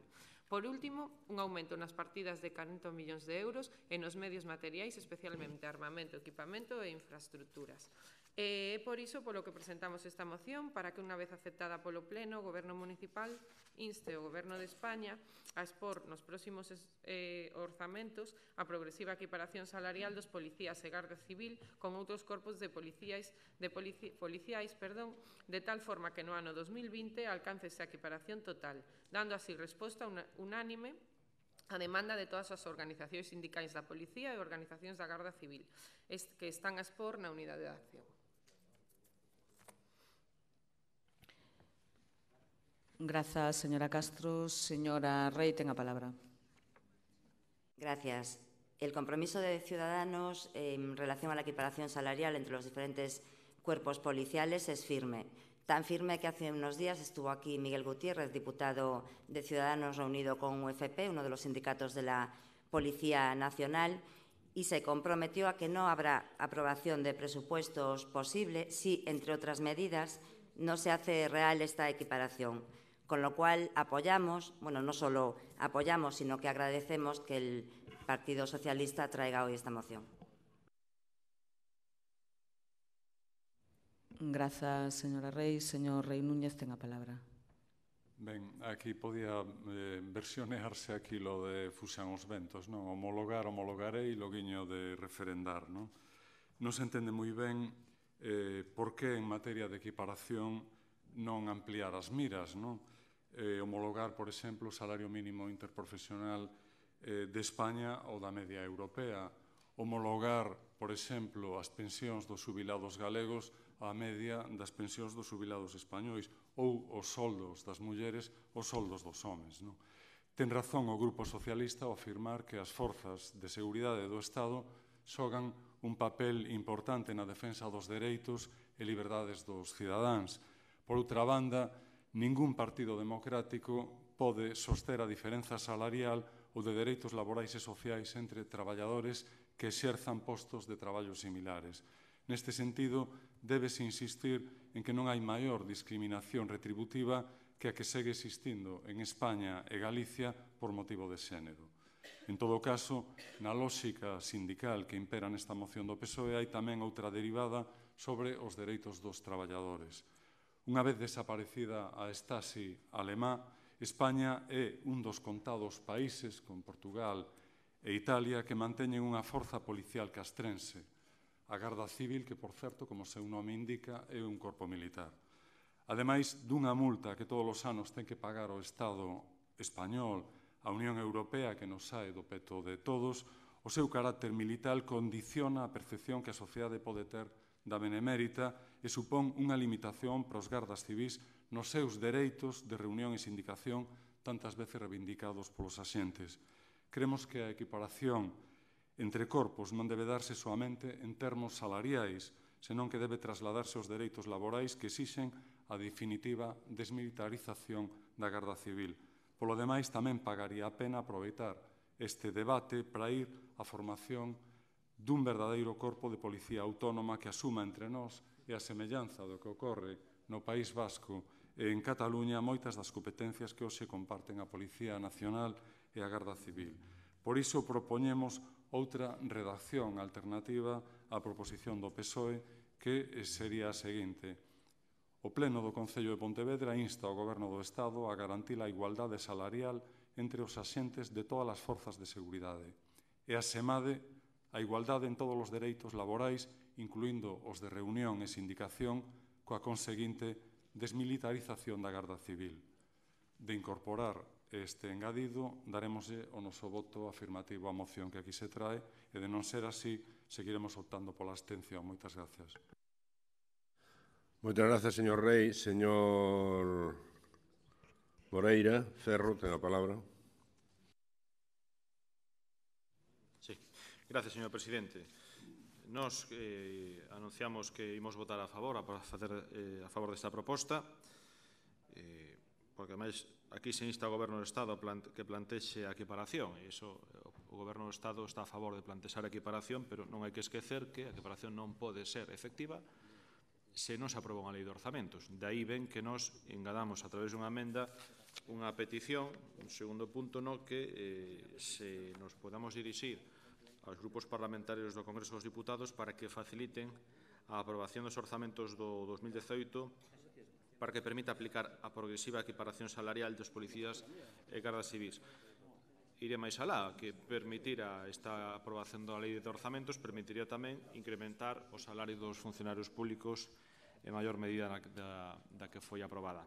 Por lo tanto, en definitiva, nos votamos a favor desa proposta porque estamos de acordo con esta equiparación. Se ben, creo que sería bo que o Partido Socialista matizara a súa proposta, posto que na comisión falaba de equiparar solamente os salarios entre policía e garda civil. Sin embargo, a proposta literalmente di equipararlos con outros corpos. Eu creo que sería convinte que quedara clara cal é o contido da súa petición. Nada máis e moitas gracias. Moitas gracias, señor Moreira. Señora da Silva Méndez, ten a palabra. Grazas, señor alcalde. Moi bo día. Para anunciar o voto do BNG respecto desta iniciativa do Partido Socialista, como a señora Castro, que foi a ponente da moción, coñecerá, na Administración de Xustiza tamén hai unha reivindicación ao respecto da equiparación salarial que é un problema que existe non exclusivamente cos corpos e forzas de seguridade do Estado, senón tamén con outros funcionarios da Administración Pública e non só da Administración do Estado, senón incluso mesmo na Administración local entre concellos. A dúda que teño respecto da emenda de Marea se fai referencia exclusivamente aos corpos e forzas de seguridade do Estado ou fai unha equiparación de todos os corpos de seguridade que hai. Por exemplo, a equiparación salarial das policías locais, entre elas e co resto. Estou me referindo a si eso é o sentido da emenda de Marea. En todo caso, como somos coñecedores de que desto teñen coñecemento tanto no Congreso como no Senado do Estado español e que ali donde se lle pode plantexar a solución e non no Concello de Pontevedra e máis dun Concello dunha nación que non ten policía autonómica, que é unha sección da Policía Nacional, ímonos abster como fixemos na comisión. Moitas grazas. Señora Castro. Señora Castro, ten a palabra. Sí, en primeiro lugar, aceptamos a enmienda de adición do Grupo Marea. Por outro lado, ao compañeiro do PP decirlle, remitirme a frase do outro compañeiro José Luís de non veña con peras e devolva mazás ou como fose a frase. Eu penso que nos non imos ter a culpa da incompetencia de Mariano Rajoy de non poder aprobar o presuposto, non? Será el o que terá que buscar os seus apoios. Despois, no tema da Administración de Xustiza, xa presentamos iniciativas parlamentarias para que se equipare o complemento autonómico dos funcionarios da Administración de Xustiza e estamos nesa loita tamén. Por outro lado, respecto á Policía Local, estamos aquí falando dos membros das Forzas e Corpos de Seguridade do Estado. A Policía Local, se quere aumentarlle o salario, depende de vostede do seu goberno, porque é unha cosa municipal. E nada máis. Señora Castro, señora da Silva Méndez, ten a palabra. Unha pequena aclaración ao respecto das competencias que teñen os concellos en materia salarial, ao respecto dos funcionarios da administración local. Non é como vostede di, os orzamentos do Estado establecen a limitación para a modificación dos salarios dos funcionarios da administración local, como ben sabe. Non hai equiparación, que era o que me refería, entre os distintos policías locais de todo o Estado. Non estaba falando da de Pontevedra, senón o salario na administración local non está equiparado, ou igual que tampouco está equiparado o salario entre as distintas funcións da administración en xeral. Non é algo que só afecte os corpos e forzas de seguridade do Estado, que é o tema que aquí traen hoxe, pero son coñecedores de que esa falta de equiparación salarial está en todas as escalas da administración, entre a local, a autonómica e a estatal, en xeral. É unha cuestión que é xeral. E, como lle decía, como somos coñecedores que ali onde teñen a capacidade para tomar a decisión e legislar sobre esta materia, que no Congreso e no Senado, son coñecedores do tema, ímonos abster, porque o Concello non ten ningunha competencia sobre esta materia. Moitas grazas, Señora da Silva, señor Rei Núñez, ten a palabra.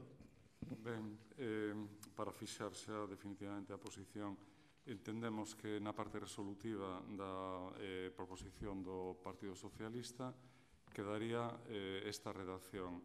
O Pleno do Concello de Pontevedra insta ao Goberno do Estado nos vindeiros exercicios orzamentarios a progresiva equiparación salarial dos policías e gardas civis con outros corpos policiais de tal maneira que no ano 2020 se alcance a equiparación total, dando así resposta a unánime demanda que todas as organizacións sindicais da Policía e asociacións da Garda Civil están planteando en unidade de acción.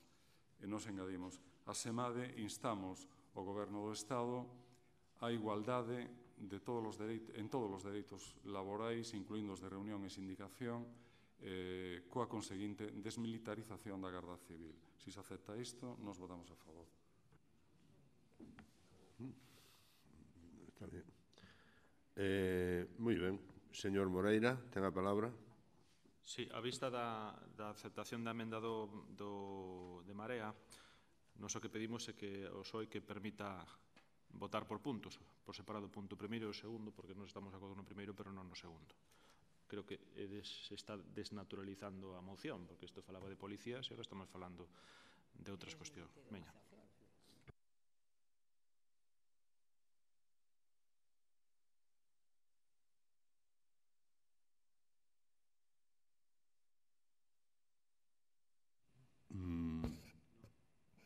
No, dice o PSOE que no. Non queda claro porque isto se grava. Se o fai coase non queda na acta, non? Que no. Entón, a verdade é que isto votamos na redacción por puntos. Por Marea. Non. Non acepta por puntos. Non acepta por puntos, por lo tanto, se vota... Coa emenda de Marea. Coa emenda de Marea, sí. Votos a favor da proposta do Partido... Votos en contra da proposta do Partido Socialista coa emenda de Marea. Ningún. Abstencións. 12-19. Non? Votos a favor. 5. 6, perdón. Por lo tanto, apróbase porque se aproba. Por maioría, non é maioría, pero ante a abstención, sí. Apróbase. Ben. Pasamos ao seguinte punto, que é proposición do Grupo Municipal de Marea Pontevedra relativa á ampliación do sistema especial de pagamento do IBI urbano e a bonificación das familias números. Señor secretario, ten a palabra. Deportes, este é o número 12, sí. Ditaminouse a presente proposta na Comisión de Cultura e Benestar Social, sí, é esta. En que sentido? Espera un momentillo, porque está... non, estaba adiantando. Non, ditaminouse na Comisión Especial de Economía e Facenda de 8 de xaneiro e determinouse favorablemente cos grupos a favor de Marea Pontevedra e abstencións de todos os restantes. Grazas, señor secretario. Señor Rei Núñez, ten a palabra. Ben, traemos unha dupla proposición normativa co ánimo de que se obtén o apoio dos grupos e os informes técnicos non cuestionan logo a vontade política deste pleno, poida aplicarse xa no exercicio de 2019. Falamos da contribución urbana. O IBI é o principal tributo do Concello que no orzamento deste ano prevé recadar por el máis de 18.400.000 euros, preto de 18,5 millóns de euros, correspondentes a máis de 69.000 recibos. Páganse en outubro, un tempo en que moitas familias se ven apuros tras facerlles fronte aos gastos pola volta aos colexios. A Ordenanza 27 Xeral de Xestión, Recadación e Inspección do Concello, no seu artigo 32, Sistema Especial de IBI Urbana, permite actualmente fraccionar o pagamento en 2 prazos. Pero o caso é que iso debe resultar pouco atractivo para os veciños e só unha mínima parte de titulares opta voluntariamente por esa posibilidade. Coa nosa proposición normativa queremos ampliar os pagos a 5, distribuídos ao longo do ano, entre marzo e novembro. O Concello ingresa o mesmo, ou incluso máis, pois contribúe a diminuir os impagos, e para as familias que así o desexen, o pau non é tan grande porque non chega todo xunto. Por outra banda, a proposición normativa inclúe co obxecto de axudar as familias numerosas.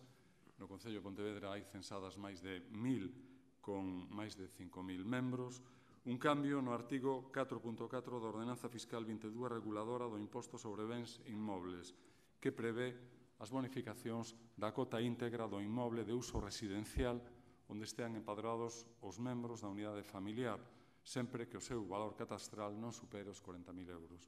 Esa bonificación é actualmente do 10% para as familias numerosas de categoría xeral e chega ao 30% para as familias numerosas de categoría especial. Marea Pontevedra propón subir o límite do valor catastral a 45.000 euros e igualar as dúas categorías de familia numerosa cunha bonificación do 50%. Moitas gracias. Moitas grazas, señor Rei Núñez. Señora Rei Martínez, ten a palabra. Gracias. Yo estoy de acuerdo con esta moción de principio a fin. Lo que sí pediría a En Marea que incluyan, que se iguale la bonificación para los propietarios e inquilinos de viviendas de protección oficial cuando por contrato se vean obligados al pago del IBI. Creo que el Concello de Pontevedra se lo puede permitir y sí que les haríamos un gran favor a esos propietarios e inquilinos. Moitas grazas, señora Rei Martínez. Señora Castro Rei, ten a palabra. Sí, nos habíamos presentado por resisto unha emenda da adición.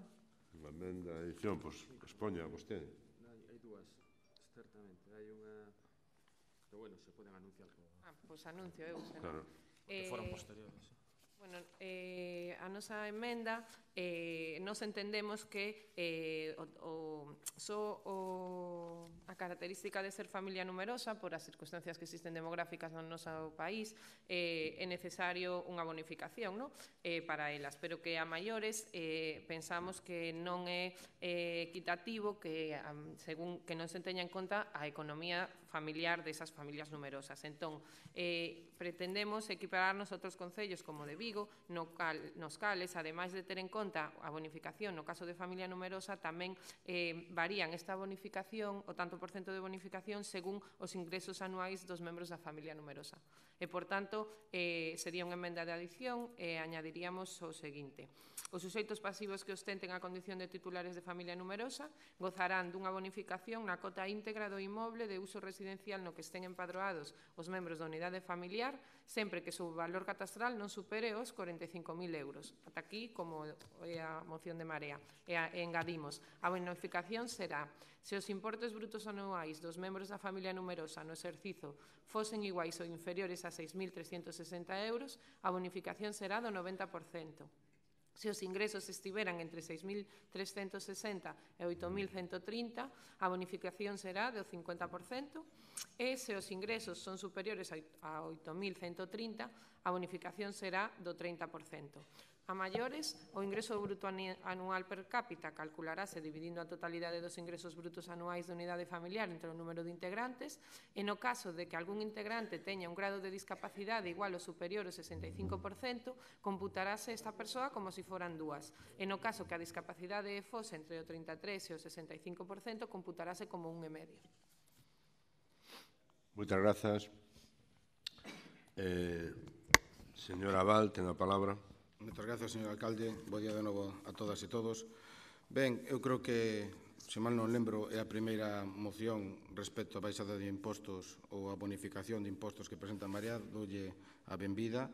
Congratulámonos por esta moción que presenta Marea Pontevedra. E tamén lembrar que este grupo trouxo ata 3 veces ao Pleno de Pontevedra unha moción para bonificar o IBI que se paga ás familias numerosas de categoría xeral e ás familias numerosas de categoría especial. A nosa proposta, que, como estou dicindo, presentamos ata en 3 ocasións, falaba de incrementar o pasar do 10% para as familias numerosas ao 30% e pasar do 30% en familias numerosas de categoría especial ao 50%. Sempre se nos negou, sempre se nos votou en contra, incluído o Partido Socialista, e agora agradecemos e vemos con vos ollos que tomen o imposto o do IBI, que o tomen en serio e que por fin presenten medidas para facilitar o pagamento aos que máis o necesitan. Recoñecendo que a nosa medida era para favorecer as familias numerosas, gustanos moito máis a emenda que presenta o Grupo Socialista porque introduce o criterio de renda.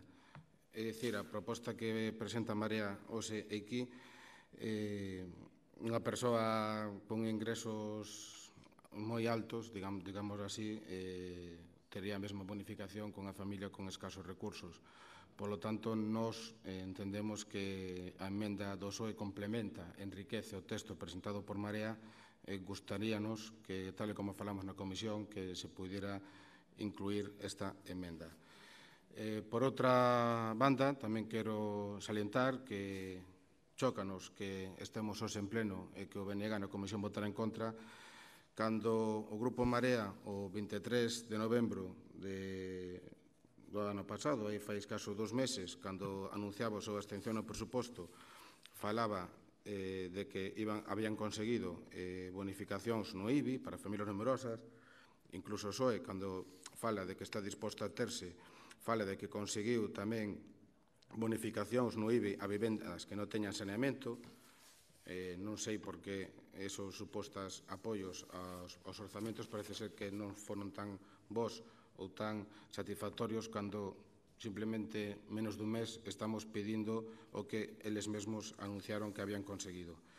Polo tanto, espero que Marea acepte a emenda do Grupo Socialista. Nós, en todo caso, vamos a votar a favor de calquera delas, sempre estamos a favor de baixar impostos. En Pontevedra ten un dos IBIs máis caros de toda Galicia.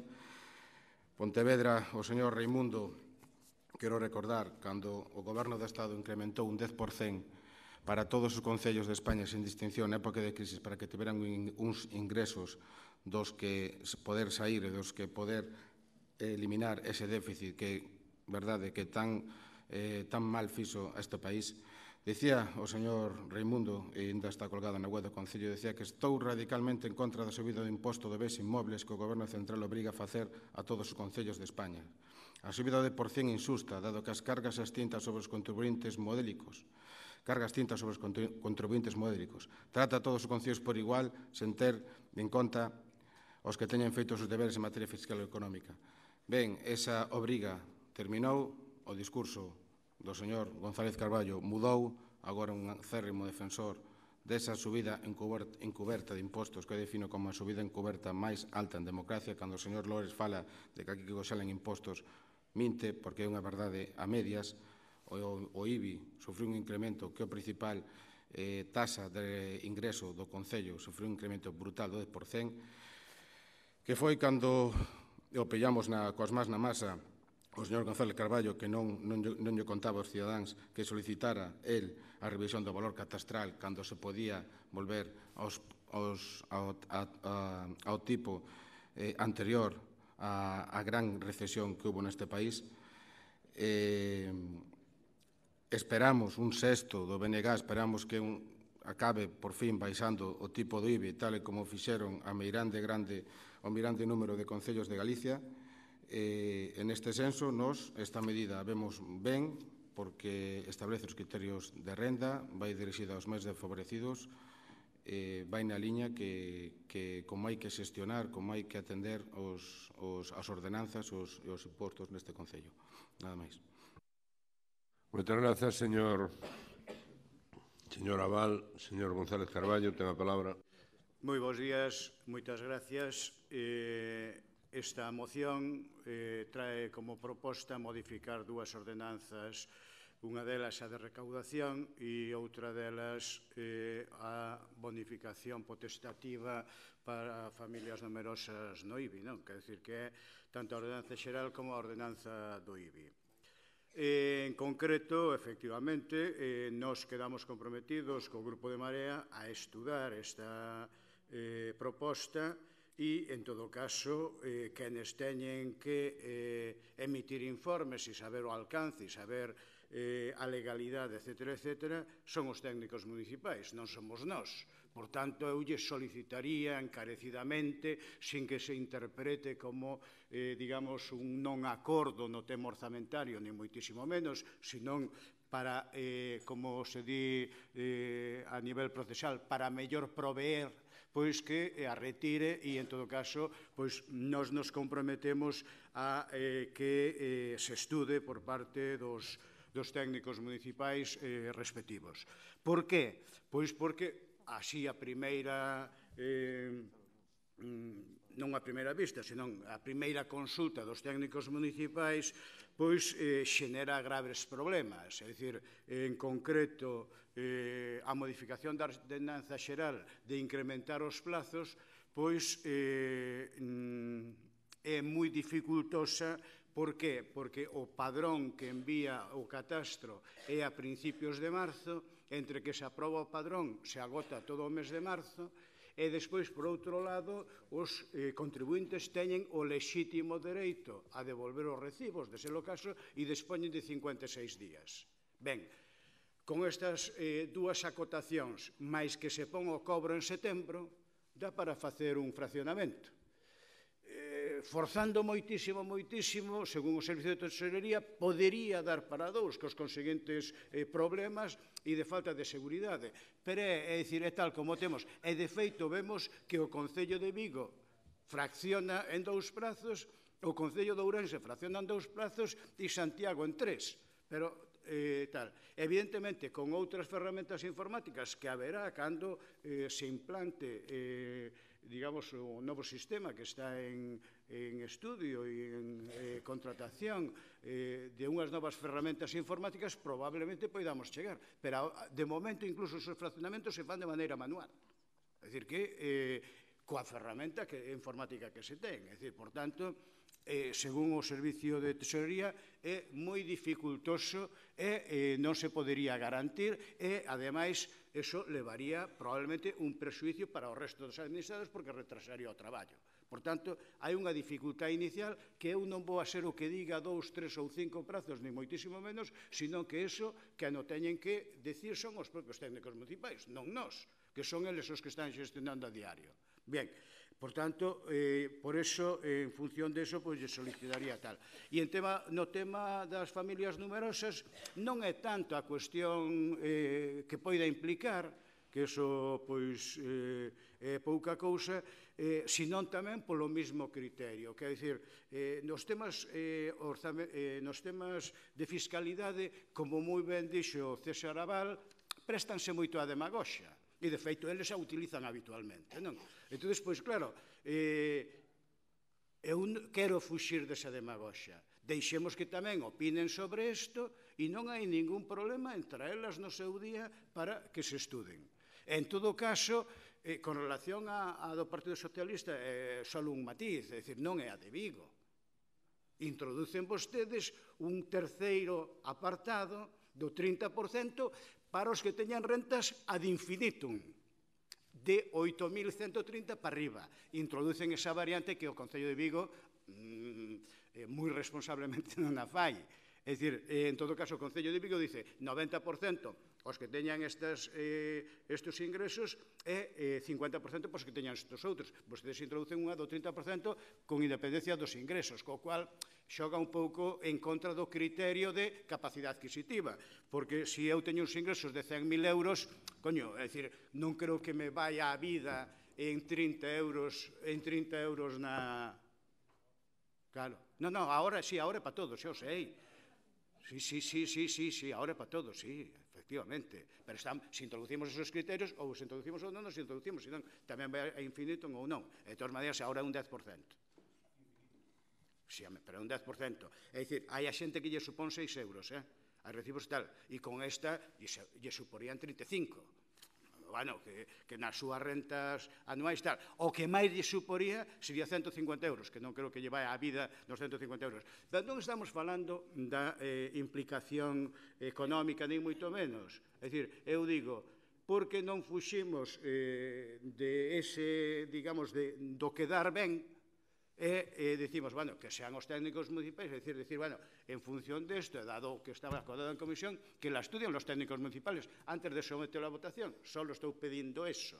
ni moito máis. Porque a que introduce despois Ciudadanos, bueno, no fondo, e non sei se vostedes saben a que problema obedece. Obedece a que a Xunta non fixo os seus deberes.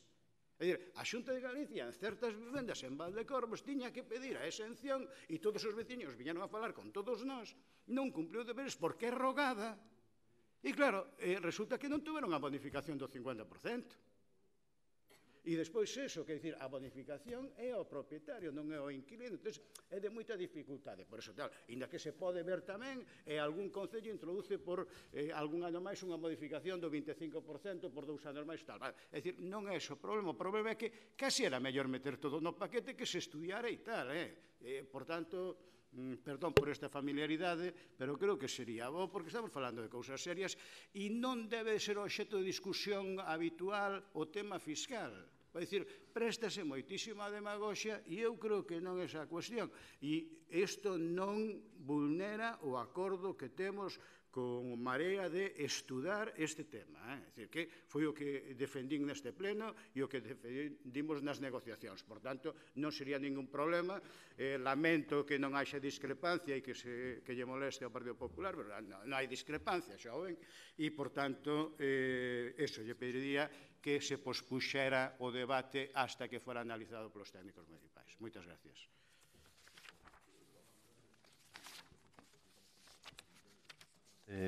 Moitas grazas, señor González Carballo. Señor Rei Núñez, ten a palabra. Bueno, sobre isto de mocións que se traen para quedar ben aquí, que empecen a tirar a primeira pedra pois desde o bloque ao resto dos partidos. Nós, en todo caso, estudiamos a proposta que facemos, parecenos axustada e parecenos asumible polo Concello, e traémolo aquí no pleno de xaneiro para que estea en práctica no exercicio tributario de 2019. Aquí simplemente o que se pide do órgano político do Concello é que exprese a súa vontade de política ao respecto, da posibilidade de fraccionar o pagamento do IBI e de bonificar as familias numerosas seguindo criterios obxectivos, e sabemos que despois do paso polo pleno teñen que informar o que se acorde aquí políticamente os servizos técnicos. En todo caso, sobre o fraccionamento, que parece que é o que plantea maior problema o grupo de goberno, hai que decir que na actualidade na ordenanza xeral ofrécese a posibilidade de que se fraccione en 2 prazos, emítense preto de 70.000 recibos ao ano e únicamente algo máis de 300 son os que recorren a iso. Polo tanto, parece que non, digamos que colapsaría os servizos técnicos do Concello. Sobre a bonificación as familias numerosas, nun país que ten un grave problema demográfico na actualidade, se cadra, é o maior problema que ten Galicia neste momento. Estamos falando dunha bonificación potestativa, a do IBI para as familias numerosas, que son 1.000 no Concello de Pontevedra, únicamente se traduce en estimación dunha reducción de 912 euros para este ano, que sae unha media de que chega a 36 familias desas 1.000. Contrasta con outra bonificación potestativa, por exemplo, que a da viñeta para os vehículos históricos, na que a xenerosidade do Concello alcanza os 107.000 euros. É dicir, 100 e pico de veces máis xenerosos desde o Concello cos coches vellos que coas familias con moitos nenos. Evidentemente, vemos que as dúas emendas que se propoñen agora, a de Ciudadanos e a do Partido Socialista, van en beneficio da xente, que xustamente o espírito da nosa proposta e asumímolas cun matiz. A emenda de Ciudadanos asumímola plenamente. Os inquilinos de vivendas de protección oficial obrigados por contrato a pagar en eles a contribución pensamos que, no caso das familias numerosas, que para o que está pensado isto, pois deberían beneficiarse da mesma bonificación que o resto. Na emenda do PSOE, en cambio, non nos parece xusta a última das bonificacións que propoñen. No resto, calcan a ordenanza de Vigo, pero esta última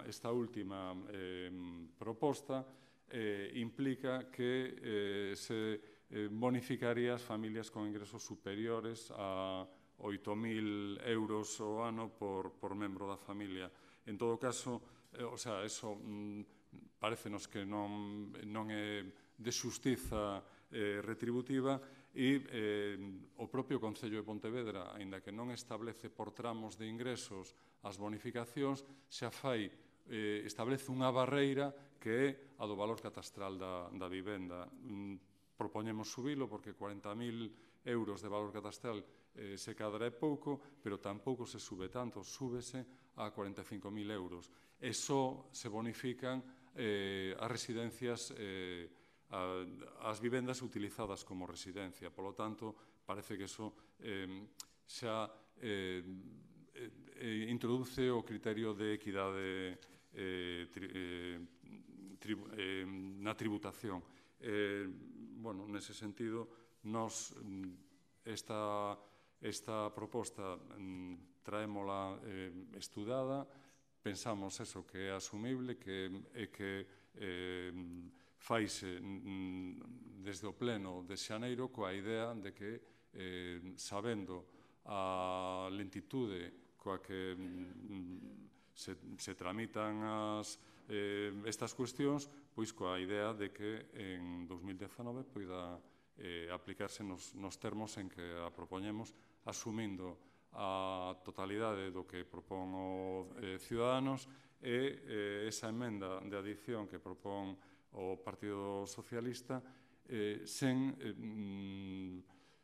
retirando esa última parte. Moitas gracias.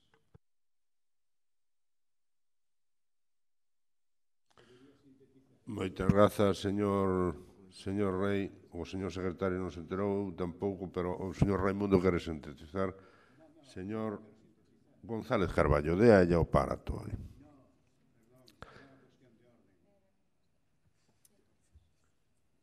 Vai. É para que nos aclaremos o resto dos grupos, é dicir, o que acepta a de Ciudadanos e acepta do PSOE, salvo o último tal, e, por tanto, a bonificación, en vez de ser o 50, sería o 90 ou 50. A ver, é que senón non sei de que estamos falando. Claro. A ver, señora Castro Rei, ten a palabra para... Sí, a ver, eu non entendo moito entonces a finalidade desta moción, porque o que pretendemos é bonificar a familias numerosas e a unha familia numerosa que ten uns ingresos brutos mensuais de 800 euros non a vamos a bonificar, pois entón non entendo. Porque a última proposta, se os ingresos son superiores a 8.130 euros ao ano, a bonificación será do 30%. Eliminamos isto. Entón, 8.130 euros ao ano supón sobre 700 e pico euros ao mes. Non creo que sea unha renta moi elevada como para non bonificala. Per cápita.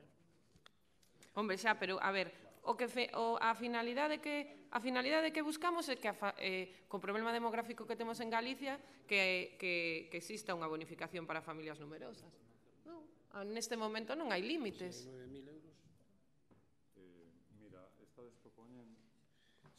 A ver, eu digo, neste momento non hai límites para titulares de familia numerosa, solo se divide según a categoría, sea xeral é o 10 e sea a especial é o 30, na ordenanza actual. Non se pon límites de ingresos, porque agora vamos a limitar o ingreso se o que pretendemos bonificar é a familia numerosa, por o mesmo xeito de ser familia numerosa. A ver, está claro, Chollo. Sí. A ver, explica yo ao secretario que non, eu entendino, pero... A ver, vai.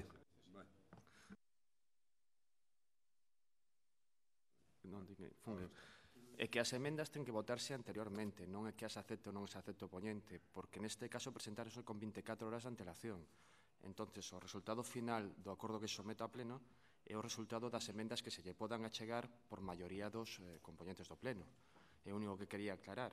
O sea, con independencia de que se cheguen a acordos, de que se negocien e que de un co outros pois modifiquen os términos finais. Pero, xa digo, aparte deso, ten que votarse cada unha das emendas independentemente e se se aproban, incorpóranse o acordo final que tamén se somete a votación e tamén se decidirá polo pleno, que é o soberano, por suposto.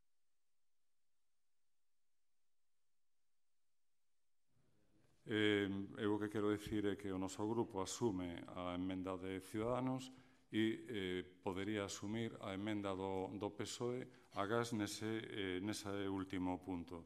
Como parece que se vai votar a emenda de Ciudadanos e a emenda do PSOE, nos votaremos a favor da de Ciudadanos e da do PSOE, entón non. Quedaría a nosa proposta inicial co engadido que fai Ciudadanos.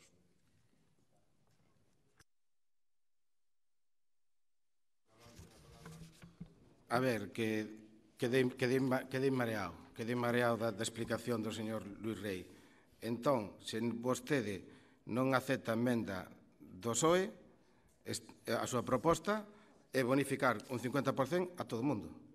A súa medida é bonificar un 50% a todo o mundo. E critica a proposta do PSOE que en vez de 50, 30, os que teñen máis poder adquisitivo, indo baixa. O sea, a súa intervención empeza falando de que hai un problema demográfico en España, no país, acepta a parte da emenda, es que non entendo por que vostede propón 50% a todo o mundo e logo pídelle ao PSOE que quite o 30%. Eu necesito que aclare ese punto porque é importante, se non queda 50% para todo o mundo. Señor González Carballo, toda bonificación fiscal xenera graves problemas, pero para eso está vostede, para eso ten o traballo asignado, para eso ten ainda 11 meses por diante para falar cos técnicos.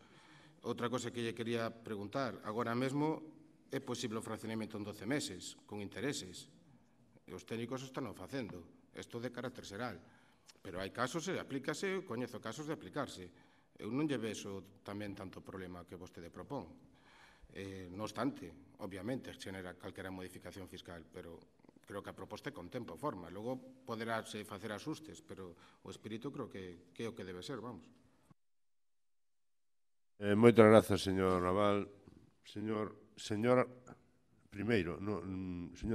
González Carballo. Non? Sí. A ver. Supoño que vamos no segundo turno.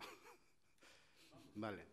No, prova inequívoca de que é mellor retiralo. Pero, bueno, é dicir, aquilo, non sei se é os touros, é o que se dice que teñen que volver al chiquero. Bueno, non sei, pero, bueno, casi tal. Eu entendo que sería mellor, pero, bueno, en todo caso, pois, a nosa posición de non ser así, evidentemente, pois, votaremos non polo fondo, senón porque nos creemos que previamente deben de ser informadas polos técnicos municipais, porque senón nós xa lle estamos poñendo limitacións e dicimos que sean 5 plazos. Que van a decir os técnicos municipais? Non, é que 5, imposible que os poida facer. Entón, dice, yo propongo 3, vai en contra do acordado no pleno, que é así de claro, non? E os plazos, insisto, resulta que hasta mediados de marzo non temos o padrón do IBI que nos manda o catastro. Logo, é dicir, temos 6 meses de prazo para o cobro, vale? Entre o 15 de marzo e o 15 de setembro, aproximadamente, vale? Entón, só temos para poñer ao cobro esos 6 meses, vale? Pero resulta que unha persona que o paga pode pedir a devolución, por tanto, un que fixo o pago fraccionado pode darlle o clic en banca electrónica e dice, devolver recibo. Por tanto, despois hai que emitirlle un novo pola súa integridade. Por tanto, insisto, aproveitando moitísimo, tal como me informa a Tesoureira Municipal, pois podemos falar Iso, 56 días, resulta que teríamos só 3 para emitir o segundo recibo e despois teríamos, unha vez que termina o plazo do segundo recibo, outros 3 para emitir o resto, non? Pero, bueno, estaría axustadísimo. Por tanto, unha vez que cambien as ferramentas informáticas, hasta se pode chegar a outro tipo de cuestión que é a que se está planteando moita xente, que é a cuota lineal, que é dicir, de pagar todos tal, pero que mentre non teñamos unha ferramenta informática nova, que é un programa que vale un pastón, pois non podemos facelo. Pero non nos pasa a nós solos, é dicir, lle pasa a Ourense, pasa a Vigo, lle pasa a casi todos os concellos. Pois claro, estamos falando de investir do orden de 600.000 euros nunha nova ferramenta informática, que está prevista nos DUSE. Entón, daquela, podemos falar de outras cousas. Pero agora, que as ferramentas que temos nós, pero non só nós, senón a gran maioría dos concellos, non permite outras cousas. Creo recordar que Coruña, xa co goberno anterior, xa permitía o de tarifa plana, creo que o permitía, non o sei exactamente. Pero, bueno, son moi pouquiños. Pero, claro, si cambiaxe a ferramenta informática. Si non, simplemente, pois non é posible, punto. E, por tanto, eu pediría a ustedes que volveran.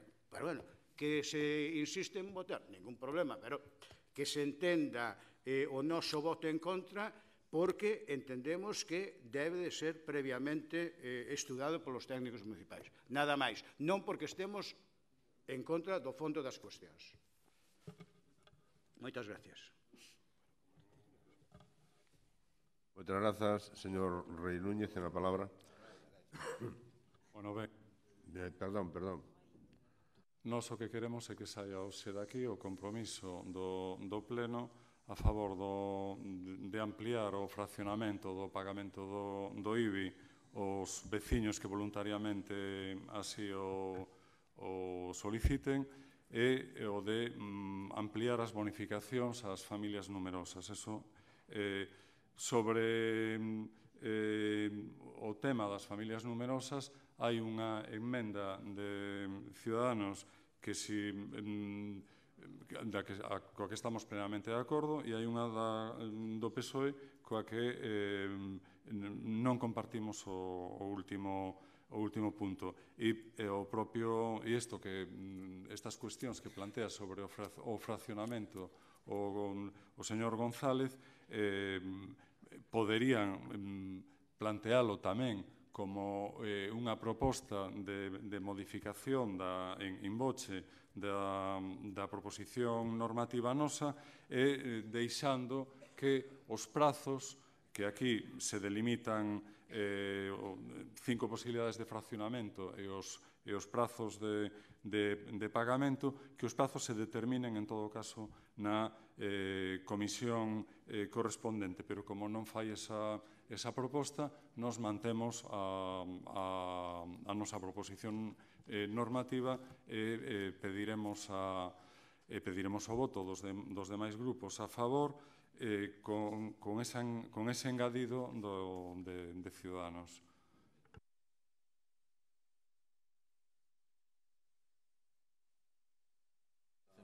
Castro Rei ten a palabra. Vai. Unha aclaración, solo porque como antes o turno foi así raro. Primeiro que o contido da nosa emenda, que sí que o consultei os técnicos e dicen que en principio que non hai ningún problema, a lei de bases de régimen local marca uns mínimos e cumpren. Así se ven outros concellos. E respecto á postura de Marea, es que eu non entendo nada, porque aquí na moción de Marea dice elevar a bonificación para os titulares de familia numerosa de categoría xeral especial sen facer distincións ao 50%. Entón, por que neste caso non está de acordo coa bonificación do 30% ás familias numerosas que ganen máis diñeiro se vostede os van a bonificar no 50%? É que non aceptan as anteriores, pero esta que imos baixar a bonificación ás familias numerosas con altos ingresos, non, e vostedes van a darlle unha bonificación do 50% ás familias numerosas con altos ingresos, é que é un contrasentido, non entendo a súa postura.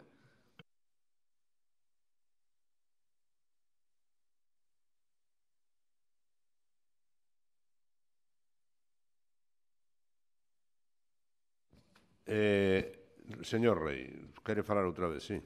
Sí, fale. Non sei, non, claro, o secretario me está moendo a cabeza. No, o secretario tamén o ten moi claro, tamén. Teno claro, vale. Ben, pois entón, se o ten claro o secretario, imos a votar primeiro as enmendas, vale? Porque lo tiene claro o secretario. Entón, vamos a votar a enmenda, a última enmenda. Vos tamén presentades enmendas? Sí, non? Ah, bueno. O PSOE. Vamos a votar a enmenda do PSOE. Bueno, nos votaremos que non a todas. Claro, porque non por nada, que se o explicou Raimundo, senón porque este é un batiburrillo. Entón, votos en contra da enmenda do PSOE. 14. Queda rexeitada a enmenda do PSOE. Queda rexeitada a enmenda do PSOE. Ah, votos a favor. Ah, e abstencións, vale. Abstencións, ninguna. Unha. Votos a favor, 10. Queda rexeitada, porque xa daban as contas antes. Votos a favor da enmenda en contra de que? Votos en contra da enmenda de Ciudadanos. En contra da enmenda de Ciudadanos. Aquí quedamos solos. 12. Abstencións, ninguna. Votos a favor, 13. Isto vai ser complicado, 13. Se aproba por maioría. Votos a favor en contra da enmenda de Marea. Coa emenda incorporada. Ah, esta hora coa emenda incorporada? Claro, se se aproba, se incorpora. Vale. Vale, mas eu quería facer xa todo xunto, que era igual. En contra da emenda de Marea. No, da moción de Marea coa emenda do PSOE ou de Ciudadanos. Bueno, votos en contra, va. Hasta 12 de... Sí, en contra, sí, pero en contra non por nada, sino porque en contra. 12. Abstencións, 3. Eso de manda huevos... Hoy no eu solo, E votos a favor, 11, digo 10. 7 e 2, 9 e 1, 10. Polo tanto, se rexeita. Se aprobou a emenda de Ciudadanos. Viva la Madre Superior. Como que non? No. A emenda non ten sustantividade propia porque está vinculada á propia. Claro. Bueno, polo tanto, seguiremos estudiando o tema este. Pasamos ao punto seguinte, proposición do Grupo Municipal do Partido Popular sobre a asunción polo Concello da xestión, limpeza e mantemento do Pavillón Municipal de Deporte de Monte Carrasco. Será non? Realice unha cesión formal con estes mesmos fins. Señor secretario, ten a palabra. A Comisión de Benestar Social, Cultura e Dinamización Sociocultural do 4 deste mes ditaminou favorablemente a proposición cos votos a favor dos concelleiros do Grupo Municipal do PP e da Concellería do Grupo Mixto Ciudadanos e as abstencións dos restantes. Moitas grazas, señor secretario. Señora Beigón Costa, ten a palabra. Gracias, señor alcalde. Buenos días, señoras y señores concejales, compañeros de esta corporación, funcionarios del Ayuntamiento y, como no, a todos los medios de comunicación y, como no, a todos los asistentes a este pleno de hoy. Año nuevo, estrategia nueva.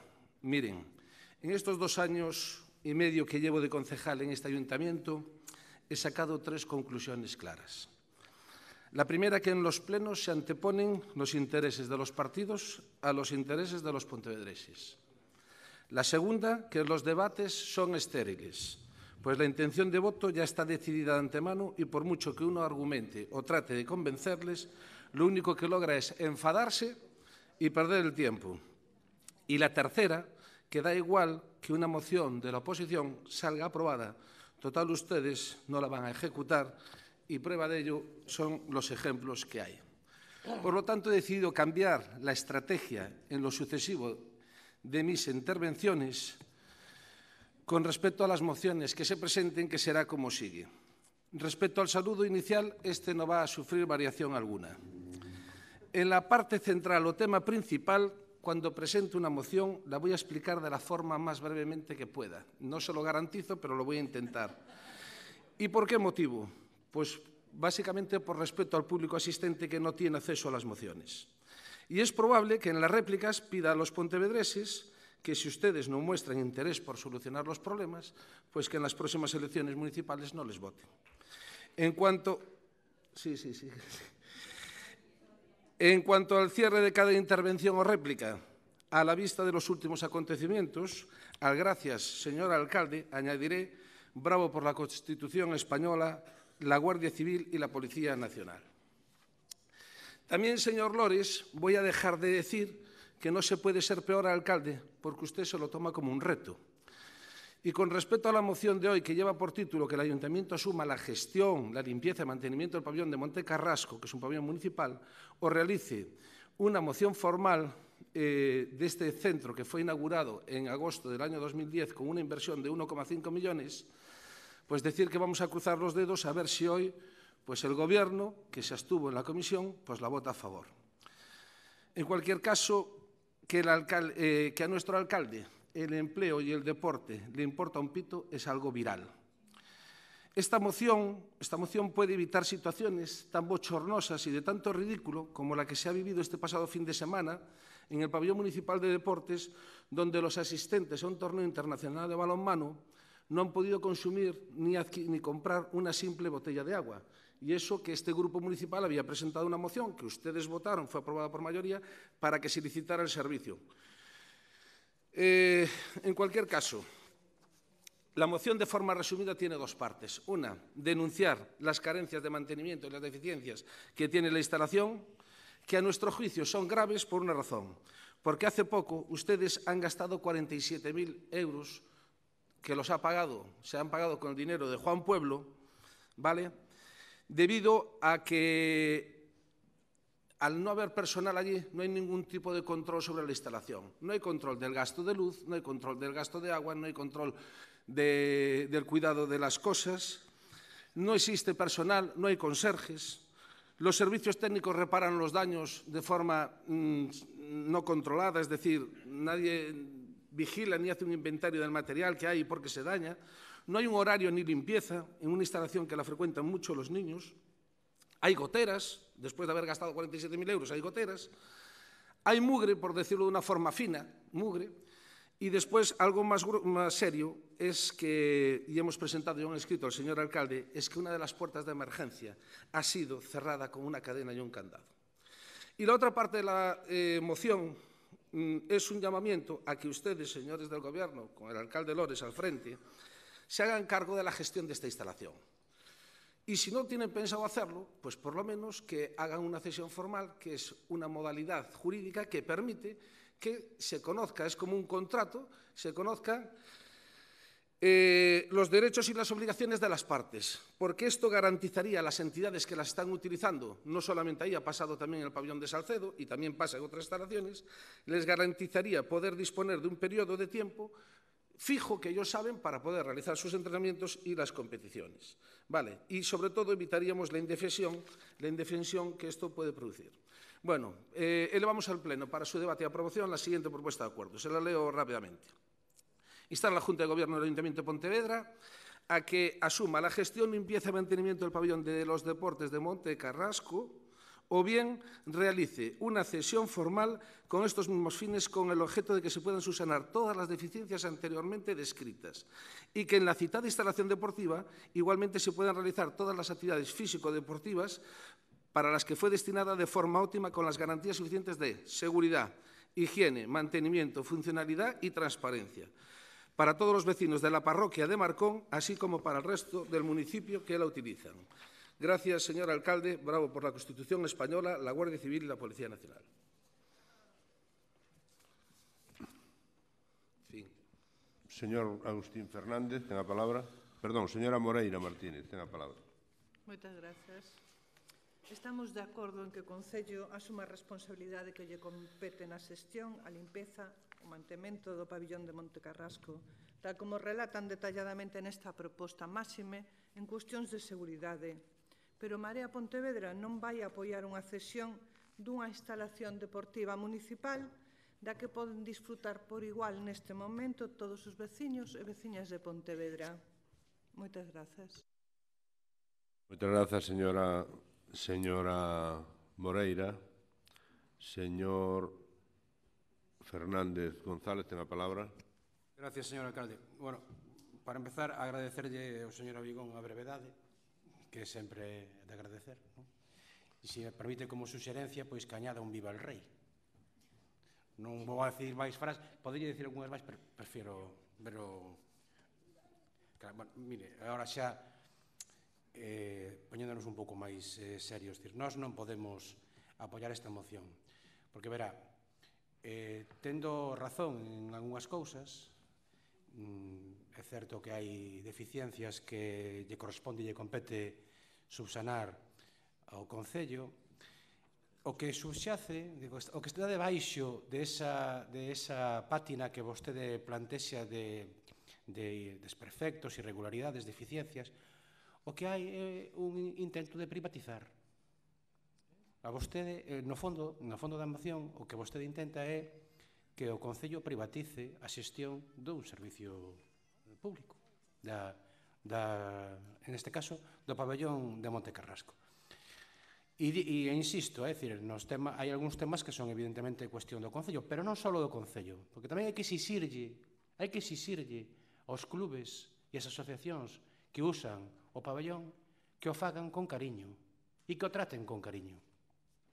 E iso non sempre ocorre, Eso non sempre ocorre, porque o normal é que se xogan partidos e se comen ganchitos asesinos e pipas e cousas así, desas que vostede menciona, despois que o clube, o que sea, se encargue de limpiarlo un pouco, por unha cuestión de decencia, non?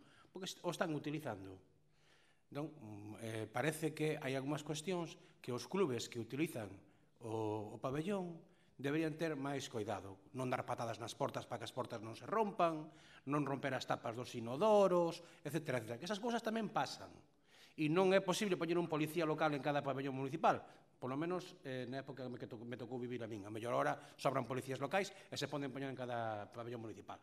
Pero non se pode. Entón, hai que exixirlle tamén á xente, aos usuarios, que teñan respeto polos bens públicos, porque parece que como é público, como as portas as pon o Concello, lle podo dar unha patada cando perdo un partido, rompo a porta, que xa arreglará o Concello. E non é así, non é así. Por lo tanto, hai que ver todas as cousas, sin restarlle responsabilidade ao Concello naquilo que ten que arranxar. Evidentemente, se hai goteiras, pois habrá que arranxalas. Evidentemente, se hai unha porta que ten de emerxencia que ten un candado, pois habrá que quitarlo. Pero vamos a poñer as cousas na súa xusta dimensión. Pero o fondo da cuestión, o fondo da cuestión é que vostedes están intentando que se privatice un servicio. E falan vostedes dun contrato de cesión. Pero que é iso? Exactamente. Como se fai iso? Como se evita a libre concurrencia ou a concurrencia competitiva? Como se evita que unha empresa poida concurrir a xestión dun pabellón? Eu non o teño moi claro. E nos podemos encontrar con que, facemos un contrato tipo de cesión e resulta que os clubes da parroquia non teñen espacio para xogar porque a xestión a leva unha empresa privada. Por exemplo, estudiaron vostedes a fórmula legal, teñen vostedes informes que permitan establecer ese tipo de medida? Eu creo que non, porque non sei a cambio de que, porque non acabo de entender. O sea, lle cedemos o pabellón a un club, ao campo da Xunqueira lle cedemos a un club. E se supón que ese club ten o uso prioritario dese campo. Pero é que facemos cos demais? Deixamos que o clube xestor lles fixe uso, os botamos do campo, os botamos da instalación ou que? Como facemos? Porque se cedemos o uso, pero o servicio de deportes segue a marcar os horarios, para que llo cedemos? Como se arranxa eso? Eu creo que hai que mellorar, evidentemente hai que mellorar, que dende o Concello hai que facer o esforzo de mellorar a prestación dun servicio público, hai que mellorar a limpieza dos pabellóns, hai que mellorar a xestión dos pabellóns, pero non hai que entrar no debate de privatizar, aínda que sea pola porta de atrás como vostedes pretenden. Por lo tanto, nós, aínda asumindo parte da súa moción, nós non podemos votar a favor esta moción porque o que hai detrás disto é un intento de privatización que nós non compartimos e, polo tanto, nós vamos a absternos nesta moción. Grazas, señor Fernández. Señor Gómez Xunqueira, ten a palabra. Ben, pois, bos días outra vez, e moitas grazas, señor alcalde. A respecto desa introducción, efectivamente, agradecerlle que a partir da próxima isto sexa máis breve, e míreseme ben iso de pedir o voto fora da campaña electoral, que está prohibido. Sin unha especie de parlamento aquí, sin cumplir a lei electoral, a Constitución, o mesmo acaba vostede 30 anos no cárcere, non vaya se lo demo, que además non é un preso político. Ben, xa entrando no contido da moción,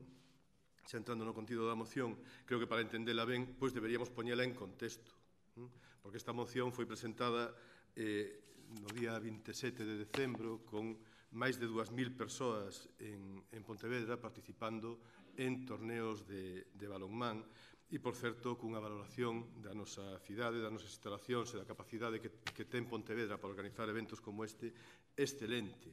E, sen embargo, vostedes, con esta moción e con outra intervención gloriosa que tiveron asustando aos nosos visitantes, non fose a ser que se nos envenenasen nalgún pabillón, pretenderon facer unha campaña de desprestixio de Pontevedra.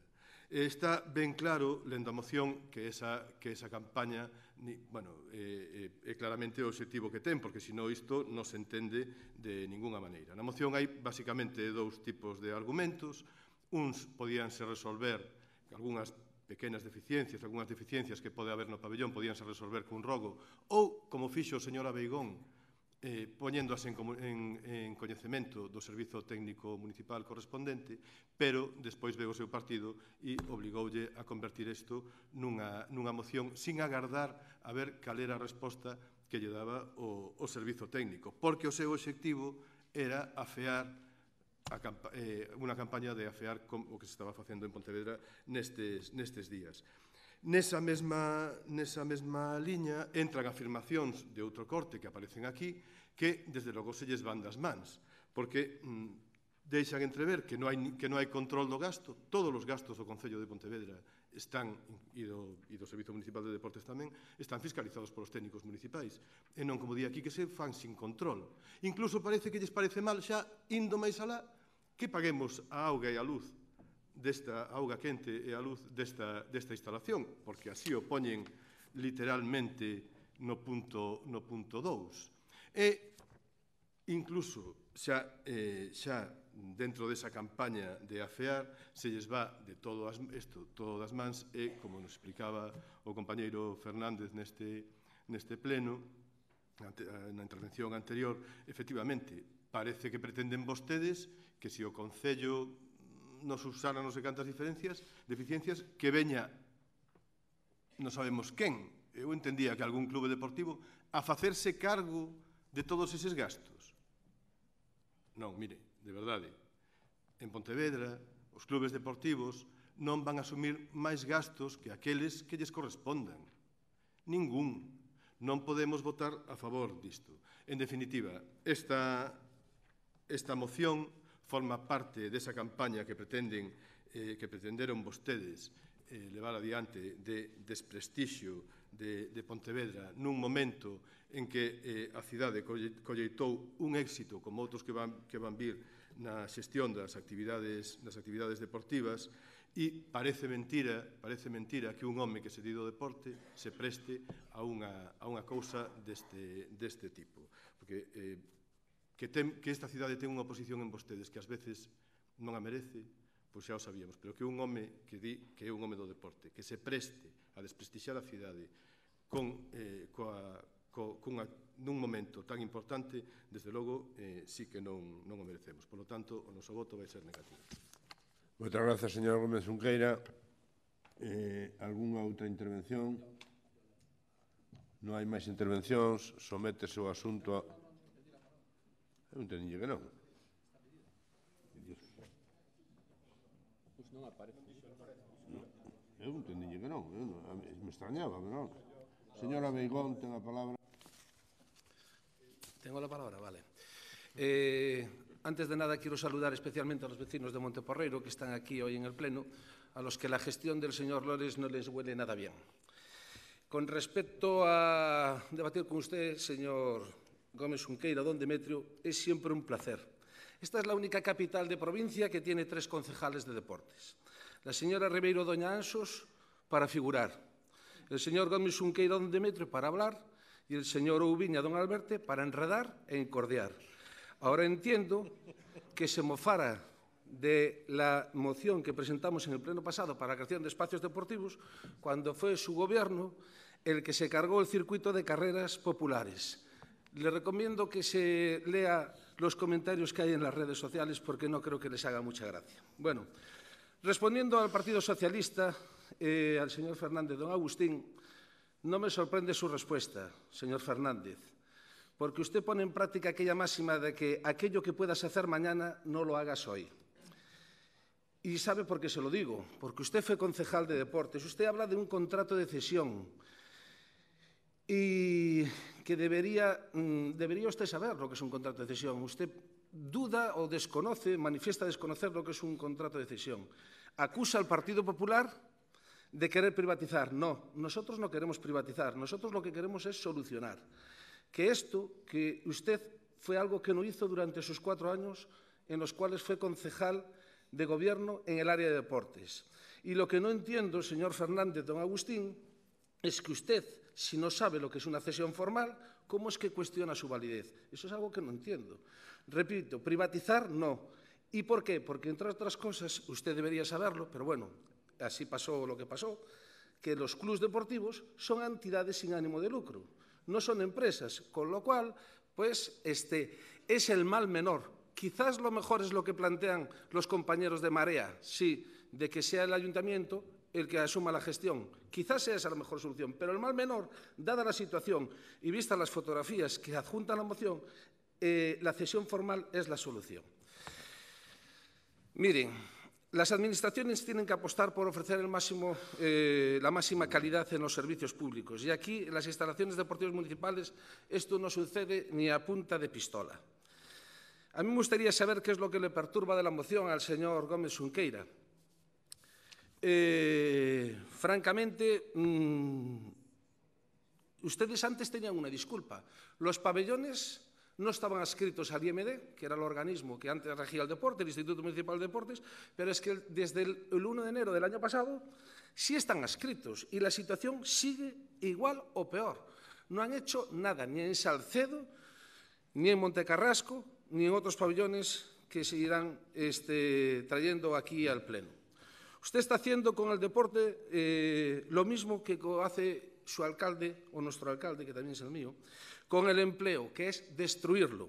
En vez de buscar las posibilidades de crecimiento, solo ponen dificultades para la administración del mismo. Y de los temas que usted comentaba,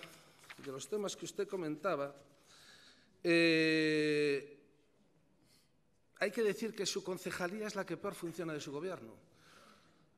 Yo lamento discrepar de mi compañera María José Rodríguez Teso, que alega que hay otra concejalía, la de Bienestar y Asuntos Sociales, que funciona peor, pero es que, desgraciadamente, es la de Deportes. Y eso se lo dice, debido a la falta de personal, se lo dice el gerente del Servicio de Deportes, que no tienen personal, que están saturados. Por eso estas instalaciones no cuentan con conserjes y no hay ningún tipo de control. ¿Qué pasa? Que como paga Juan Pueblo, pues a ustedes eso no les preocupa. Mire, yo no les quiero aburrir, dije que voy a ser breve, con una serie de preguntas que le dirigí al alcalde, como por ejemplo, si había algún tipo de contrato de cesión para la gestión de los pabellones, qué empresa era la encargada de la limpieza, si se ocupaba alguien del mantenimiento, quién confeccionaba los horarios y quién era el responsable de qué criterios se seguían para que los clubs le utilizaran, quién cerraba y cerraba el estadio. Eso yo se lo preguntaba al alcalde por escrito. ¿Sabe cuál fue su respuesta, señor Gómez Xunqueira? Desestimar a solicitude. Esa fue la respuesta que me dio el alcalde. Y con respecto a lo que usted dice de la cafetería del servicio de cafetería y vending del Pabellón Municipal de Deportes, le voy a decir lo que dijo su compañera, doña Carmen da Silva, del Grupo Popular. Dijo que nos calificó de impresentables, dijo que nuestra intención era afear y crear alarma social y dijo porque estamos en contra de la ciudad. Mire, si eso fuera cierto, no traeríamos una moción aquí para que se licitara el servicio de bar con 6 meses de antelación, que era uno de los problemas que sabíamos que iba a pasar porque el alcalde Lores se lleva tirando toda la legislatura anunciando que el año del deporte va a ser el 2019 cuando la gente en Pontevedra quiere hacer deporte durante los 4 años de mandato.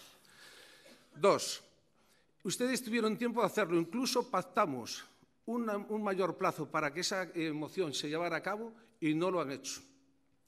Y algo grave, nosotros no queríamos crear alarma social, pero sí informar de algo que estaba pasando, que ustedes de forma tácita habían permitido, y es que allí se estaba realizando una actividad ilegal. Alguien se estaba lucrando con el servicio de bar, de cafetería y vending del pabellón de deportes. Y en el pliego de condiciones, uno de los requisitos que se pide es que esas personas tienen que tener una serie de documentación expedida por Sanidad que garantiza que todos los alimentos que allí se consuman estén aptos. Cosa que, gracias a nuestra demanda, el día de los partidos ustedes se vieron obligados a tener que suspender ese, yo no sé si es favor o esa vista gorda, y efectivamente las personas no pudieron adquirir bebidas. En cualquier caso, afear o ir en contra de la ciudad es no cumplir ese acuerdo plenario, y también es que en un pabellón donde había 3.000 personas, nuestro alcalde, que es el máximo representante, cuando salió la selección española, no aplaudiera. Eso sí que me parece afear. Y ya para terminar, yo creo que ya no tengo nada más que decir. Sencillamente darle las gracias al señor alcalde por darme la palabra y, como voy a decir en lo sucesivo, bravo por la Constitución española, por la Guardia Civil y la Policía Nacional.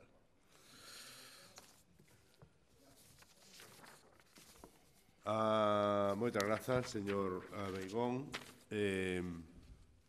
Sometemos o asunto á votación. Votos en contra da proposta do señor Abeigón. 14. Abstencións. 3. Votos a favor. 8. Rexéitase por maioría. Ben, pasamos ao control e seguimento do Goberno local. Mocións urxentes non hai. Control e seguimento do Goberno local. Dación de conta da sentencia ditada polo xulgado do contencioso administrativo número 2 de Pontevedra no procedimento ordinario 51/2017 relativo á impugnación do decreto da Alcaldía de 22 de 12 de 2016 de desestimación do recurso de reposición interposto contra o decreto de convocatoria da sesión extraordinaria do Pleno da Corporación de 23 de 12 de 2016. O señor García Legísima ten a palabra. Bo día a todos e todos, dada a hora e o momento, pois simplemente telegráficamente damos conta desto. Queremos que o recurso foi presentado non contra o decreto do 22, senón contra o decreto, creo que de data 20. Nos parece. O recurso foi interposto por o señor portavoz do Grupo Popular e o fallo da sentencia é desestimatorio. Era contra un decreto en pleno do ano 2016, está recurrido, ben, estamos no 2018, estamos con outros orzamentos, pois non sei, someter ao mellor a reflexión de ese recurso que está na Coruña e ese daqui, si é o momento de desistir desa línea, pero, bueno, en todo caso queda dado conta da sentenza esta. Nada máis, señor. Moitas grazas. Queda dado conta desta sentenza e pasamos ao coñecemento de resolucións e decretos. Algúnha pregunta sobre as resolucións e decretos? Non hai ninguna pregunta e pasamos ás interpelacións. Interpelación do Grupo Municipal do PSDG-PSOE ao señor alcalde sobre as consecuencias do rexeitamento un número importante de veciños e veciñas do barrio de Monteporreiro, a implantación dos composteiros comunitarios e a súa repercusión nos plans do Goberno e as previsións de futuras actuacións en Monteporreiro e outros barrios do Concello. Señor Fernando González, ten a palabra. Gracias, señor alcalde. A ver, a compostaxe é unha boa idea mal xestionada. Esta frase non é nova. Vimos dicindo os socialistas dende o ano 2014. Dende o primeiro momento en que vostedes decidiron embarcarse en solitario neste proxecto que só tiña a cáscara e que a día de hoxe vese que está cheo de buracos. E non será porque nós non llo advirtirons. O que pasa é que a veces a vostede costalle entender que nós non somos os seus inimigos, e que aínda nas discrepancias actuamos con lealdade. E esta interpelación vai nesa mesma liña de lealdade, pero tamén de responsabilidade para exercer o que nos toca, que é a oposición. Daquelas augas e daquelas decisións pouco meditadas viñeron logo estes lodos de hoxe, non?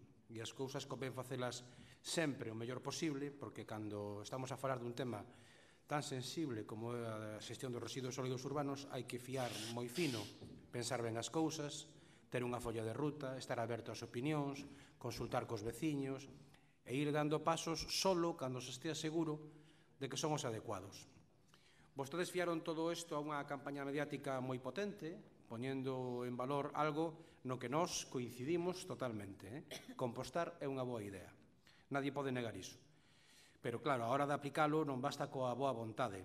Hai que ter un plan, hai que ter un proxecto no que se aclaren os custes, hai que ter un plan de viabilidade, onde se explique como se vai facer fronte ao incremento deses custes, onde se diga como vai a ser o sistema de implantación, onde se establezcan unhas previsións mínimas anuais, onde se fale de que se vai a facer co compós, onde se explique como se vai a garantizar a súa calidade mínima, etc. etc. Cuestións que nós llevimos preguntando dende fai anos, sin que vostedes sexan capaces a día de hoxe de contestar as nosas preguntas. Levan vostedes anos, repito, anos, elaborando un documento onde supostamente se vai a recoller todo isto, pero e supostamente están a facelo coa colaboración da Deputación, pero de momento non coñecemos ninguna línea de tal documento. A pesares deso, vostedes decidiron tirar para adiante, gastaron unha cantidad de cartos en composteiros e en publicidade, se contrataron a través da Deputación unhas persoas que se chamaron mestres composteiros, se fixeron fotos e tamén notas de prensa, e incluso contaron coa colaboración de algúns dirixentes veciñais que non tiveron a previsión de consultar antes cos seus veciños. E se dedicaron, tamén é certo, hai que dicilo, a atacar aos que como socialistas les decíamos que estaban vostedes malgastando unha boa idea cunha mala xestión. E chegamos así ao barrio de Monteporreiro. Decidiron vostedes utilizar ese barrio como banco de probas. E os veciños e veciñas de Monteporreiro non puxeron moitos problemas, porque se hai un barrio colaborativo, un barrio implicado en Pontevedra, ese barrio é Monteporreiro. Sempre están dispostos a colaborar en cantas iniciativas se lles plantexen, sempre que se lles trate con respeto, claro. E a primeira fase foi bastante doada, precisamente por ese afán de colaborar que teñan os veciños de Monteporreiro, se fixeron máis fotos todavía, se instalaron os primeiros composteiros. O problema xurdiu cando vostedes quixeron pasar unha segunda fase e colocar unhas cuantas dúcias de composteiros máis.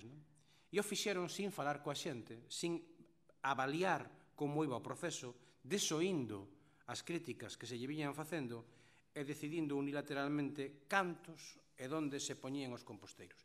E iso, claro, colmou a paciencia dos veciños e instalaron nunha asamblea moi multitudinaria, na que acabaron por rexeitar o plantexamento do goberno. E vostedes tiveron que paralizar a implantación da compostaxe no barrio. Os veciños pediron ser recibidos para expoñer as súas demandas, pero de momento aínda non tiveron sorte. A interpelación o que intenta é que vostede responda a pregunta de e agora que, señor alcalde? Agora que? Como solucionamos este conflito? E fíxese ben no tempo verbal, como solucionamos este conflito? Con lealdade, non se sinta solo, pero lidere vostede a búsqueda dunha solución que non sexa calar e non facer nada. Nós esperamos que vostede tome a iniciativa, que nos chame e que chame aos veciños, porque se non o fai, o problema solo non vai a desaparecer. Vai a medrar, e vai a medrar en dúas direccións. Por un lado, aumentará a sensación de abandono que xa se vive no barrio de Monteporreiro, e por outro lado, pode ser un reflexo do que vai a pasar en outras zonas de Pontevedra se se pretende facer a mesma operación que se pretendeu facer en Monteporreiro. E entonces o lío sería moito máis grande todavía. De aí que a nosa interpelación vaya no sentido de que vostede nos aclare a nós e aos veciños de Monteporreiro e a todos os veciños de Pontevedra que vai pasar a partir de agora. Nada máis, moitas gracias. Moitas grazas, señor Agustín Fernández. Mira, eu estuve dudando en contestarlle eu a esta pregunta, pero logo decidín que non, que lle vai a contestar o señor Mosqueira, por unha cuestión fundamental, e é que se hai alguén que conoce en profundidade todo o proceso, el, por lo tanto, probablemente lle conteste con maior coñecemento puntual das causas, non? Por lo tanto, dou a palabra ao señor Mosqueira para que conteste a esa pregunta.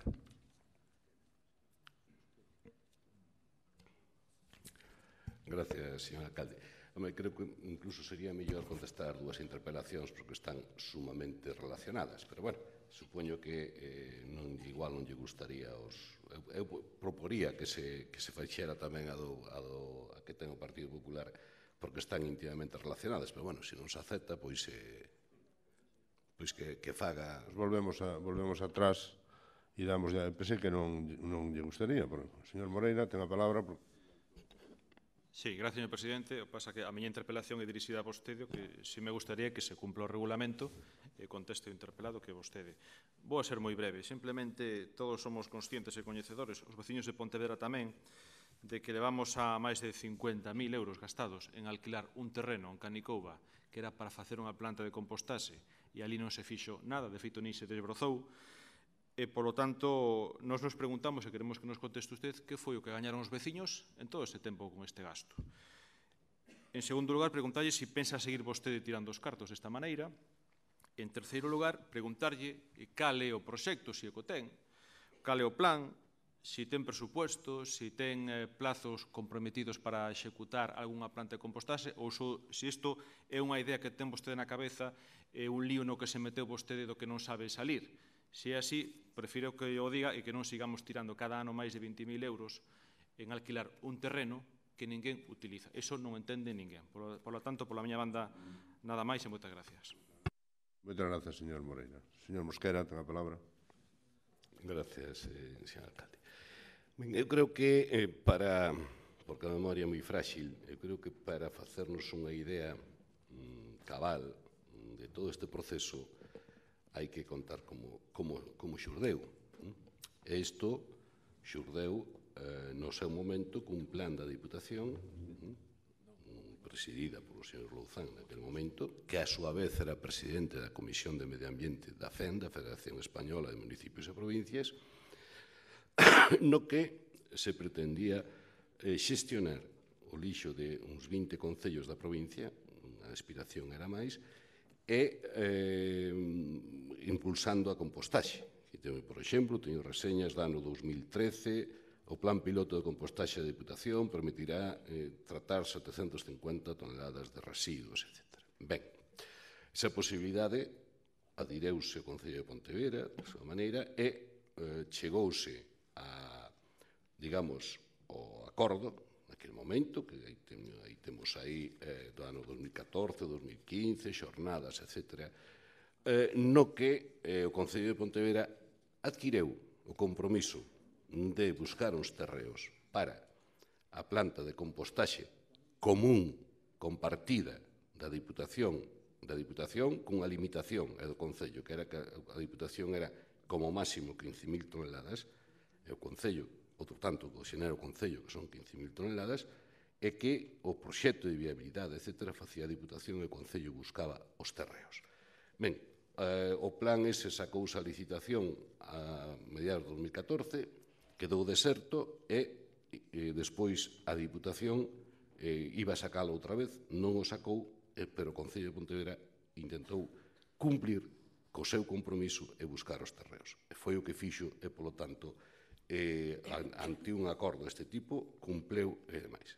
Obviamente, por eso, digamos,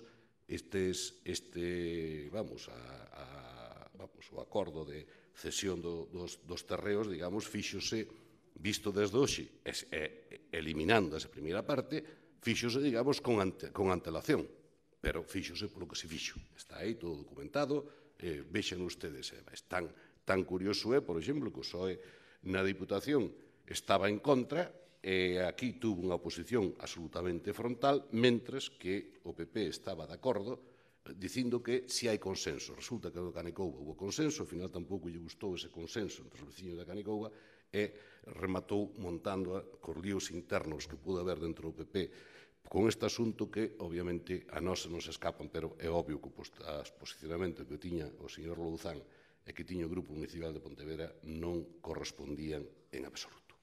Ben, con respecto aos terreos, creo que, en todo caso, podo dicir que a comunidade de Monteracanico é unha comunidade exemplar e que vai a facer moi bo uso deses cartos, a parte que se estén utilizando para traballos da universidade e que para o futuro se van a utilizar para telos. De feito, é un regalo, cando se faga a planta, o que se pode costar ao cabo deso, porque calquera outra planta que haxa, calquera, costaron os terreos moitísimo, moitísimo máis.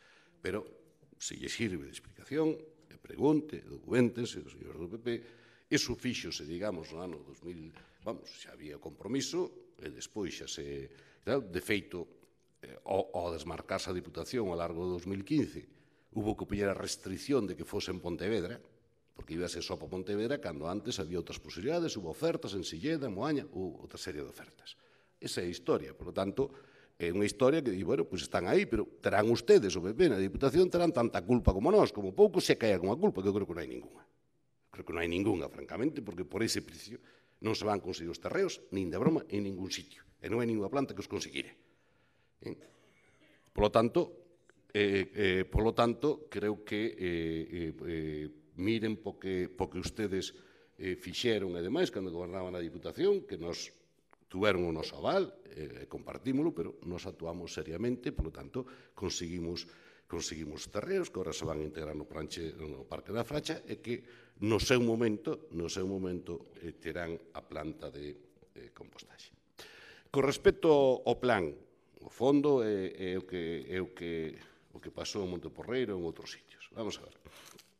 Unha vez que estaba claro que a Diputación cambiara, fracasara aquel plan que tiña un defecto, que hoxe, visto en retrospectiva, non se lle pode criticar, era o que estaba no ano 2012, que foi cando empezou o señor Rouzán intentando facendo o plan de residuos provincial, era o que estaba, en certo modo, de moda, o que estaba, digamos, que se supoñía que eran as boas solucións, pois, visto hoxe, tiña un defecto que era moi centralizado, entón subía moitos custes.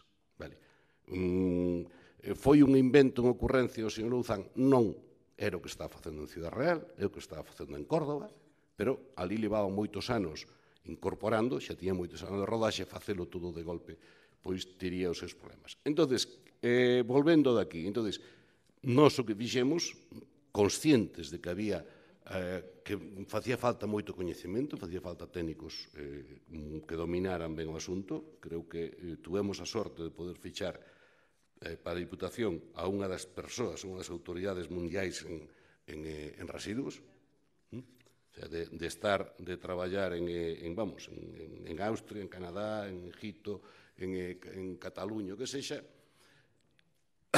Entón, vamos... En estes momentos temos 36 concellos adheridos, 36, de todo signo e condición.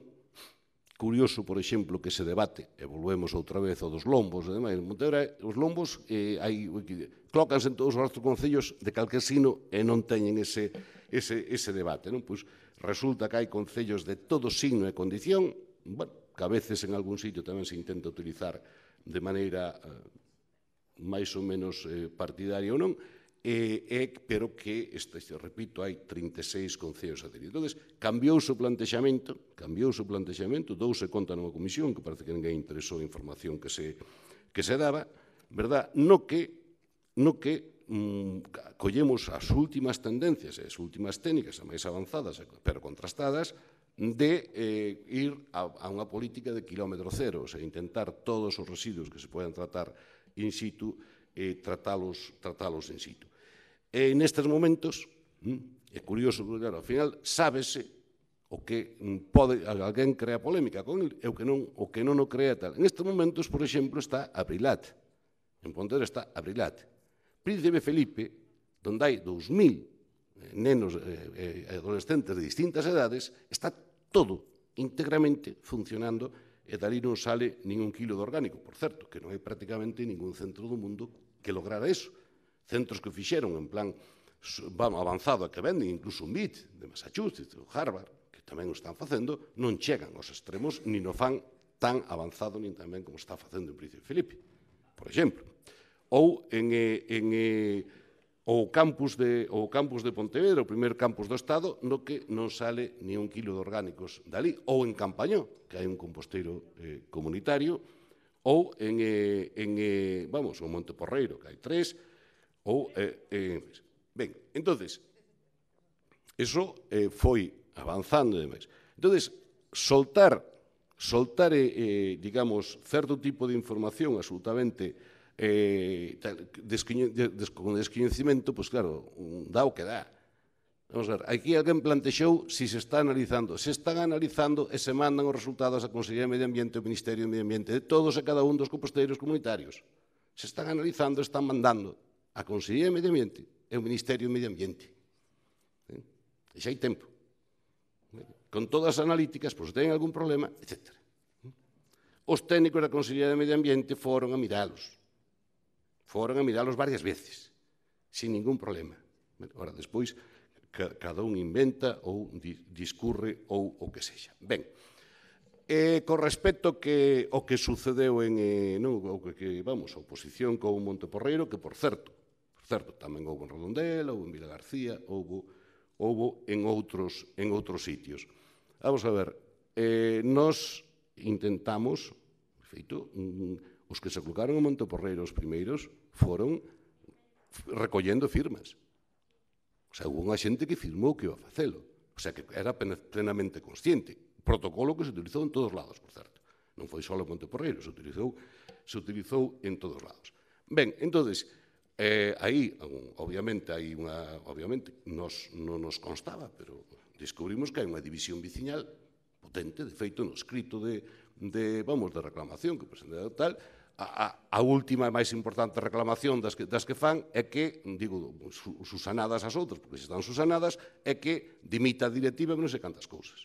Claro, nós o que non somos adivinos é se unha directiva elixida por unanimidade en maio, que haxa esa división, non nos constaba. Eso, realmente, temos que reconocer que eso foi o fallo que cometemos. En todo caso, no escrito que presentaron, teño que agradecerlle que non están, cousa que era temer, din que non están en contra da compostaxe, simplemente que se faga de outra maneira, cousa que é de agradecerlle. Ben, con respecto ao proceso de implantación, vamos a ver, tanto en Pontevedra como nos outros concellos, estamos no de Pontevedra e demais. É un proceso dinámico.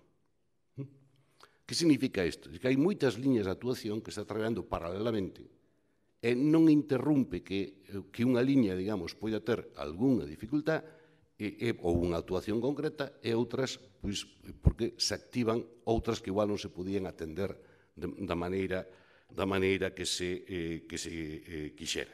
Por exemplo, o cuartel da Guardia Civil, que está aí nas Corrientes, pois estaba disposto a sumarse hai tempo e non tuvemos capacidade para xestionalo, para leválo. Bueno, pois pódese, ou, por exemplo, os colexios de Pontevedra, da cidade e do rural, pois pediran no seu momento entrar e non tuvemos capacidade para xestionalo, para entrar. Ou, por exemplo, houve outros barrios que estaban pendientes e se fará. Vale, hai de sobra no que traballar para ir avanzando no proceso. O que está claro con respecto a Monte Porreiro, visto a división, o enfrentamento e demais, é que iso quedou parado, punto. Monte Porreiro quedan os que estaban, e non se vai a facer ningún despliegue, como xa se dixo públicamente e demais. Vale, acordado, aparte, que a Asociación de Veciños, pero a solicitude e demais. Punto. Simplemente cambia as prioridades no que estaba traballando, non que era, por eso, por exemplo, tampouco veo aquí a rebaixa, porque estaba asociado a estendelo Monte Porreiro, non se estendeu, polo tanto non ten ninguna urxencia rebaixar a tasa do lixo, porque non vai haber ningunha zona, digamos, na que vayan estar todos aplicados. Eu prometín que viña aquí en novembro, non creo que fora en novembro, non? Prácticamente estaba, pero non ten ningún sentido traela cando non hai, virá cando se poida. Ben, o que está claro é que escribir sacar leis, sacar normas, está moi ben, e incluso se fai a desgana cando despois un non ten que aplicarse. Pero tanto a normativa europea como a do Estado, como o PXURGA, o Plan de Xestión de Residuos Urbanos de Galicia, poñen uns horizontes. Poñen uns horizontes que, por certo, a Xunta colleu, e non sei se vos observastes o cambio, antes era Sogama e nada máis que Sogama. Agora, non son os concellos. E hai uns límites que hai que cumplir. De feito, Sogama, que era un enemigo declarado da compostaxe, agora está repartindo composteira e vai facer unha planta de compostaxe. Ese horizonte é do ano 2020. Ben, pois nos iremos xestionando. Nestes momentos, Pontevedra está nun estadio bastante avanzado, probablemente probablemente non, que é seguro, nos vaya a avanzar, vai a pasar Vilabó, porque por ser máis pequeno, que empezou máis tarde, pero o horizonte, pois habrá que miralo co contrato, habrá que miralo e habrá que facelo. Volvo a rematar polo do principio, polo da planta. Obviamente, o dimensionamento da planta, as solucións técnicas, van asociadas á cantidad que vai a ir. Por que? Porque se pasamos das 10.000 toneladas hai que meter unha tecnoloxía máis sofisticada, senón non ten sentido, etc. Vale, entón, hai que prácticamente está feito, está anunciado, hai que saber cantos residuos temos que terán que ir á planta para dimensionala.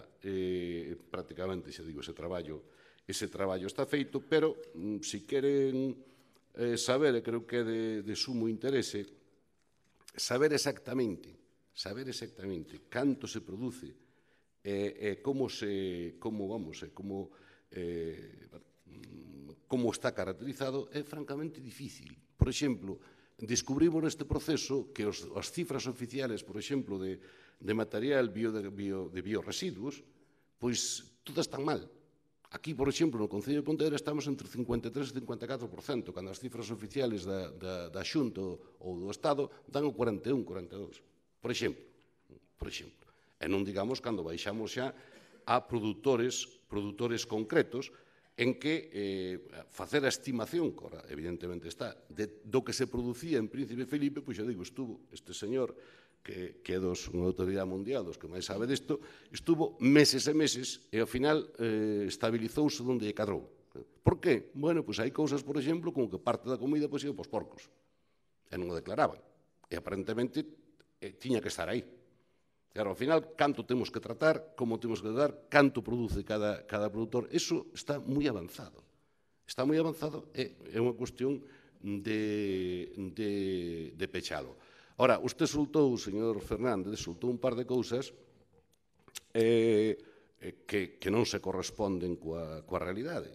A primeira é que se fai co compost, xa se ve, o que está producindo en Príncipe Felipe non logramos sacar dali 1 kilo. Non hai problema. Se o composto é bo, non hai problema. O que está sacando é calidad óptima. Non hai ningún problema. Aí hai unha confusión cando se saca un bioestabilizado de mala calidade, aí sí que hai problemas para colocalo, pero o composto como tal non hai absolutamente ningún problema, e mesmo en Monte Porreiro todo o que se produce lévano para as hortas ou, por o que sea, estánse producindo toneladas.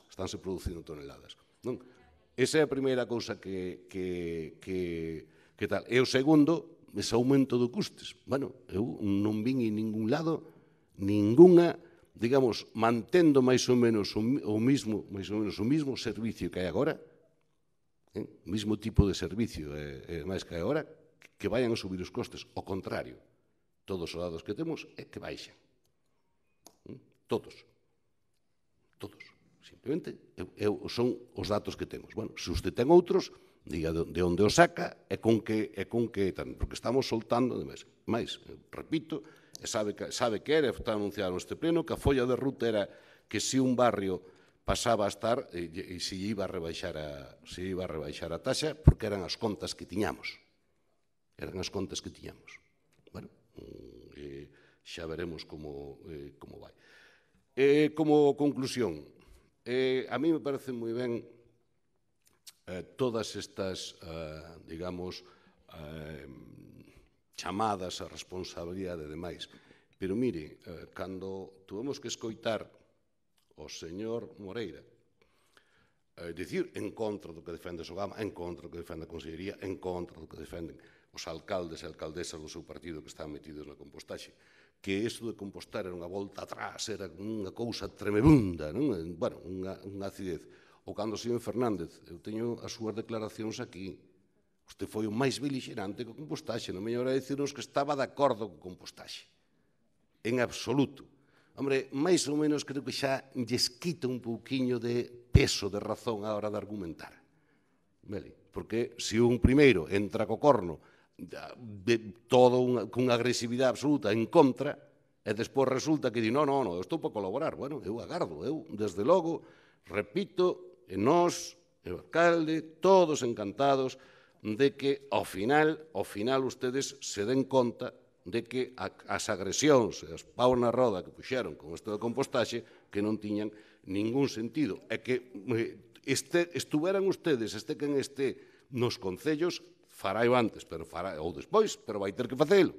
E curiosamente, resulta que, eu supoño, o alcalde de Vilaboa seu está encantado de que se faga exactamente o mismo que estamos facendo en Pontevedra. Pero claro, se se fai en Vilaboa da mesma maneira, entón é ben. Se se fai en Pontevedra da mesma maneira, entón é mal. Ou o alcalde de Redondela ou o alcalde de non sei onde. Alcaldesa, resulta que entón sí que é maravilloso, pero se o facemos nós, volvemos un pouquiño cos lombos. Todos os alcaldes e alcaldesas o poñen, todos os piden, son buísimos, se os pon o PP en Pontevedra son buísimos, pero resulta que se non os pon o PP, todos son malísimos. Claro, é unha argumentación un pouquiño pobre.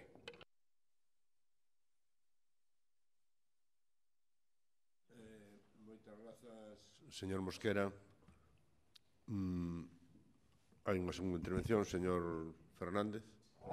Quere intervir? Que non lle dei, perdón. Sí, a ver, como cuestión previa, non? O regulamento orgánico do Pleno é bastante claro, non? Cando se interpela o alcalde, debe contestar o alcalde. Eu non, evidentemente, non vou facer desto unha cuestión, claro, non? Se vostede se quere esconder, é seu problema, escóndase. Pero quen tiña que contestar, porque así o marca o regulamento, e se non se modifica o regulamento, quen tiña que contestar é vostede. Se vostede quere esconderse, alá vostede. En canto a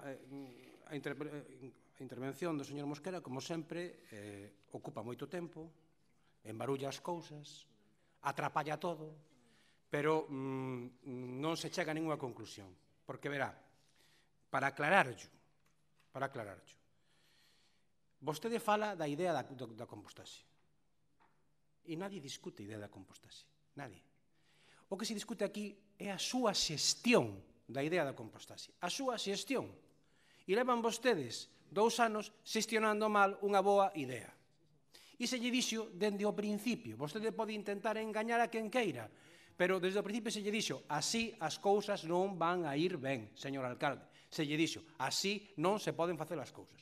E de feito teñen vostedes todo empantanado en Pontevedra. Pero claro, cando vostede fala de que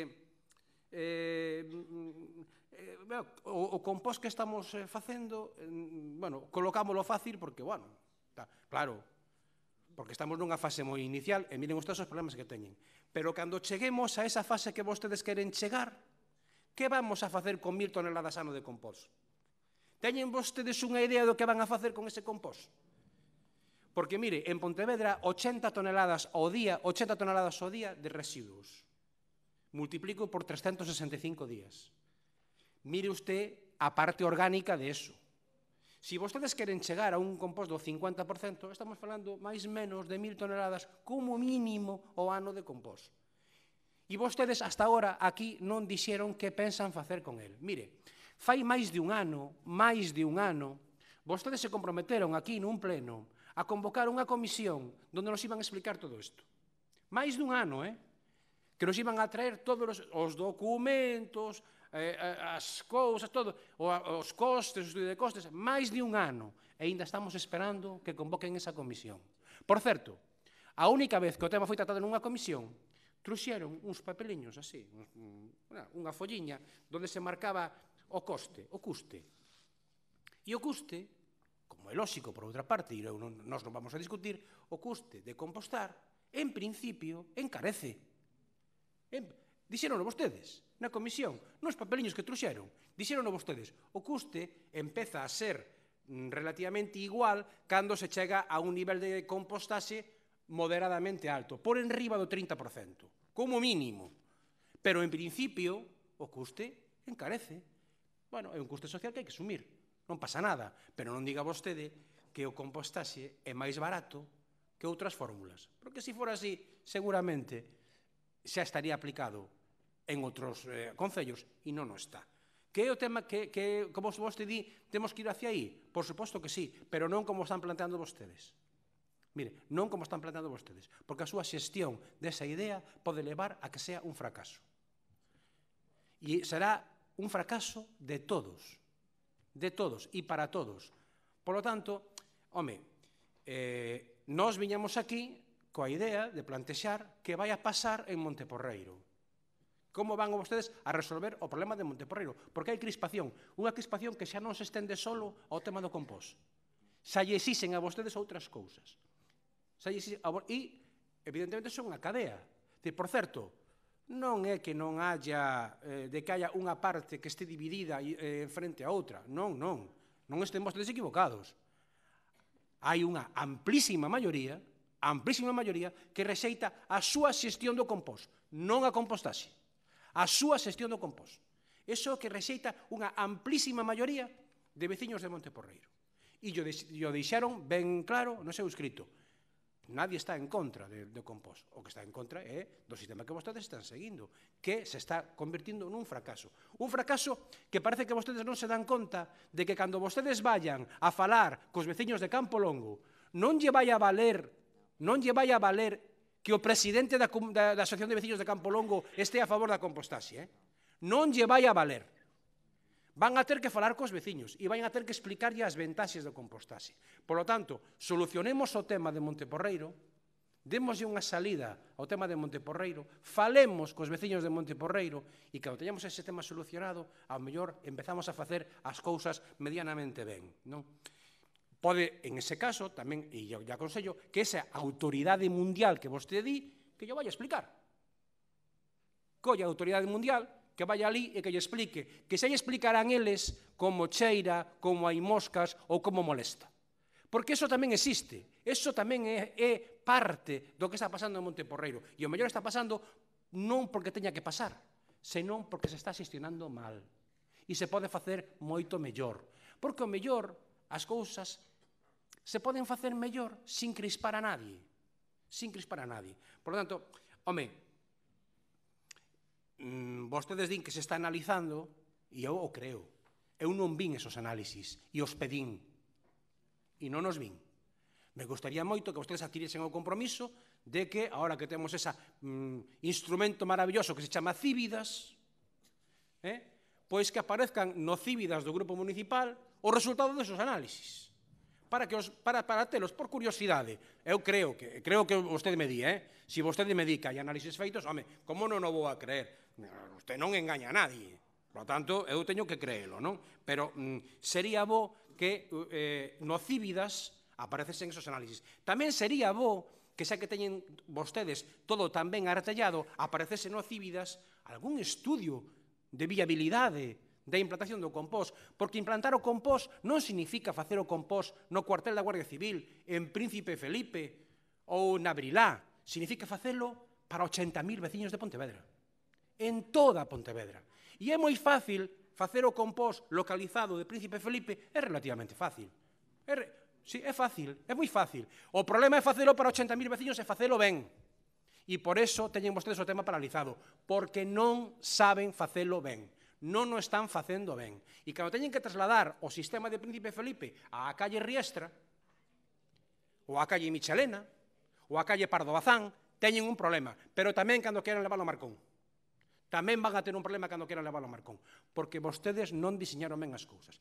E nese instrumento maravilloso que é o Cívidas, a nós nos gustaría coñecer ese estudio de viabilidade que se supón, señor Mosquera, que temos feito en Pontevedra que nos explica canto nos vai a costar e como vai a ser o proceso de implantación do compost. E se de casualidade hai algún informe do Servicio de Intervención de Pontevedra que se poida colgar no Cívidas explicándonos eso dos costes, mellor que mellor. Eu non coñezo ningún informe. Se hai ese informe, que debería habelo, porque as cousas non se empezan comprando uns terrenos, as cousas se empezan facendo un proxecto e sabendo levar paso a paso. Porque comprar uns terrenos para teneros aí a monte, sin anteproxecto, sin nada, fai 3 anos, fai 3 anos. Desto, para iso é mellor non empezar as cousas. As cousas hai que facelas medianamente ben, non? Entón, non sabemos ni siquiera, por non saber, non sabemos ni siquiera que personal se vai a encargar da compostaxe. Ahora, digamos de maneira puntual, hai unhas persoas que están ocupando, pero quen se vai ocupar da compostaxe cando estea implantado como sistema de recollida e xestión de residuos sólidos urbanos de Pontevedra? Cando nos tengamos que fazer cargo de miles de toneladas orgánicas para compostar. Quen se vai ocupar de todo eso?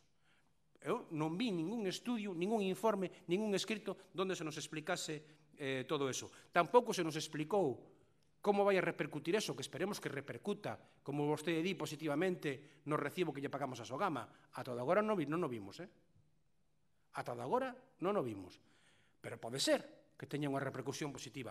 Non hai ni un solo papel, estudio ou informe que nos diga como vai a repercutir eso no que nos lle pagamos a Sogama. Tampouco hai ningún estudio, ni ninguna previsión de canto se ia compostar no 17. Canto se compostou no 17? Canto se pensa compostar no 18? En que zona se vai aplicar no 18? Cal é a folla de ruta para o 18? Con quen se falou para o 18? É que non sabemos nada, é dicir, non sabemos ni siquiera as toneladas que se pensan compostar. A ver, vostedes creen que se a idea é que a compostaxe sexa o sistema de xestión de residuos por enriba do que lle mandamos a Sogama, e estamos falando de 1000 toneladas ao ano de compostaxe, ou podemos falar desa cantidad, vostede cree que eso se pode facer sin saber que se vai a pasar con esas toneladas? Que pretenden facer con todo eso? Porque é cada ano, Cada ano. Entón, home, non hai que ser moi listiño para saber que algo teremos que facer con elas, non? E claro, eu non vexo que nada de eso estea sobre a mesa. Pero o fundamental e o obxecto da nosa interpelación ao señor alcalde, que vexo que está tomando notas, igual, teño suerte, e toma nota de algo, o fundamental era que hai un problema en Monteporreiro. Hoxe hai un problema en Monteporreiro, un problema de crispación veciñal en Monteporreiro provocada por unha mala xestión súa. E como o alcalde di que vostede é a máxima autoridade, súa. É unha mala xestión súa. E iso provocou un grave problema veciñal en Monteporreiro, con enfrontamentos veciñais, con enfrontamentos veciñais, que siguen, que están aí, e aos que vostede, non lle deu solución todavía.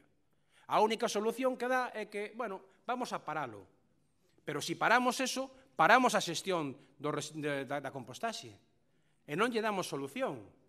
E o que queremos nós é que lle den unha solución a unha boa idea que están vostedes xestionando mal. Esa é a realidade. E vostede pode atrapallar todo o que queira. Pode mezclar unhas cousas co outras, falar de que o lixo vai a ser máis barato, de que se o compost do Príncipe Felipe é maravilloso, pode falar do que queira. Pero a realidade, o que ven os cidadáns de Pontevedra, non só os de Monteporreiro, os de Pontevedra, ven que a idea non vai adiante. E esa é unha responsabilidade súa. E yo advertimos. Fai xa 3 anos que yo advertimos, isto así non vai ben. Vostedes se entregaron, en aquel momento se entregaron nos brazos de Louzán, e a idea de Louzán era mala. E vostedes despois, cando Louzán xa non estuvo, quixeron seguir adiante con a idea e seguiron facendo mal. A ver se a base de repetilo se dan conta vostedes de que este non é un problema de que nos esteamos en contra da compostaxe, é un problema de que teñen que vostedes que recapacitar e reconsiderar si un plan que ten que ser unha idea de futuro para Pontevedra están executando ben ou non. Esa é a realidade. O resto, todo o que vostede contou, con todos os meus respetos, non deixa de ser moita trapallada. Moitas gracias.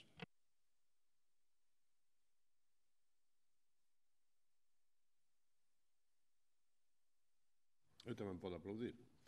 Señor, quere volver a repetir outra vez? Sí, va.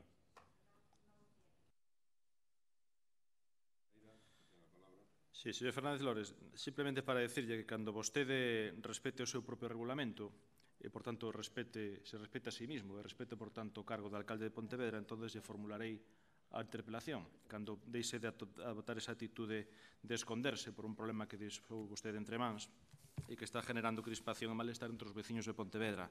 Pero digo unha cousa última. Non hai planta de compostaxe máis cara que a que nos custa 25.000 euros ao ano e non existe. Gracias. Señor Mosquera,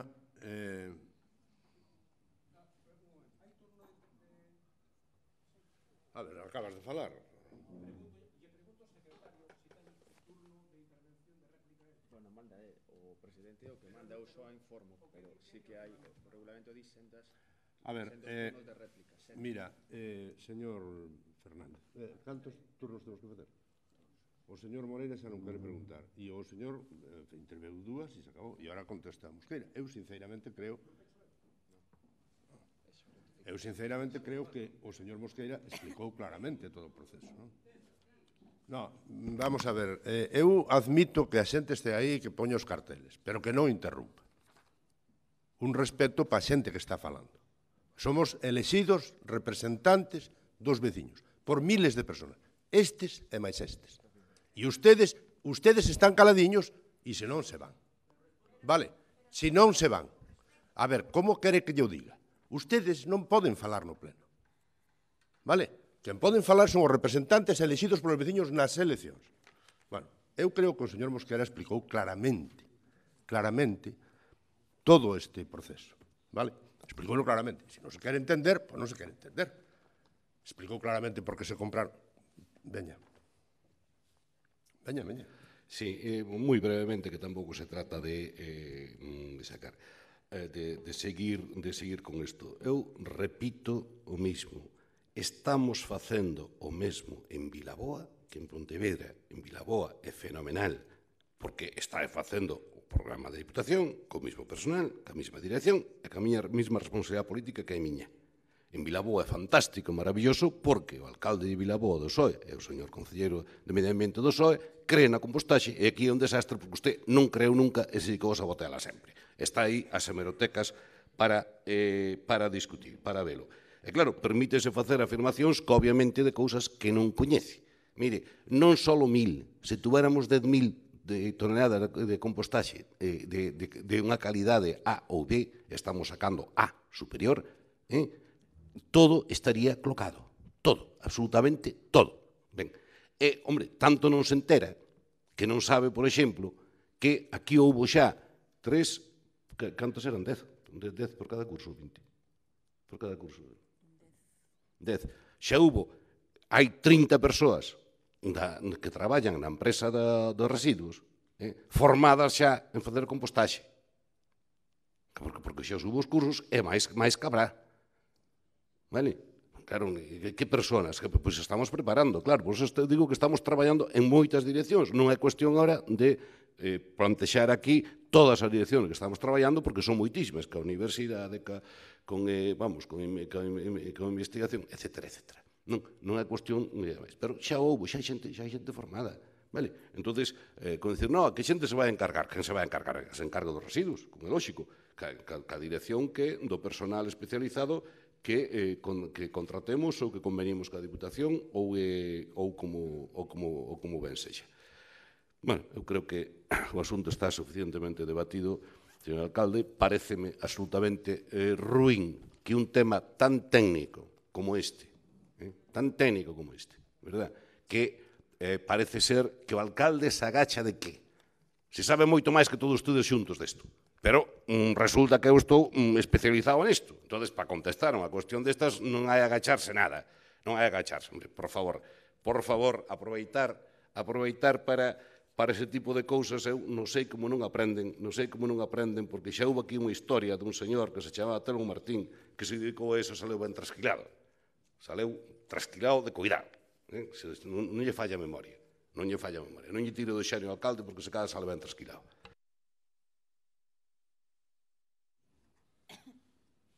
Dúas cousas. Eu considero que debería contestar Mosqueira porque, en principio, hai que supoñer boa intención nas preguntas e, polo tanto, do que se trata é de que se informe expresamente ao que se está preguntando. Como foi a compra da Canicobo, como deixou de selo, que é o que estamos facendo, etc. Pero non é eso que lles interesa a vostedes, que lle conteste, porque eso xa o saben perfectamente.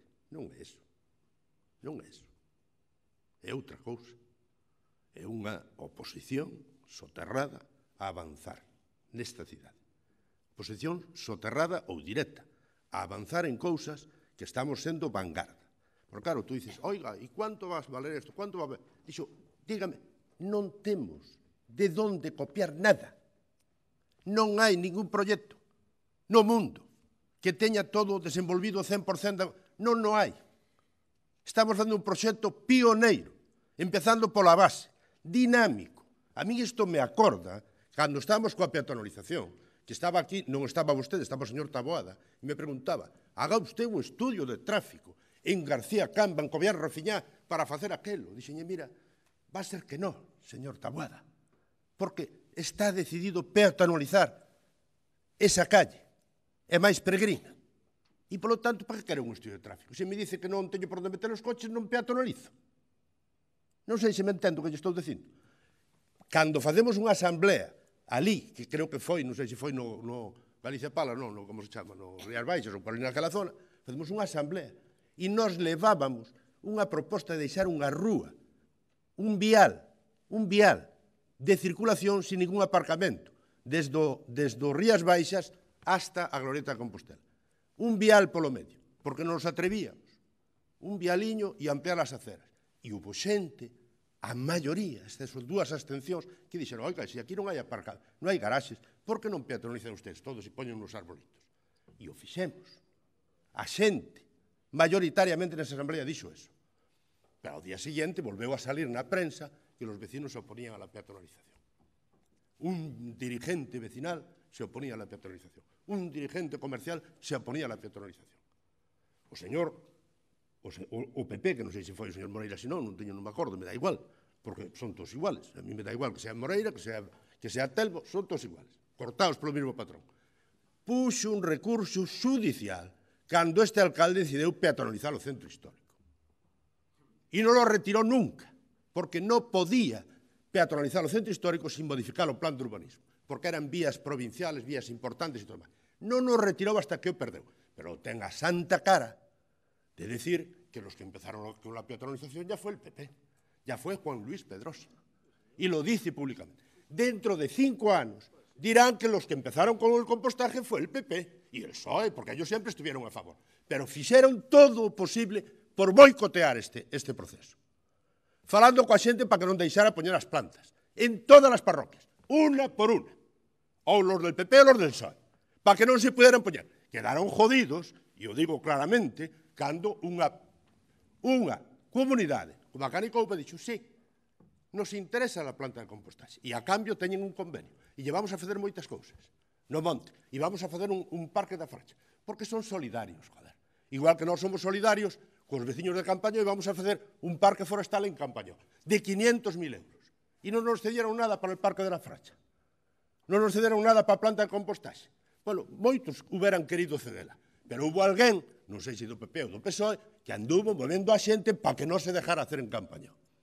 E nesto é exactamente igual. Pero eu me pregunto, que lle van decir ustedes aos fillos e aos netos? Que boicotearon facer un plan pioneiro de compostaxe? Boten unha man para avanzar. Colaboren, porque ustedes teñen cabeza. Teñen un pouco retorcida, pero teñen cabeza, saben de que estamos falando. Saben que o compostaxe é o futuro. E, ademais, hai directivas europeas, directivas da Xunta, directivas do Estado. Nos estamos intentando cumplirlas, porque non todas as directivas nos gustan, pero esta nos gusta moito. Nos gusta reciclar. Decimos aos nenos que vamos a reciclar. vale? E os profesores de Monteporreiro colleron firmas para dicirlle aos nenos como hai que reciclar. E la inspección del PP le mandou a la inspección a ver se estaban manipulando políticamente os fillos dos señores. Manipulando políticamente por defender a reciclaxe, que están todas as directivas. Ustedes son do século pasado. Do século pasado. Son afortunadamente para nós. Porque, claro, con xente do século pasado, pois, facendo un pouco ben, non vamos a ter dificultades. Non vamos a ter dificultades. O mellor me estou pasando. Pero es que son do século pasado. Que llevan ustedes a explicar aos ciudadanos que fixeron ustedes para que Pontevedra avanzara? En ningún sentido. En ningún sentido. Que llevan a explicar? Que non sabemos cuánto va a costar. Eu xa dixen aquí varias veces, e eu dixen, e volvo a repetir, nos esperamos que coste menos o compostaxe que o recibo, por sentido común. E, ademais, inda que costará máis, vamos a aproveitar, estamos aforrando cartos, estamos utilizando a materia orgánica para enriquecer as terras. Por lo tanto, inda que costará máis, faríamoslo igual, porque é unha decisión política, igual que era unha decisión política peatonalizar, ou era unha decisión política mellorar a calidade urbana, ou era unha decisión política poñer a Pontevedra no mapa mundo, que non estaba. Non estaba. Iso fastidia moito. E se recochinean. Oi, le dan premios. A ustedes non lle deron premio ni as canicas nunca. Durante 40 anos gobernando esta ciudad. E lles fastidia que le vemos premios. Pero a quen van convencer vostedes de que non é conveniente que se lleven premios? Ou que non é conveniente que se avance? Este proceso da compostaxe, que está levando moito tempo, xa dixen públicamente, máis tempo do que nos gustaría, porque é moi complexo. Porque non temos, igual que non tiñamos na calidade urbana ou na peatonalización, non tiñamos claramente por onde ir. Porque non fixera nadie. Ou cree que nos dan os premios por todo o mundo por de casualidade? Cree que nos dan por de casualidade? Porque son tontos. Son tontos os de Nueva York, ou son tontos os de Dubai, ou son tontos os de Corea, ou son tontos os de París, ou son tontos, todos son tontos os chinos. Non son tontos, hombre. Saben o que estamos facendo, e o que estamos facendo non se está facendo en ningún sitio, de forma integral. E me de estar orgullosos de ser un exemplo, estamos poñendo paus na roda. Non son paus, son jarabullos. Porque eso, dándolle unha voltiña así a roda, rómpense todos. Rómpense todos. E están ustedes basándose en cuestións que non teñen nin pés nin cabeza. Non teñen nin pés nin cabeza, porque isto está funcionando. E os resultados analíticos do que estamos facendo son espectaculares. E están aí, para que nos queira ver. Bueno, cando vostede queira pode ver. Outra cosa que usted enganchou mal. Enganchou mal con Louzán, enganchou mal na Diputación, enganchou mal ali, enganchou mal daquela e non é capaz de cambiar o paso. Que lle vamos a fazer? Enganchou mal e agora está arrepentido. Eu sei que está arrepentido de enganchar mal. Pero, afortunadamente, non todo o PSOE pensa o mismo. Afortunadamente, non todo o PSOE pensa o mismo. E, afortunadamente, tampouco todo o PP pensa o mismo, porque hai concellos na provincia que están apostando por isto. E non nos somos perfectos. Ahora, dicir que o meu compañeiro Mosquera e máis a xente que está traballando ten máis capacidade de traballo que vos todos xuntos. Que todos xuntos que estades aquí. E o sabedes perfectamente. E se ten que modificar unha cousa, modifica. E non lle chegades á suela dos zapatos. Vale? E eu tiña gana de decir isto. Nin á suela dos zapatos. Entón, por favor, colaboremos coa obra, non lle poñamos tachas antes de empezala. Se estamos a favor da compostaxe, convenzamos a xente que é o mellor. Que o podemos mellorar, si, que hai que corrixir, si. Ahora, xogar políticamente con isto. Non se pode xogar políticamente con isto. Non se debería. E vai vos a ter os costes. Porque igual que dice aquel señor, que se o dixen alguna vez públicamente, dice aquel, yo le voy a decir a la gente que no vote por el bloque. Bien, otra cosa que te fagan caso. Esa es otra cosa. Yo le voy a decir a los niños que los del PP están contra el compostaje. A ver cómo lo entienden los niños, Porque lle están dicindo en todos os textos que hai que compostar, que hai que reciclar, que hai que hacer cosas. Pero logo, cando vamos a facer, resulta que non, porque hai moscas. Pero que moscas? Moscas iba a decir un tipo de moscas, pero non o vou decir porque non fai falta. Somos todos inteligentes. Por lo tanto, preguntado que cairades. De verdad que eu non contestei porque quería que Mosquera vos explicara o que estábamos facendo. Que non é fácil. Non é fácil. Moi complicado. E hai que modificar. Por eso falamos de proxectos dinámicos. Igual que hai que modificar a peatonalización. Hai que modificar, hai que incorporar cousas. Hai que ver o que está facendo no mundo. Hai que ver cousas. Inicialmente pensábamos de unha maneira, resulta que non é así. Que ten que ser doutra. Ten que ser doutra. E se queres compostar, por poñer un exemplo, Montecelo, tens que saber canta materia orgánica botan en Montecelo. Porque se botan máis da capacidade de poñer composteiros, pois non podemos compostar. E iso témolo que ir vendo todo. E hai moita xente traballando neso. Deixalos traballar. Por favor, deixalos traballar. E lo demás, ahora aquí que ahora se va a morir el mundo porque poñamos un composteiro. Pero por favor, porque eu non digo que non lle moleste un composteiro a nadie, pero facer un drama deso, hombre, esto es el debacle total. Poñemos un composteiro en Campo Longo, hostia, e iso é la muerte. Dixo, pero que pasa? Non pasa nada, Pode me gustar máis ou menos, pero montar un escándalo, home, ten a súa justificación. Pouca, pero non para montar un escándalo, Se pode montar un escandalillo, me parece moi bien, que hai xente para todo, vale? Hai xente para todo, pero deso a montar un escándalo, a mí me parece que non me preocupa demasiado. E logo, despois de falar coa xente, non falamos con xente, con moita xente. A mellor non falamos coa que quere vostede que falemos, ou coa que quere o PP. Temos que falar con xente especial para fazer as cousas. Con que xente temos que falar? Coa que quere lombos, coa que non quere compós, coa que quere... Oiga, nós falamos con todo o mundo. A mellor nos equivocamos. Non falamos con todo o mundo ao 100%. Imposible falar con todo o mundo. Pero coa gran maioría falamos, E creo que conectamos bastante ben. Ahora, que hai oposición, desde logo que sí. Hai moita oposición. Bueno, pois nós respetarémola, pero nós temos unha folla de ruta, E somos responsables de sacar para diante proxectos que dixemos. E vámonos a sacar.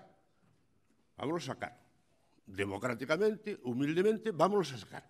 E vamos a estar orgullosos desta ciudad. E facer moita propaganda desta ciudad. Cada vez máis. Que nos escoiten en todos os sitios. Que todo o mundo sepa que existe Pontevedra. Que hasta ahora non sabía. Ahora só sabía que existía celulosa. Só sabía que cheiraba en Pontevedra. E agora hai outras cousas. Agora hai outras cousas. Por lo tanto, nada máis.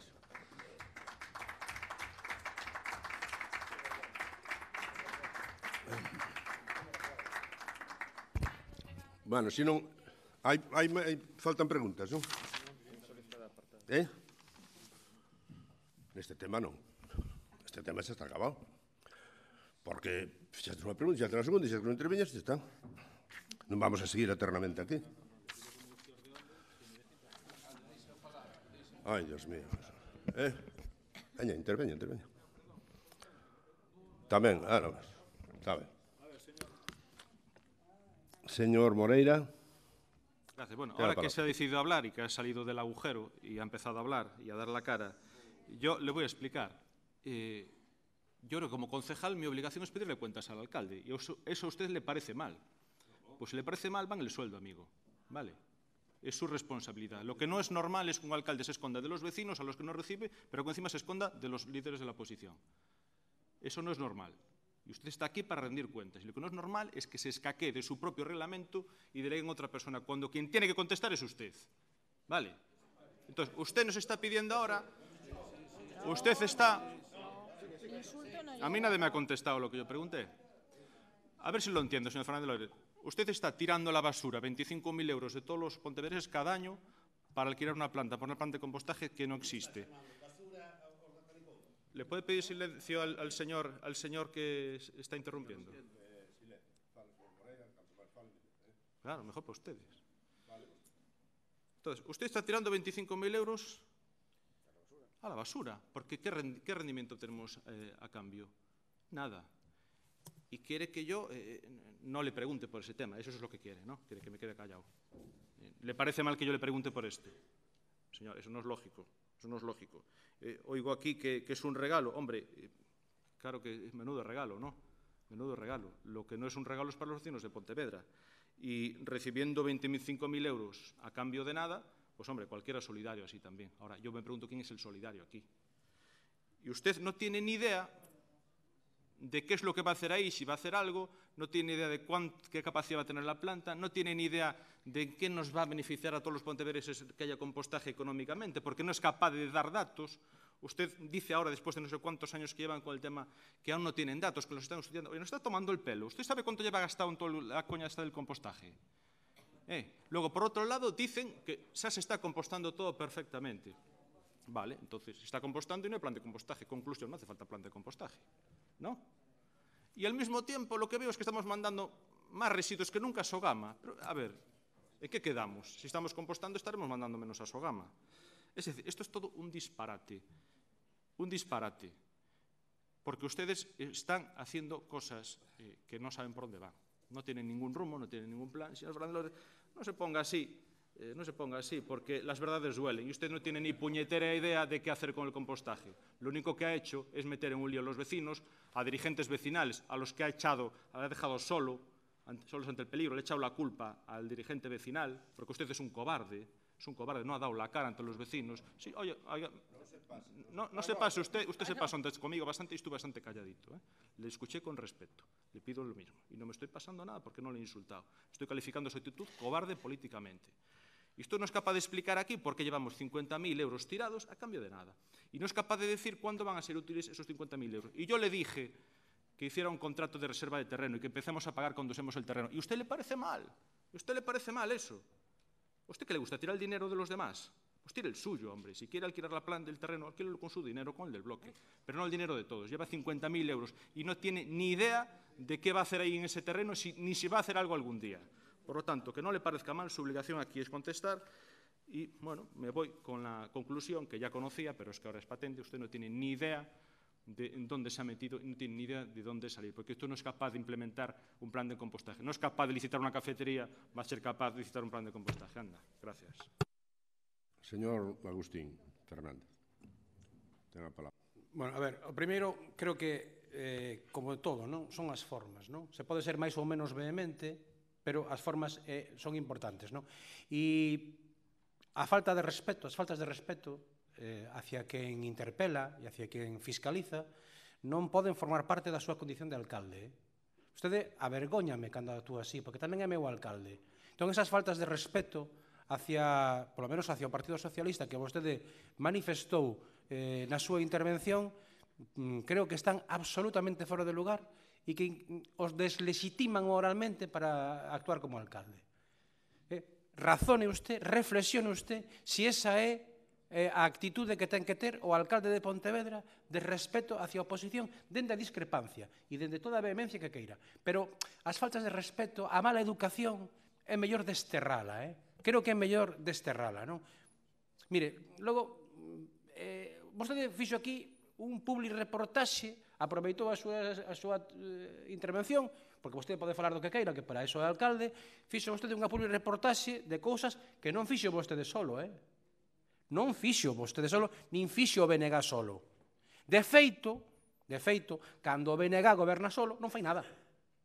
Non fai nada. Estámoslo vendo.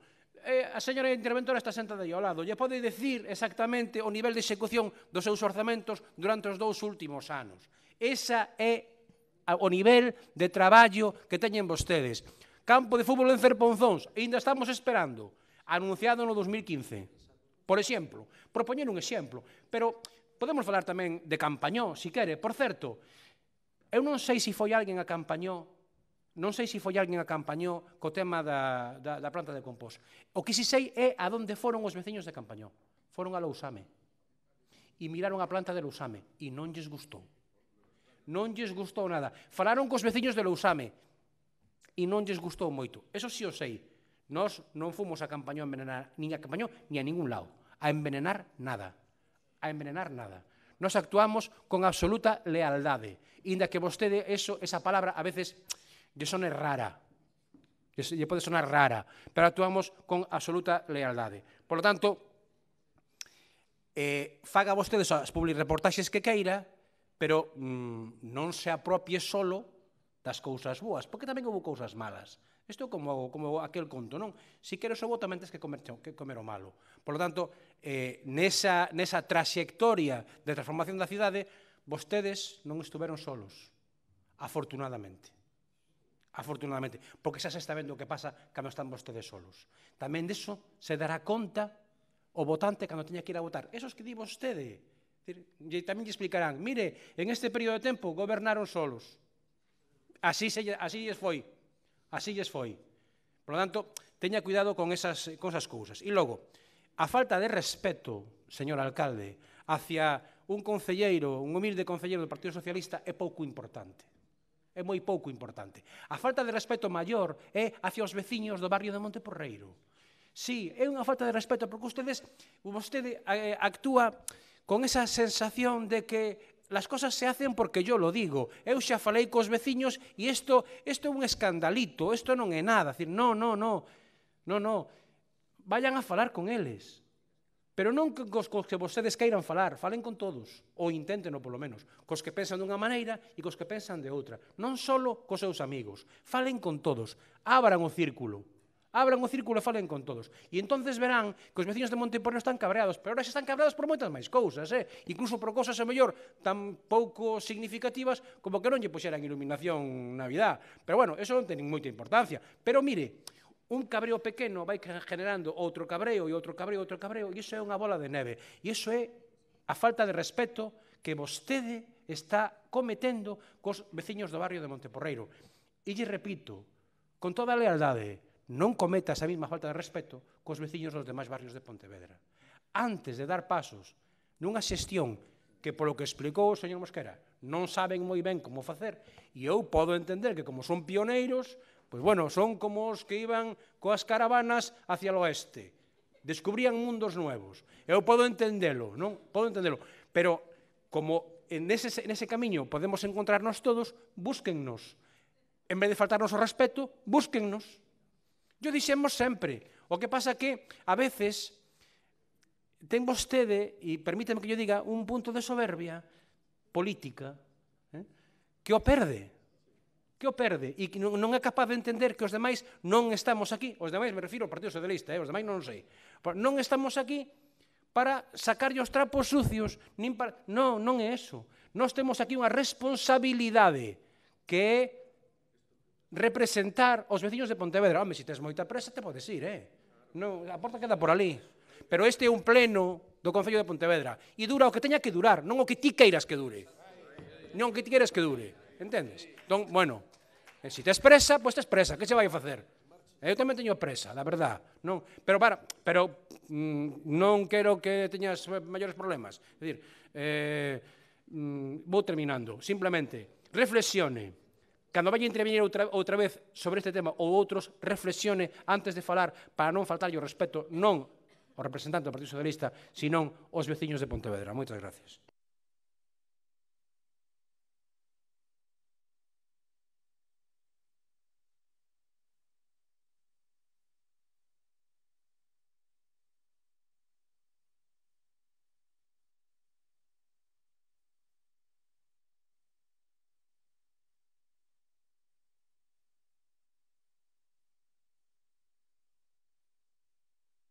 Preguntas?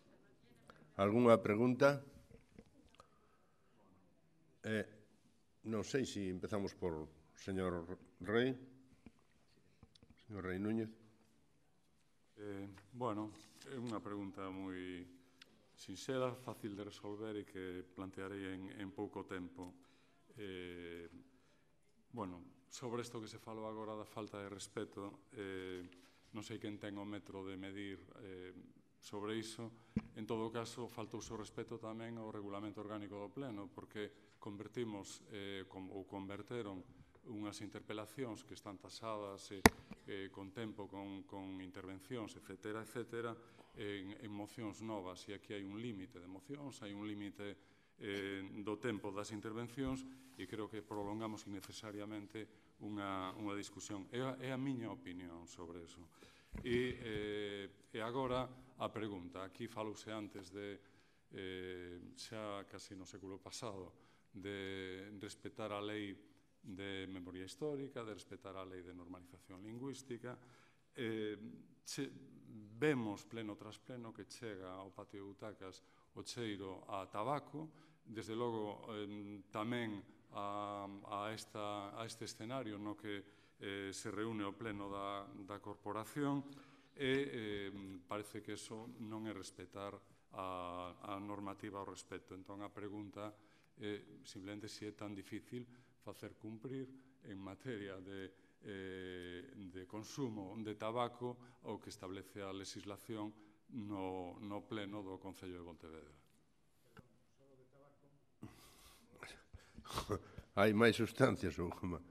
Bueno, non sei, eu que vamos, a mí non me consta. Como decía aquela señora, non me consta. A mí non me consta, eu que quero que se diga, eu vapeo, pero aquí non vapeo, A mí non me chega o cheiro tampouco. Bueno, en todo caso, si é que efectivamente ten razón. Non sei que terá que ver eso coa memoria histórica, pero porque eu estaba esperando algo da memoria histórica. Cumplir a lei, vale. Bueno, pois eu, interesareime por eso. Faremos unha medición. Algúnha pregunta máis, señora Cañizares? Boa tarde, ou bo día, aínda. Ben, teño aquí unha pregunta sobre a Rúa do Costado, no que instaláronse 6 elementos de calmado de tráfico, pero dos cales solo se pintou a mitad de un. Isto xa fai 2 ou 3 semanas, entonces os demás están sin pintar, sin sinalizar, co risco que isto conleva, porque se de día xa non se ve moi ben, pois de noite sen iluminación, todavía menos. Quería saber cando os van pintar, para que esperemos que non haxa ningún accidente. Outra pregunta é que na mesma zona fixéronse unhas cunetas profundas en formigón, e a pregunta é se van quedar descubertas ou as van tapar. Grazas.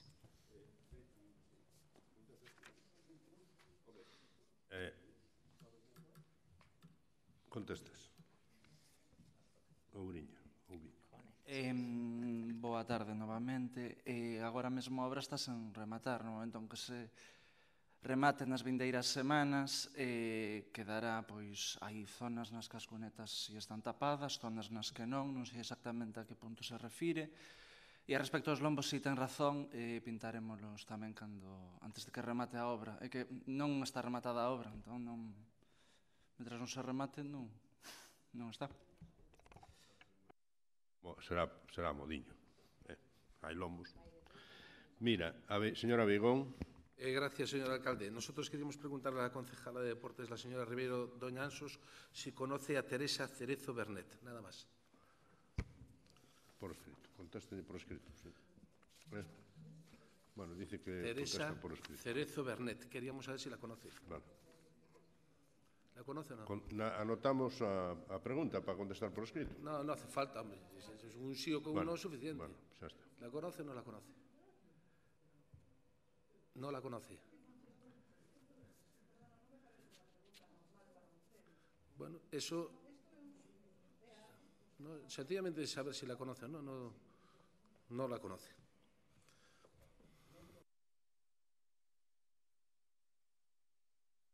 Unha pregunta máis ou algún rogo? Un rogo tamén. Señora Vigón. Rápidamente, señor alcalde. Evidentemente, una persona inteligente debería darse cuenta que esa pregunta conlleva una segunda parte. Entonces, señora Ribeiro Doñansos, Teresa Cerezo Bernet es campeona de la Copa del Mundo de Tiro con Arco y fue campeona de Europa Junior en la misma modalidad y es de Pontevedra. En breve, 3 arqueros del club Arco Teucro, que preside doña Mercedes Gulín Armida, que están haciendo un trabajo encomiable en esta modalidad, van a acudir a la Copa del Mundo que se va a celebrar en Nimes, en Francia.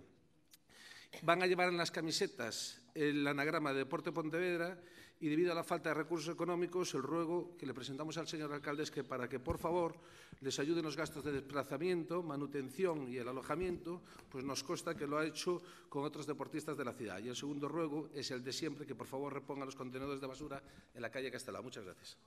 Muchas gracias. Tomamos nota de todo eso. Señor Moreira. Sí, gracias. O que queremos rogarlle é que, a igual que fixo o seu colega de Concello de Pollo, que repoña as luminarias da Ponte da Barca na parte que lle toca a Pontevedra. Nada máis e moitas gracias. Moitas gracias. Sempre defendendo os intereses da Xunta. Señor Moreira. Derroga, veña. Dalle aí. Va. Sí.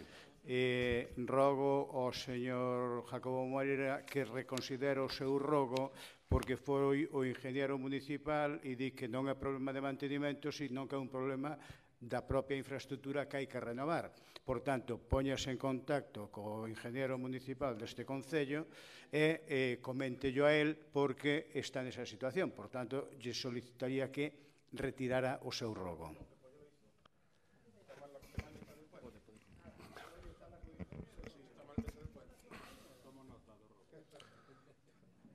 Se non hai máis rogos e preguntas, levanta a sesión. Bos días a todos e a todas.